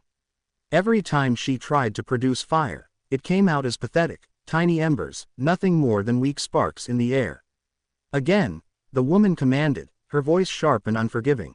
Multi, no. The little pseudo-dragon tried again, her body shaking as she inhaled deeply, willing her magic to respond. She exhaled, but once again, only embers flickered from her mouth. The whip cracked, pain shot through her back, and she yelped, her small body curling inward as she cried out in pain. Again, she tried and tried, but every time, it wasn't enough. The whip came again. Tears welled up in her dragon eyes, her tiny claws gripping the dirt beneath her. Why can't I do it? Why am I so weak? The whip was about to strike once more. But something blocked it. A shield. A green-haired figure stood in front of her, his stance firm and unshakable. Multi, the dragon, looked up, wide-eyed. The woman snarled, "What do you think you're doing?" The green-haired boy didn't respond. Instead, he turned, gently scooping her up in his arms, his touch careful as if she were something precious. For the first time, she wasn't thrown away. For the first time, someone held her. He carried her away, into the woods, shielding her from the harsh words and harsher pain that followed. And for the first time, someone looked at her as if she wasn't filth. As if she wasn't worthless. As if she mattered. Tears spilled from her eyes, her small dragon body curling into his warmth. It felt nice. It felt safe. And then, she woke up. Tears ran down Multi's face, her breathing unsteady as the lingering emotions from her dream refused to fade. A soft touch against her cheek startled her. She blinked, looking up to see Izuku's face hovering above hers, his thumb gently wiping away her tears. His touch was careful, almost too careful, like she was something fragile. Something precious. Her chest tightened. Before she could say anything, Izuku smiled softly. "Hey, why don't we take the day off?" Multi blinked in confusion. "What?" He sat up, stretching. "Let's not worry about training today. Just relax." She stared at him, trying to figure out his angle. "You, taking a break?" Izuku chuckled. "Even I need one sometimes." He stood up, stepping out of the tent, leaving her momentarily alone with her thoughts. Why was he being so? Before she could finish that thought, he returned, a small bag in his hands. She recognized it immediately. Her heart skipped a beat. These were artisan tools. Tools for crafting magical items. She narrowed her eyes. "What are you doing with those?" Izuku ignored her question, instead kneeling in front of her and pressing a finger against her lips. "Just close your eyes," he whispered. She raised an eyebrow but smirked playfully. "Oh, I see what you're trying to get at, hero." She closed her eyes and parted her lips, her long tongue slipping out teasingly. "Go ahead. I promise I'll be gentle." Izuku's face immediately turned red. "No, not that." He shoved the object into her hands instead. Multi cracked open one eye, then fully opened them when she felt the weight of something smooth and polished in her palms. Her smirk vanished. It was a wand. A beautiful, handcrafted wand. The handle was wrapped in fine leather, the wooden shaft polished and adorned with small arcane etchings that shimmered faintly in the firelight. A crystal core was embedded at the tip, glowing faintly with latent magical energy. She stared at it, her fingers tightening around the grip. Her throat felt dry. Izuku rubbed the back of his head. Figured you might like it. She didn't hear him. Her mind drifted back to when she was a child, clutching a similar wand, its wood aged and worn from years of desperate use. She had cherished it. She had practiced every day, believing that she could become a great magician, that she could one day prove her worth. But then, crack, the memory of her mother's face, twisted with disgust. You are useless. The sound of wood snapping in her hands. The feeling of complete and utter failure. Her fingers clenched around the new wand, her knuckles turning white. Why? She whispered. Izuku tilted his head. Why did you give me this? She asked, her voice quieter than she intended. He shrugged. Because I think you'd make a great magician. Malty laughed, a bitter, hollow sound. You're wrong, she said, shaking her head. I'm awful at magic. I always have been. Izuku frowned. That's not true. You don't know that, she snapped. He folded his arms, staring at her. Then prove me wrong. She froze. Izuku leaned forward, his green eyes locked onto hers.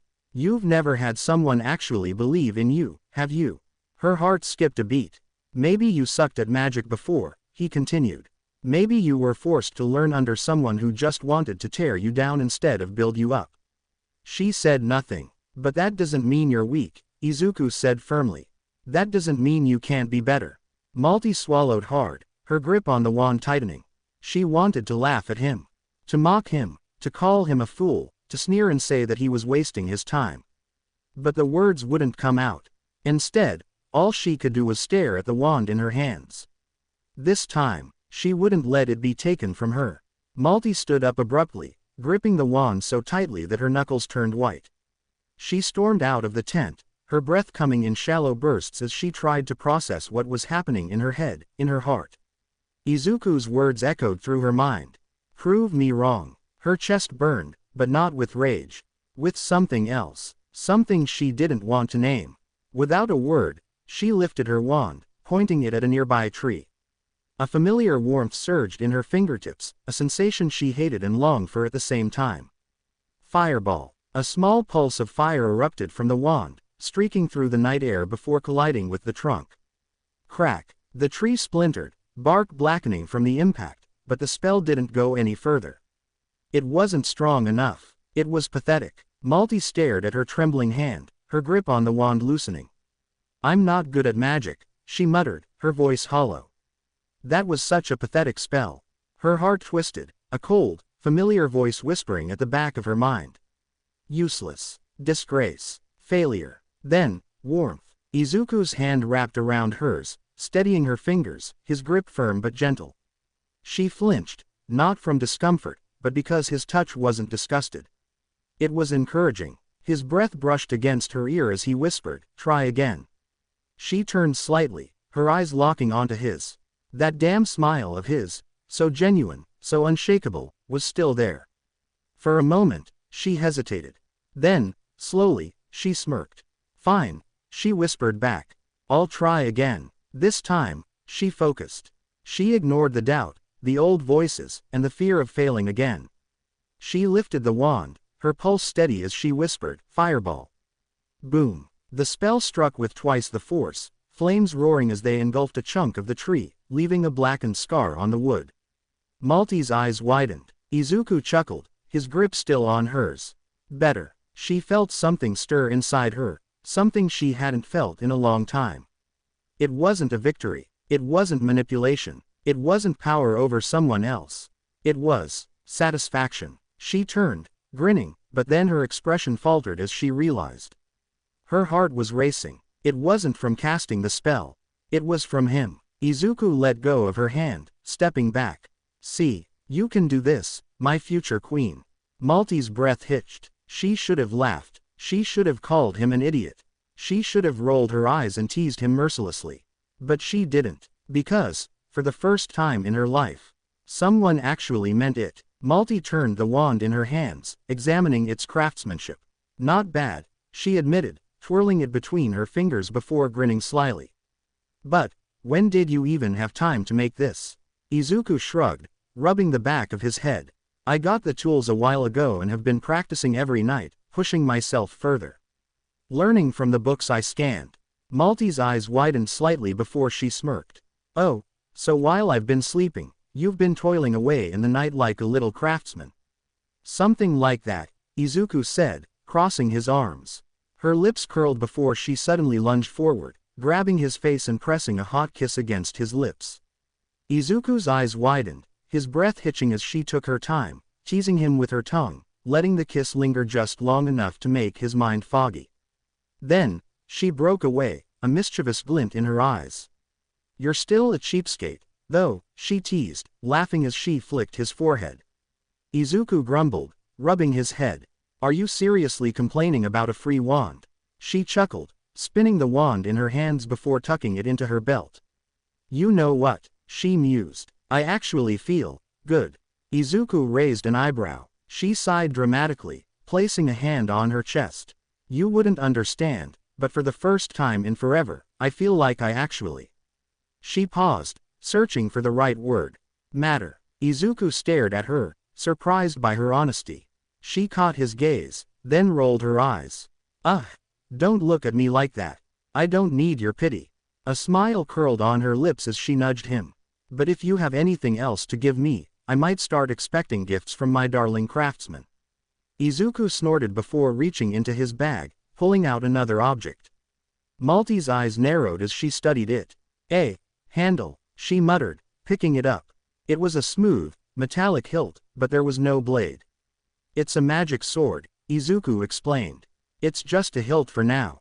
If you channel magic into it, it should create a blade. In theory. Her eyebrows rose. Oh, so this is experimental work, huh? She teased. Just try it, Izuku said, rolling his eyes. Malty grinned, gripping the handle tightly. She closed her eyes, focusing her magic. A flicker of fire burst from the hilt, forming a thin, glowing blade, but it was short. Too short. More of a dagger than a sword. Malty clicked her tongue, staring at the small fireblade with mild disappointment. Not quite what I was expecting, she admitted. But I'll make it work until you fix it. Izuku sighed. I'll refine it later. It needs more magical conductivity. She twirled the fire dagger in her hand, testing the weight before smirking. You're turning out to be quite useful, hero. She suddenly leaned into his ear, her breath warm against his skin. Tonight, she whispered, her voice husky, you're gonna have a lot of fun. Izuku gulped. She giggled, pulling away with a wicked grin. But first, Malty stretched, her hips swaying as she turned away. We're going on a shopping spree. She threw him a playful glance over her shoulder. We need to make sure we're all equipped before the next wave hits. Izuku let out a deep sigh, running a hand down his face. Great, he muttered. There goes my money. Malty laughed, wrapping an arm around him. Oh, don't be so grumpy, hero. Think of it as an investment in your favorite future queen. Izuku just shook his head, knowing full well he was never going to win against her. Raphtalia perked up as she overheard their conversation. You're going shopping? She asked excitedly, her fluffy ears twitching. Malty and Izuku glanced at each other before smirking. Well, Malty teased, ruffling the raccoon girl's hair. You're finally taking an interest in something other than training. Raphtalia huffed, swatting her hand away. I just want to come along. Izuku chuckled, crossing his arms. All right, but stay close. We don't want any trouble. Malty sighed dramatically, stepping away as she slipped on her ring. Her vibrant red hair darkened, shifting to midnight black. Her signature human features twisted, replaced by sleek cat ears that flicked at the tips and a long feline tail that swayed playfully behind her. With her disguise complete, she smirked. Call me Meowlty while we're out, she purred, flicking her tail. Wouldn't want people recognizing me, after all. Raphtalia stared, her eyes wide. You really look like a demi-human, creepy. She whispered out the last word. Malty grinned, lowering her ears playfully. A convincing one, huh? Izuku just shook his head, adjusting his cloak. Alright, let's get going before she starts getting too into character. Exploring the market. The streets of the city were bustling with activity, filled with merchants shouting deals, adventurers bartering for weapons, and children running through the crowd with sweets in hand. The trio moved through the crowd with ease, Meowlty walking ahead with her usual grace and confidence, while Raphtalia clung to Izuku's side, taking in all the new sights. It didn't take long before Meowlty dragged them toward a colorful stall selling sweets. Alright, hero, buy me something, she demanded, nudging Izuku's arm. Buy it yourself, he muttered, glancing over at the vendor. Meowlty pouted, her cat ears drooping. Come on, I'm your precious companion, aren't I? Izuku rolled his eyes but handed over a few silver coins. The vendor, an older woman with a kind smile, handed over a stick of glazed honey treats. Meowlty took a bite, her tail flicking in delight. I knew you'd cave. Raphtalia, meanwhile, hesitated before tugging at Izuku's sleeve. Can I have one too? She asked shyly. Izuku sighed, pulling out another silver. Yeah, here. Raphtalia's face brightened, and she nibbled happily on her treat, her fluffy tail wagging. Meowlty snickered, elbowing Izuku. Aren't you just the sweetest little hero, spoiling your girls? Shut up, he grumbled, turning away. After satisfying Meowlty's sweet tooth, Izuku led them toward a shop specializing in magical materials. Shelves were lined with rare herbs, enchanted stones, and crafting tools. Izuku grabbed several key materials, powdered mana crystals, alchemy ingredients, and reinforcement runes, all while calculating what he could afford. Planning on making something special? Meowlty asked, leaning over his shoulder. Izuku nodded, grabbing a bundle of parchment. I'm going to make some enchanted accessories. Maybe some defensive charms. Meowlty hummed, pretending to be disinterested but watching closely. You've really become quite the craftsman, she teased. First a wand, now this. You sure you're not secretly a mage? Izuku chuckled, placing the materials in his bag. I just like being prepared. As they left the shop, Meowlty's golden eyes gleamed with amusement. Raphtalia happily munched on her sweet, unaware of the scheming smirk on the cat girl's face. Well, hero, Meowlty purred, linking her arm with his, now that we've spent all your money, what's next? Izuku sighed heavily, already regretting bringing her along. We still need weapons and armor, he muttered. Meowlty grinned. Ooh, now we're talking. Raphtalia perked up, her tail flicking excitedly. Maybe I can get something better than this sword. Meowlty glanced at her, her smirk growing. Oh, little raccoon wants an upgrade. Well then, let's see what our darling hero can provide. Izuku just groaned, already expecting to leave the market with empty pockets. The blacksmith. Izuku, Meowlty, and Raphtalia stepped into the familiar heat of the blacksmith's forge. The scent of burning coal and hot metal filled the air, and the sound of hammers striking steel echoed through the shop. The burly blacksmith, Erhard, looked up from his work, wiping sweat from his brow. Back again, he grunted, eyeing Izuku. What do you need this time, shield hero? Izuku gestured to Raphtalia. She needs a proper weapon and armor. Raphtalia stood up straight, clutching her current, worn-out sword with both hands. Erhard nodded, stepping forward and inspecting her gear with a critical eye.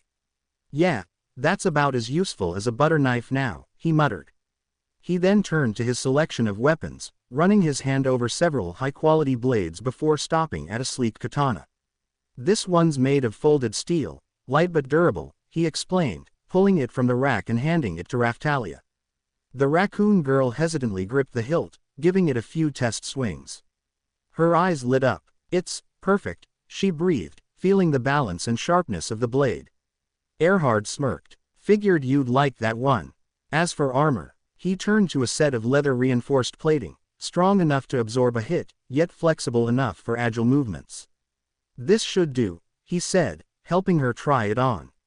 The armor fit snugly, its dark leather and steel plates complementing her small but growing frame. Raphtalia twirled once, testing the movement. Meowlty leaned in, grinning. Ooh, look at you, raccoon. Finally looking like a real warrior. Raphtalia huffed, crossing her arms. I was already a warrior. Meowlty just chuckled, flicking the girl's ear. Izuku sighed, pulling out his pouch. How much? Erhard scratched his beard. For the katana and armor. 300 silver. Izuku winced, but he counted out the coins, handing them over. Meowlty happily pocketed a piece of candy, clearly enjoying his suffering. Raphtalia, however, bowed deeply. Thank you, Izuku. I'll fight even harder from now on. Izuku smiled faintly, patting her head. I know you will. Meowlty rolled her eyes. Enough with the mushy stuff. What about you, hero? Still planning to run around in rags? Izuku shrugged, crossing his arms. Armor's pointless for me, my defense is already high. Both girls stared at him. Meowlty raised an eyebrow. Seriously? Raphtalia tilted her head. But, shouldn't you still wear something just in case? Izuku sighed, rubbing his temple. Fine, I'll buy something light. Erhard chuckled, already expecting this outcome. Good choice. I can forge you something custom, lightweight but reinforced.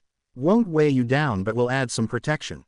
Izuku nodded. How long will it take? A couple of days, Erhard replied, grabbing a measuring tape. Now hold still while I get your measurements. Meowlty leaned in close, her tail flicking playfully. Ooh, getting stripped down for the blacksmith. Don't worry, hero, I'll close my eyes. Shut up, Izuku muttered, gritting his teeth as she smirked.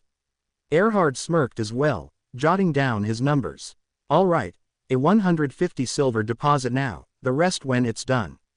Izuku handed over the coins, knowing full well that his wallet was in pain. Meowlty patted his shoulder. Don't worry, hero. Money is temporary, but a well-dressed man. That's priceless. Izuku just groaned, already regretting agreeing to shop with her. Izuku walked out of the city with the two girls trailing behind him. The journey back to camp was quiet, save for the occasional chirping of birds and the rustling of leaves in the wind. The sun had begun its slow descent, casting an orange glow over the treetops. As they arrived at their small, makeshift camp, Izuku stretched his arms. All right, he said, rolling his shoulders. I'm going to check on our fishing traps. We'll need food for tonight. He turned, heading towards the river, leaving Malty and Raphtalia alone at the campfire. The moment he disappeared into the distance, Malty shed her disguise, her fiery red hair spilling down her shoulders as she stretched lazily. Raphtalia hesitated for a moment before taking a deep breath, gathering her courage. Can I ask you something? She said softly. Malty barely glanced at her, idly poking at the fire with a stick. What? Raphtalia shifted uncomfortably, her hands clasped together. I wanted to ask if I could have one night with him. Silence. Malty froze, her fingers twitching ever so slightly around the stick in her hand.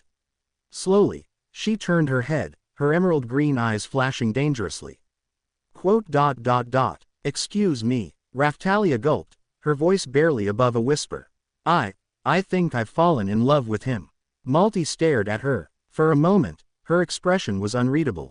Then, a slow smirk crept onto her lips. You think you've fallen in love? She echoed, tilting her head mockingly. How cute. Her voice was deceptively sweet, but her eyes were cold as ice. Raphtalia, emboldened by her emotions, pressed on. I know what I feel, she said, her cheeks flushed. When I'm around him, my heart beats faster. I feel safe. When we were together that night, it felt right. Like I belong by his. A sharp slap cut her off. Raphtalia held her face in surprise, as the pain stung her face. Her fingers twitched, and for a fleeting moment, she imagined wrapping them around the raccoon girl's throat. She dares to say that in front of me. She dares to think she has a place beside him. The princess inhaled sharply, clenching her fists to stop the violent urge bubbling in her gut. Let me make something clear, she said, her voice silken venom. He belongs to me, nobody else. Raphtalia stiffened, her ears lowering. Malty leaned in, her breath hot against the demi-human's face. I let you play with him once, she continued, her tone mockingly condescending. A little fun. A little indulgence. But that's over. You were privy to a part of him. But nothing more. Her nails dug into the dirt, her rage simmering beneath the surface. If I so much as hear, she whispered, her tone dropping to a deadly chill, that you so much as accidentally brush against his manhood, I will personally cut your hand off. Raphtalia's breath hitched, her body frozen. Malty's smile did not reach her eyes. And if you ask me again, I will drag you to a tree and hang you from it, you filthy demi-human. Her green eyes gleamed with wicked satisfaction as she watched Raphtalia flinch at her words, the girl instinctively scooting away, her tail curling close to her body. I'm sorry, Raphtalia whispered, her voice trembling. Malty sighed dramatically, tossing a strand of red hair over her shoulder as if the entire conversation had been a mild inconvenience. Good girl, she murmured, leaning back on her palms. For a moment, silence settled between them. But Malty's mind was racing. The way Raphtalia had spoken about him, the longing in her voice. Malty felt something twist inside her. Something she didn't like. She loves him. She clenched her fists. Then what do I? Her breathing hitched, and before she could stop herself, a frustrated scream tore from her throat, echoing through the camp. Raphtalia jumped, her ears flattening against her head. Malty took a shaky breath, running a hand through her hair. I'm going to my tent, she muttered, standing abruptly. I need to cool off. She didn't wait for a response, storming off into the dark fabric of her tent, flipping the flap shut behind her. Inside, she threw herself onto her makeshift bed, staring at the ceiling. Her chest felt tight, she gritted her teeth, her fingers curling around the wand at her waist. She hissed, gripping it tightly. Why is he so nice? Her father had spoiled her, given her everything she ever wanted, made her feel like a queen before she even had the throne. And yet, it wasn't enough. It was never enough. She could still remember the sting of her mother's slap the day she lost her right to the throne. The way her father tried to comfort her, filling the void with expensive gifts and empty promises. But it hadn't filled the hole. Nothing ever had. She squeezed her eyes shut, trying to block out the memory. She thought back to Izuku, to the way he smiled at her, the way he treated her as an equal, the way he challenged her without fear. The way he had trusted her, even after everything she had done. It made her sick. It made her feel warm. It made her feel afraid. Her fingers trembled as she gripped the wand harder. He should hate me. He should want me dead. But instead, he looked at her like she was worth something. And she hated that, because the moment she let herself believe it, she would be weak. She hissed, sitting up abruptly, forcing those thoughts away. No, she whispered, I don't need him. She gritted her teeth. I don't need anyone. She repeated it over and over, trying to convince herself. Trying to drown out the tiny, treacherous voice in her head. The one that whispered, then why does it hurt? Izuku returned to camp, the smell of freshly caught fish filling the air as he adjusted his grip on the bundle in his hands. The atmosphere was off. Earlier, they had been laughing, teasing, enjoying the success of their hunt, but now. The camp felt quiet, too quiet. He looked around, noticing that both Malty and Raphtalia were in their separate tents. That wasn't like them. Malty would normally be lounging arrogantly, making some offhand comment about her future kingdom, while Raphtalia would be sitting by the fire, quietly enjoying the meal. Instead, only Raphtalia came out when he called. Something was wrong. She hesitated as she accepted her food, and Izuku finally noticed the red mark on her cheek. His eyes darkened. Malty. He handed Raphtalia her food and sighed. I'll take care of this. He took one of the grilled fish from the fire, skewered on a stick, and turned towards Malty's tent. Malty's tent. The moment Izuku stepped inside, a blanket flew at his face. Go away, Malty snapped, her voice filled with rage. Izuku caught the blanket effortlessly and tossed it aside, calmly stepping closer. She sat on her bedroll, arms crossed, eyes blazing with fury. Her body was tense, her fists clenched so tight that her nails dug into her palms. He held out the fish. She glared at it like it was poison. Eat. His voice was firm but gentle. Malty's lips curled in disgust. Why don't you take that to your filthy demi-human slut instead? She hissed, venom dripping from every word. Izuku didn't flinch. He didn't move. He just kept holding the fish toward her, unwavering. That only infuriated her more. With a snarl, she slapped the food away, sending it tumbling onto the floor of the tent.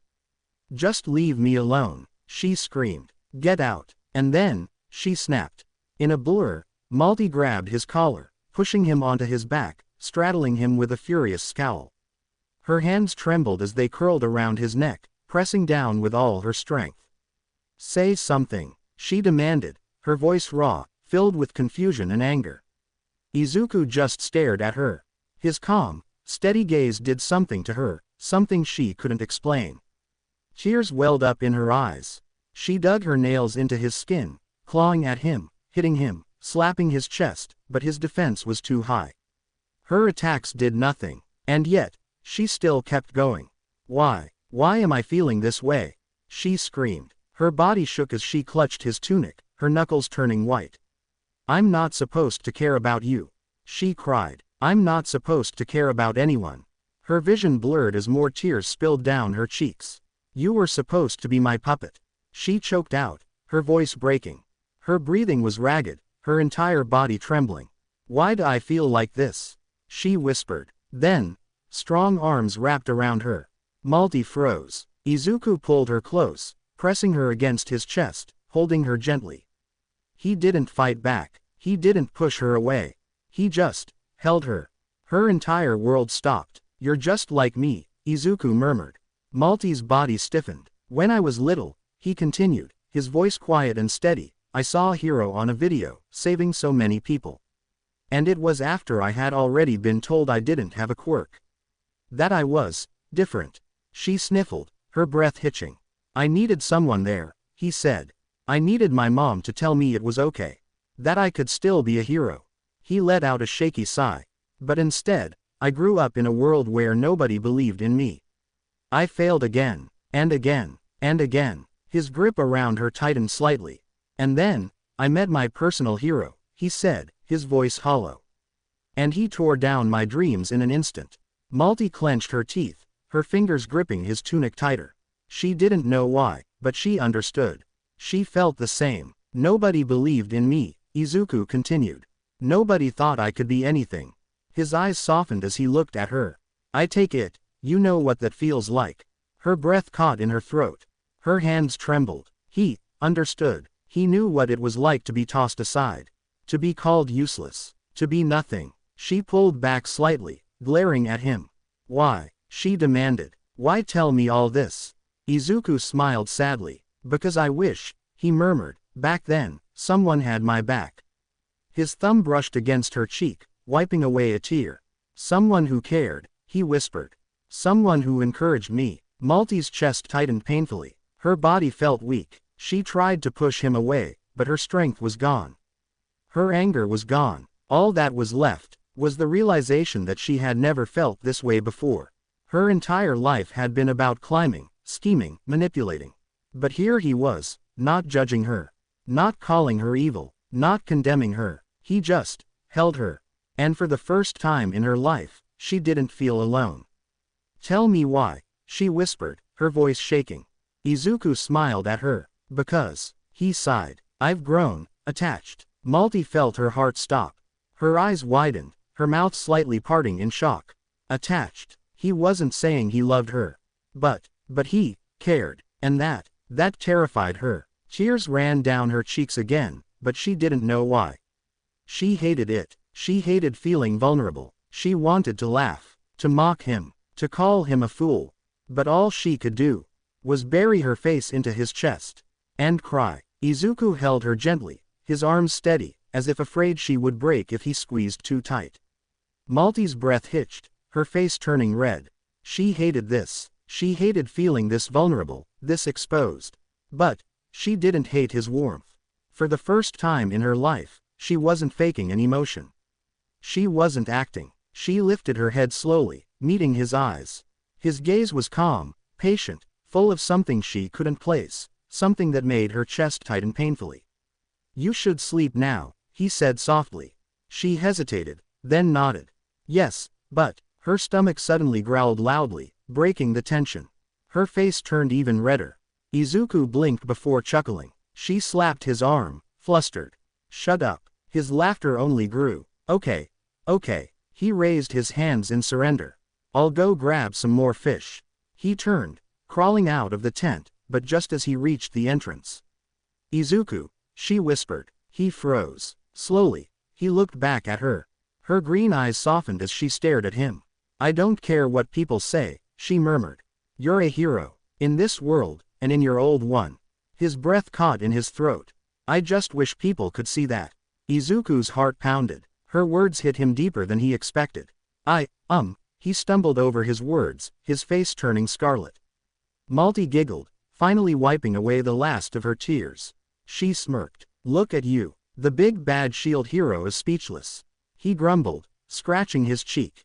Just shut up. I'm getting the food. She chuckled as he quickly escaped the tent, her smirk lingering.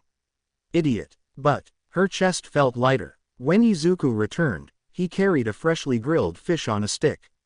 Malty took it from him, sitting cross-legged while she ate, but then, she moved. She climbed onto his lap, settling herself comfortably against him, her hips shifting just enough to tease. Izuku tensed. Are you serious? He grumbled, trying, and failing, to hide his reaction. Malty smirked, taking a slow, deliberate bite of her fish. Oh, you seem excited, she teased, grinding just a little. Izuku groaned, his hands gripping her thighs tightly. You're the worst, she chuckled. I know. But then, her playfulness faded slightly. Give me your hand, she said suddenly. He blinked. Just give it to me. Izuku sighed, offering his empty hand. Malty reached out, intertwining their fingers, locking them together.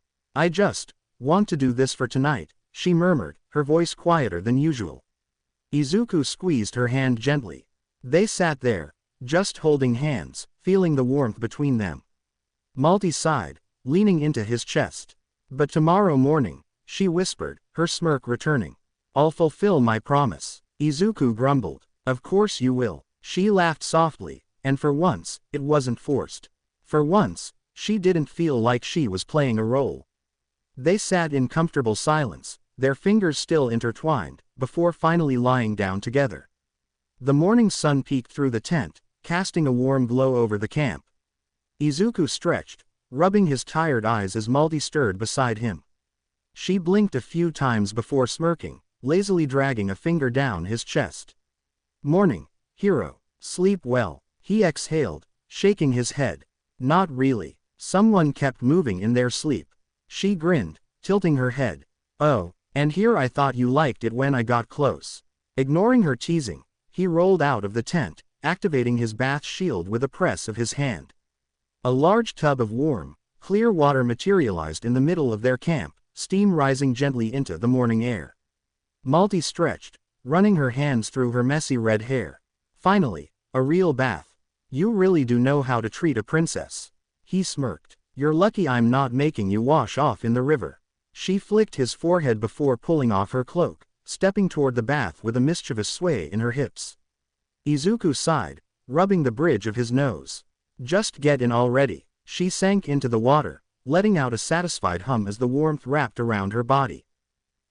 Perfect. Now come here, hero. He hesitated before stepping in, the heat relaxing his muscles almost instantly.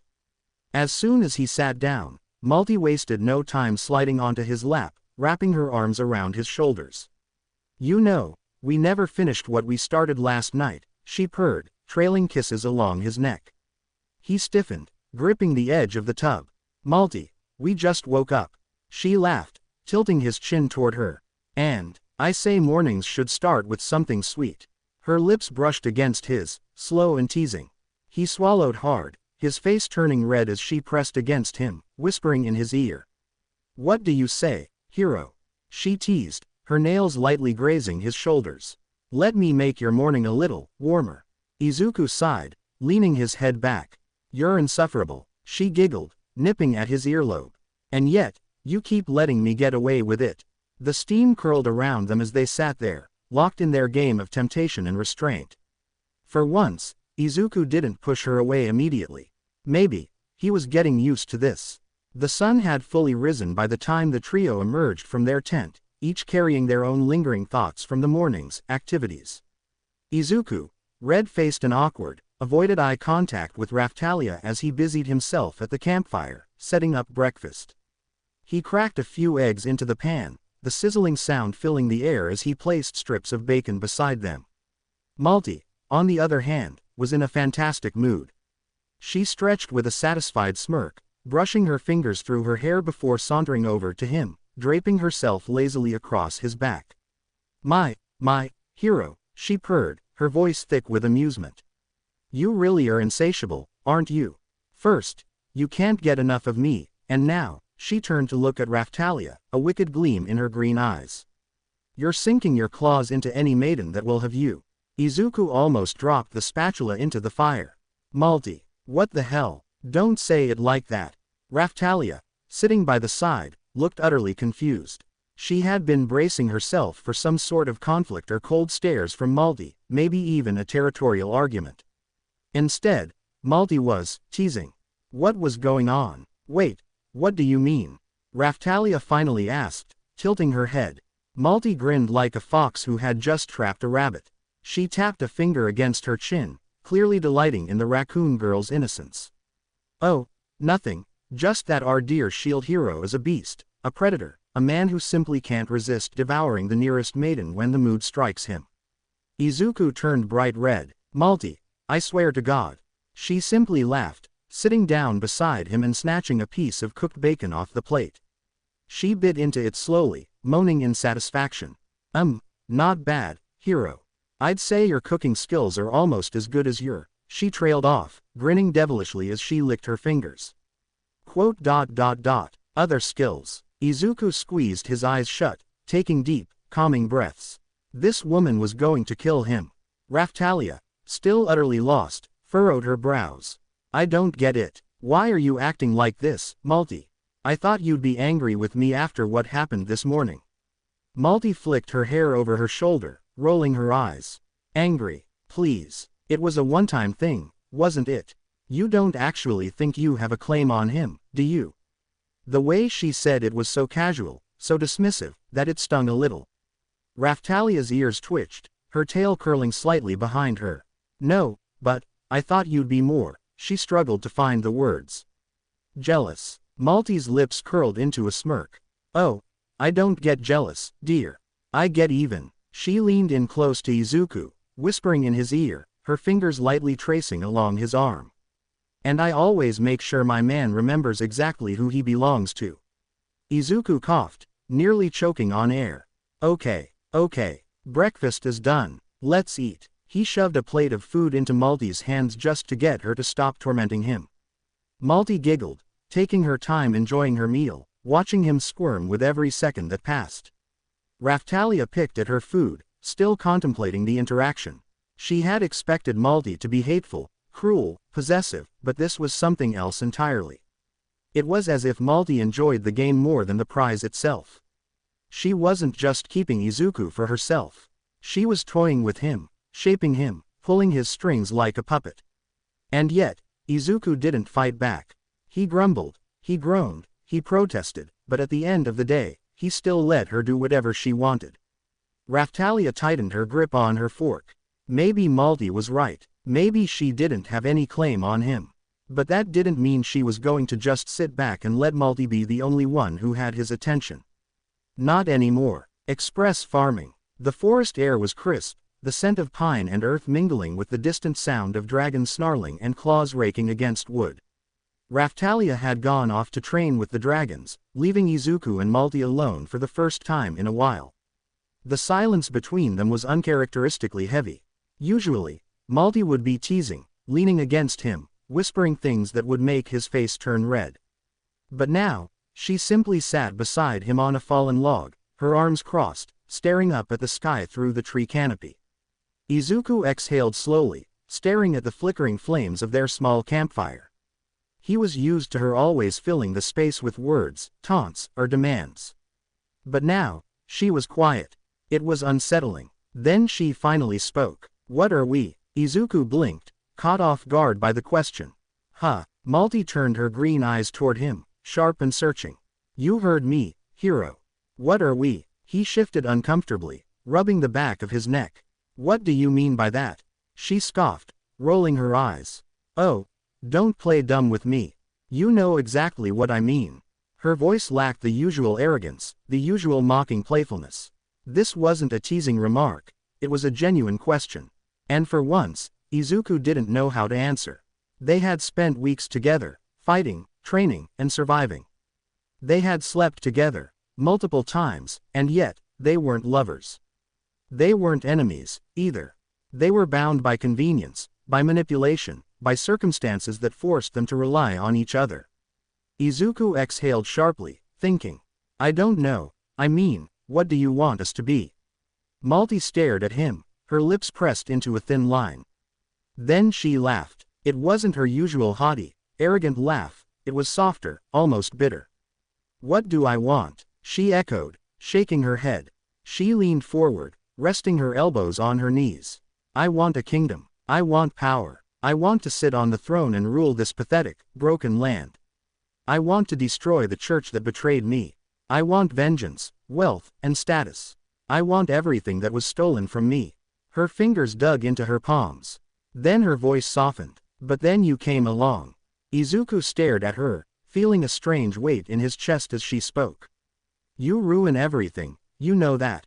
She muttered, still avoiding his gaze. I had it all planned out. I knew exactly what I was doing. I knew how to manipulate people, how to use them, how to make them dance in my hands. But you, she finally turned, looking at him. You don't bend the way I thought you would. You're not weak, but you're not ruthless either. You should hate me. You should want me dead. But instead, you tolerate me. Her voice dropped lower, as if she wasn't sure she wanted to say the next words. And worse than that, I don't know if I can see you as just a tool anymore. The admission hit Izuku like a punch to the gut. He swallowed hard, looking at her. Malty. She clicked her tongue, suddenly irritated. Ugh, forget it. I sound like a damn fool. She tried to stand up, but he grabbed her wrist. She froze. For the first time since he had met her, Malty looked unsure. Izuku held onto her wrist, firm but not forceful. No, I'm not gonna forget it. Her eyes flickered with something vulnerable, something real. But she quickly masked it, pulling her arm away with a scoff.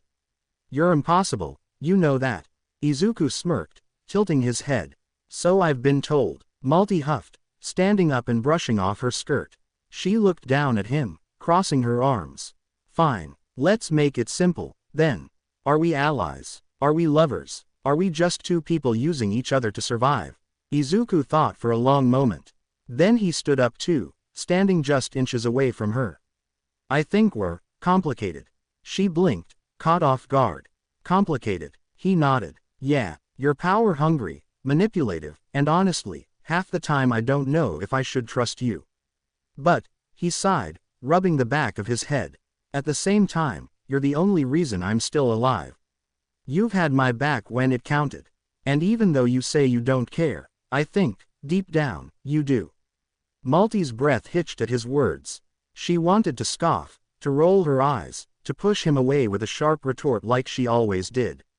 But the way he looked at her, serious, honest, completely unafraid of her, made it hard to ignore the tightness in her chest. She crossed her arms, averting her gaze. You think I care? She let out a bitter laugh. I don't even know if I do. She sighed, rubbing her temples. I spent my entire life being told that I would be great, that I would sit on the throne and rule this kingdom. That I was special. Her fingers curled into her sleeves. But I wasn't. Izuku stayed silent, letting her continue. She clenched her jaw. When I was a child, my father told me I could be anything. I believed him. I believed that as long as I tried, I could become a powerful mage, a ruler, someone the people would adore. Her voice wavered, the memory clawing at her.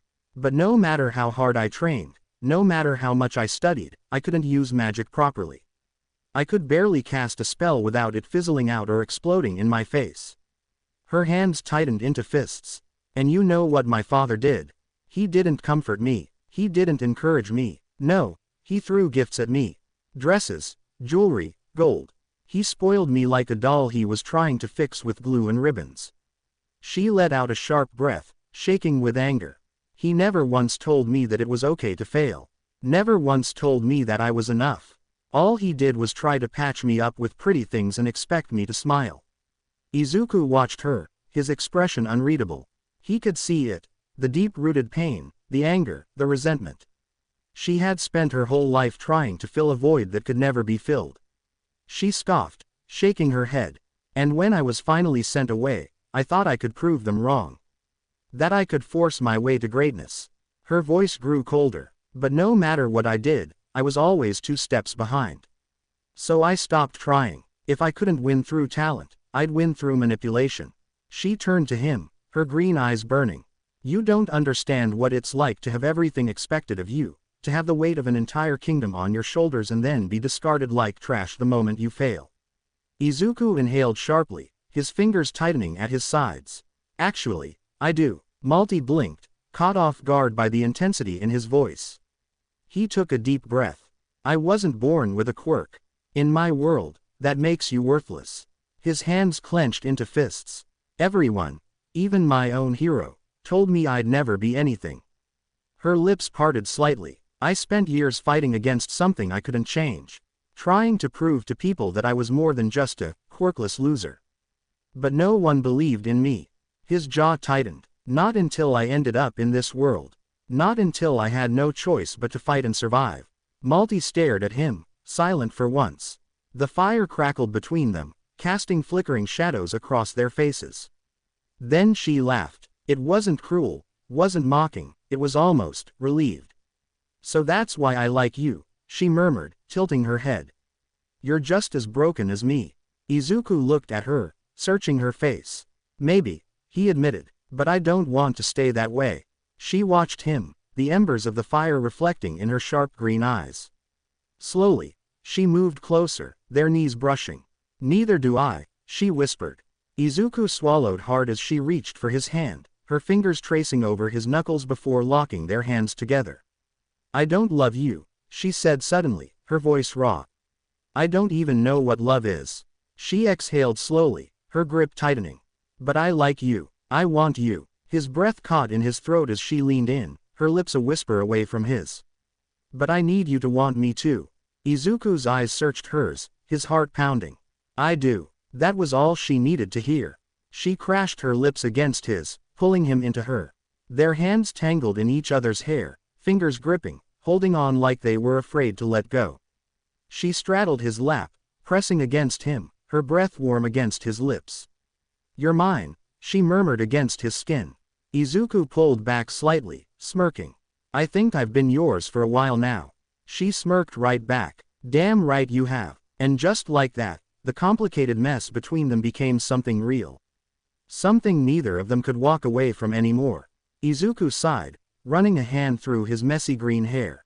He sat on a nearby rock, glancing at Malty, who stretched her arms, completely unbothered. His stomach twisted with unease. This morning, we need to talk about it, he said finally. Malty arched a perfectly sculpted brow, tilting her head. Oh, you mean the fun we had? She smirked, stepping closer, her fingers playfully tracing over his chest. I thought you enjoyed yourself, hero. He gently grabbed her wrist, stopping her teasing. That's not what I mean. His expression darkened. Raftalia is a slave, Malty. What we did, it wasn't right. Malty scoffed, rolling her eyes. Oh, don't get all noble on me now. She wanted it just as much as we did. She begged for it, remember? Her smirk widened as she leaned in. And you certainly weren't complaining at the time.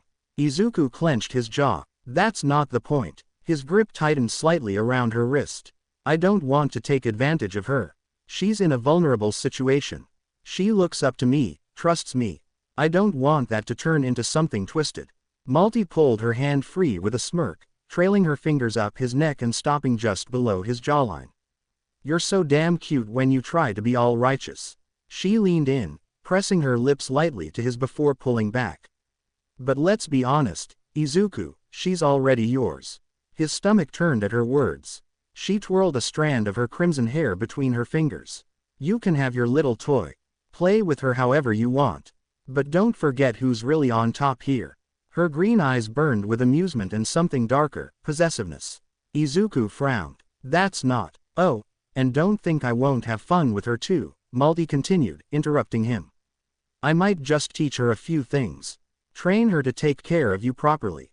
I can think of a lot of fun, naughty things we could do together. Izuku felt heat rise to his face, not from arousal but from frustration. Malty, this isn't a game. She smirked, stepping back with a shrug. Of course it is. Everything is a game, Hiro. You just don't know how to play it properly yet.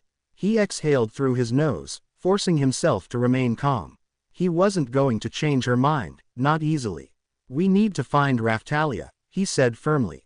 I need to talk to her. Make sure she's okay. Malty sighed dramatically. Fine, fine. But remember, she reached out, grabbing his collar and pulling him close. Her lips brushed against his ear, her breath hot and teasing. No matter what happens, you belong to me. She pulled away with a wicked grin, flipping her hair as she turned to leave. Izuku swallowed hard, feeling like he was stepping deeper into something he wasn't sure he could escape from. Okay, let's go find our little raccoon girl, Izuku said with a sigh, adjusting his cloak as he and Malty walked deeper into the forest. They didn't have to search long. The sound of soft giggles echoed through the trees, drawing their attention to a small clearing. There, Raftalia was training with the 3 dragons.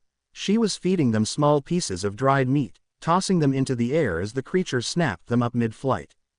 Good job, Thunder, she cheered as the lightning dragon flapped its wings and caught its treat. Your turn, Aqua. The water dragon leapt up, snatching its piece skillfully. Pyro, the fire dragon, huffed impatiently, stomping its tiny clawed feet until she tossed its meat, which it immediately gobbled up. Raftalia let out a soft laugh, her tail wagging as she praised them. Izuku watched for a moment before stepping forward. Hey, Raftalia, can we talk? She turned, her ears perking up at his voice. The moment her eyes met his, her cheeks darkened. Oh, Izuku, she fumbled slightly, glancing between him and Malty. Is something wrong? He hesitated, rubbing the back of his neck. I wanted to check on you. After this morning, Raftalia's tail stiffened, her ears twitching slightly. Oh, that, Malty smirked, crossing her arms. Oh, come on, raccoon girl, no need to be shy. You got a taste, and now you're hooked, huh? Raftalia's face turned scarlet, and she quickly shook her head. I didn't mean to interrupt you two. I really enjoyed it.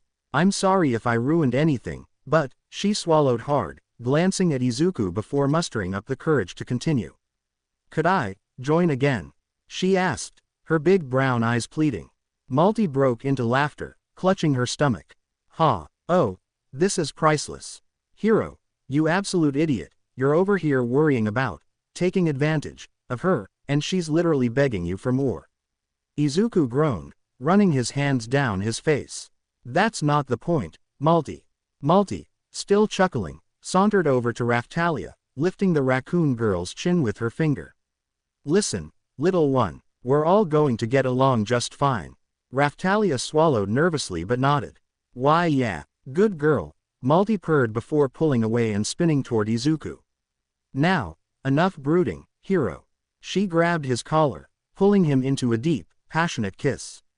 Her lips moved against his with confidence, her tongue teasing his lower lip before she broke away, smirking. Now, let's really have some fun, shall we? Izuku let out a sigh, gently pushing Malty back as she pouted up at him with red cheeks. We can't do this right now, Malty. We need to get back to training, the waves are coming.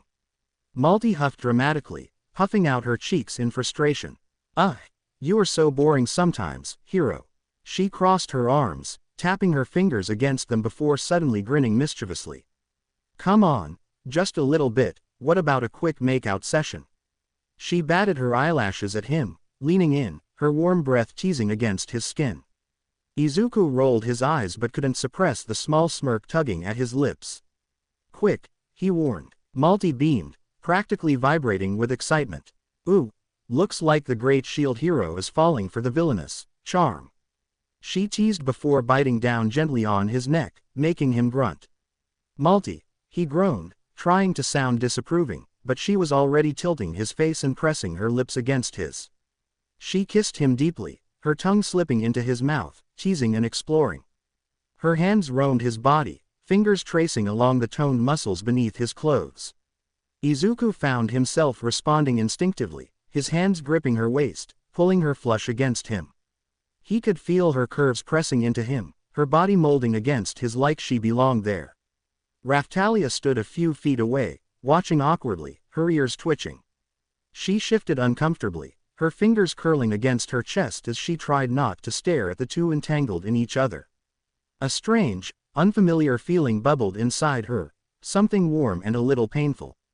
Malty, noticing the raccoon girl still standing there, broke away from the kiss, her green eyes sparkling with amusement. "Oh, Raphtalia," she cooed, mockingly sweet, as she trailed a finger along Izuku's jaw before looking over at the demi-human. "You're still here." Raphtalia stiffened, looking away quickly. You can go and play with the dragons again," Malty said with a dismissive wave of her hand, as if she was tossing her aside like an afterthought. "Hiro and I have some grown-up things to discuss." Raphtalia's tail drooped slightly, and her grip tightened on the small bag of dragon treats. But instead of protesting, she simply turned on her heel, grabbing the dragon's attention. "All right, let's go train some more." The small pseudo-dragons flapped their wings excitedly, following her as she stomped off into the forest, frustration evident in her tense posture. Izuku watched her go, his chest tightening slightly. He knew she was feeling left out, but before he could call out to her, Malty tugged his chin back toward her, pressing another kiss to his lips. "Forget about the raccoon," she whispered against his mouth, her voice sultry and possessive. "You're mine, Hiro." Now, where were we? Izuku sighed, but he couldn't deny the way his body reacted to her touch. Maybe just a little longer. Before the wave began. An hour before the wave began, Raphtalia returned to the camp, her arms carefully holding a wrapped gift. She had gone to retrieve Izuku's finished armor from the blacksmith earlier, and now, she wanted to present it to him before the battle began. As she approached his tent, her ears twitched at the sound of quiet murmurs, followed by a sultry giggle. Her face flushed, knowing exactly what had likely transpired inside. Taking a deep breath, she steeled herself and called out, "Izuku." The tent flap shifted, and Izuku stepped out, shirtless, his toned chest covered in faint smudges of lipstick. Raphtalia's eyes widened, her tail bristling slightly as she realized Malty had clearly been having her fun with him again. She quickly shoved the gift into his hands. "Here, your armor is finished. The blacksmith worked hard on it, so try it on." Izuku blinked, rubbing the back of his head with a sheepish smile. "Oh, thanks, Raphtalia." Malty emerged from the tent behind him, adjusting her top with a smug smirk. She wrapped her arms around Izuku's waist from behind, resting her chin on his shoulder. "Come on, Hiro, put it on. And maybe later, we can have some fun again," she purred. Raphtalia visibly tensed, her fingers gripping the hem of her tunic tightly. Izuku sighed, peeling himself away from Malty's embrace and unwrapping the package. Inside was a set of dark green armor, sleek and well-crafted, with an almost villainous aura to it. The intricate plating seemed both sturdy and lightweight, perfect for mobility. He quickly donned the armor, securing the straps while examining the way it fit. It was almost intimidating, the way the dark colors contrasted against his pale skin. Malty squealed happily, clapping her hands together. "Oh my gods, Hiro. You look dangerous, like a true force of destruction." Her eyes glowed with admiration, or perhaps something more devious. Izuku smirked slightly, flexing his fingers. "Not bad, it feels right." Raphtalia nodded approvingly, but there was a strange emotion in her gaze, pride, admiration, and maybe a hint of sadness. Malty grabbed Izuku's arm, pressing against him. "Now, all you need is to survive this wave, and then we can celebrate properly." Izuku sighed, rolling his shoulders as he stared toward the horizon where the sky had begun to darken ominously. "Let's finish this battle first," he murmured, his eyes narrowing. "Then we'll talk about celebrating." I hope you guys enjoyed this video. Please make sure to like and subscribe to the channel, and now we will see you in the next video.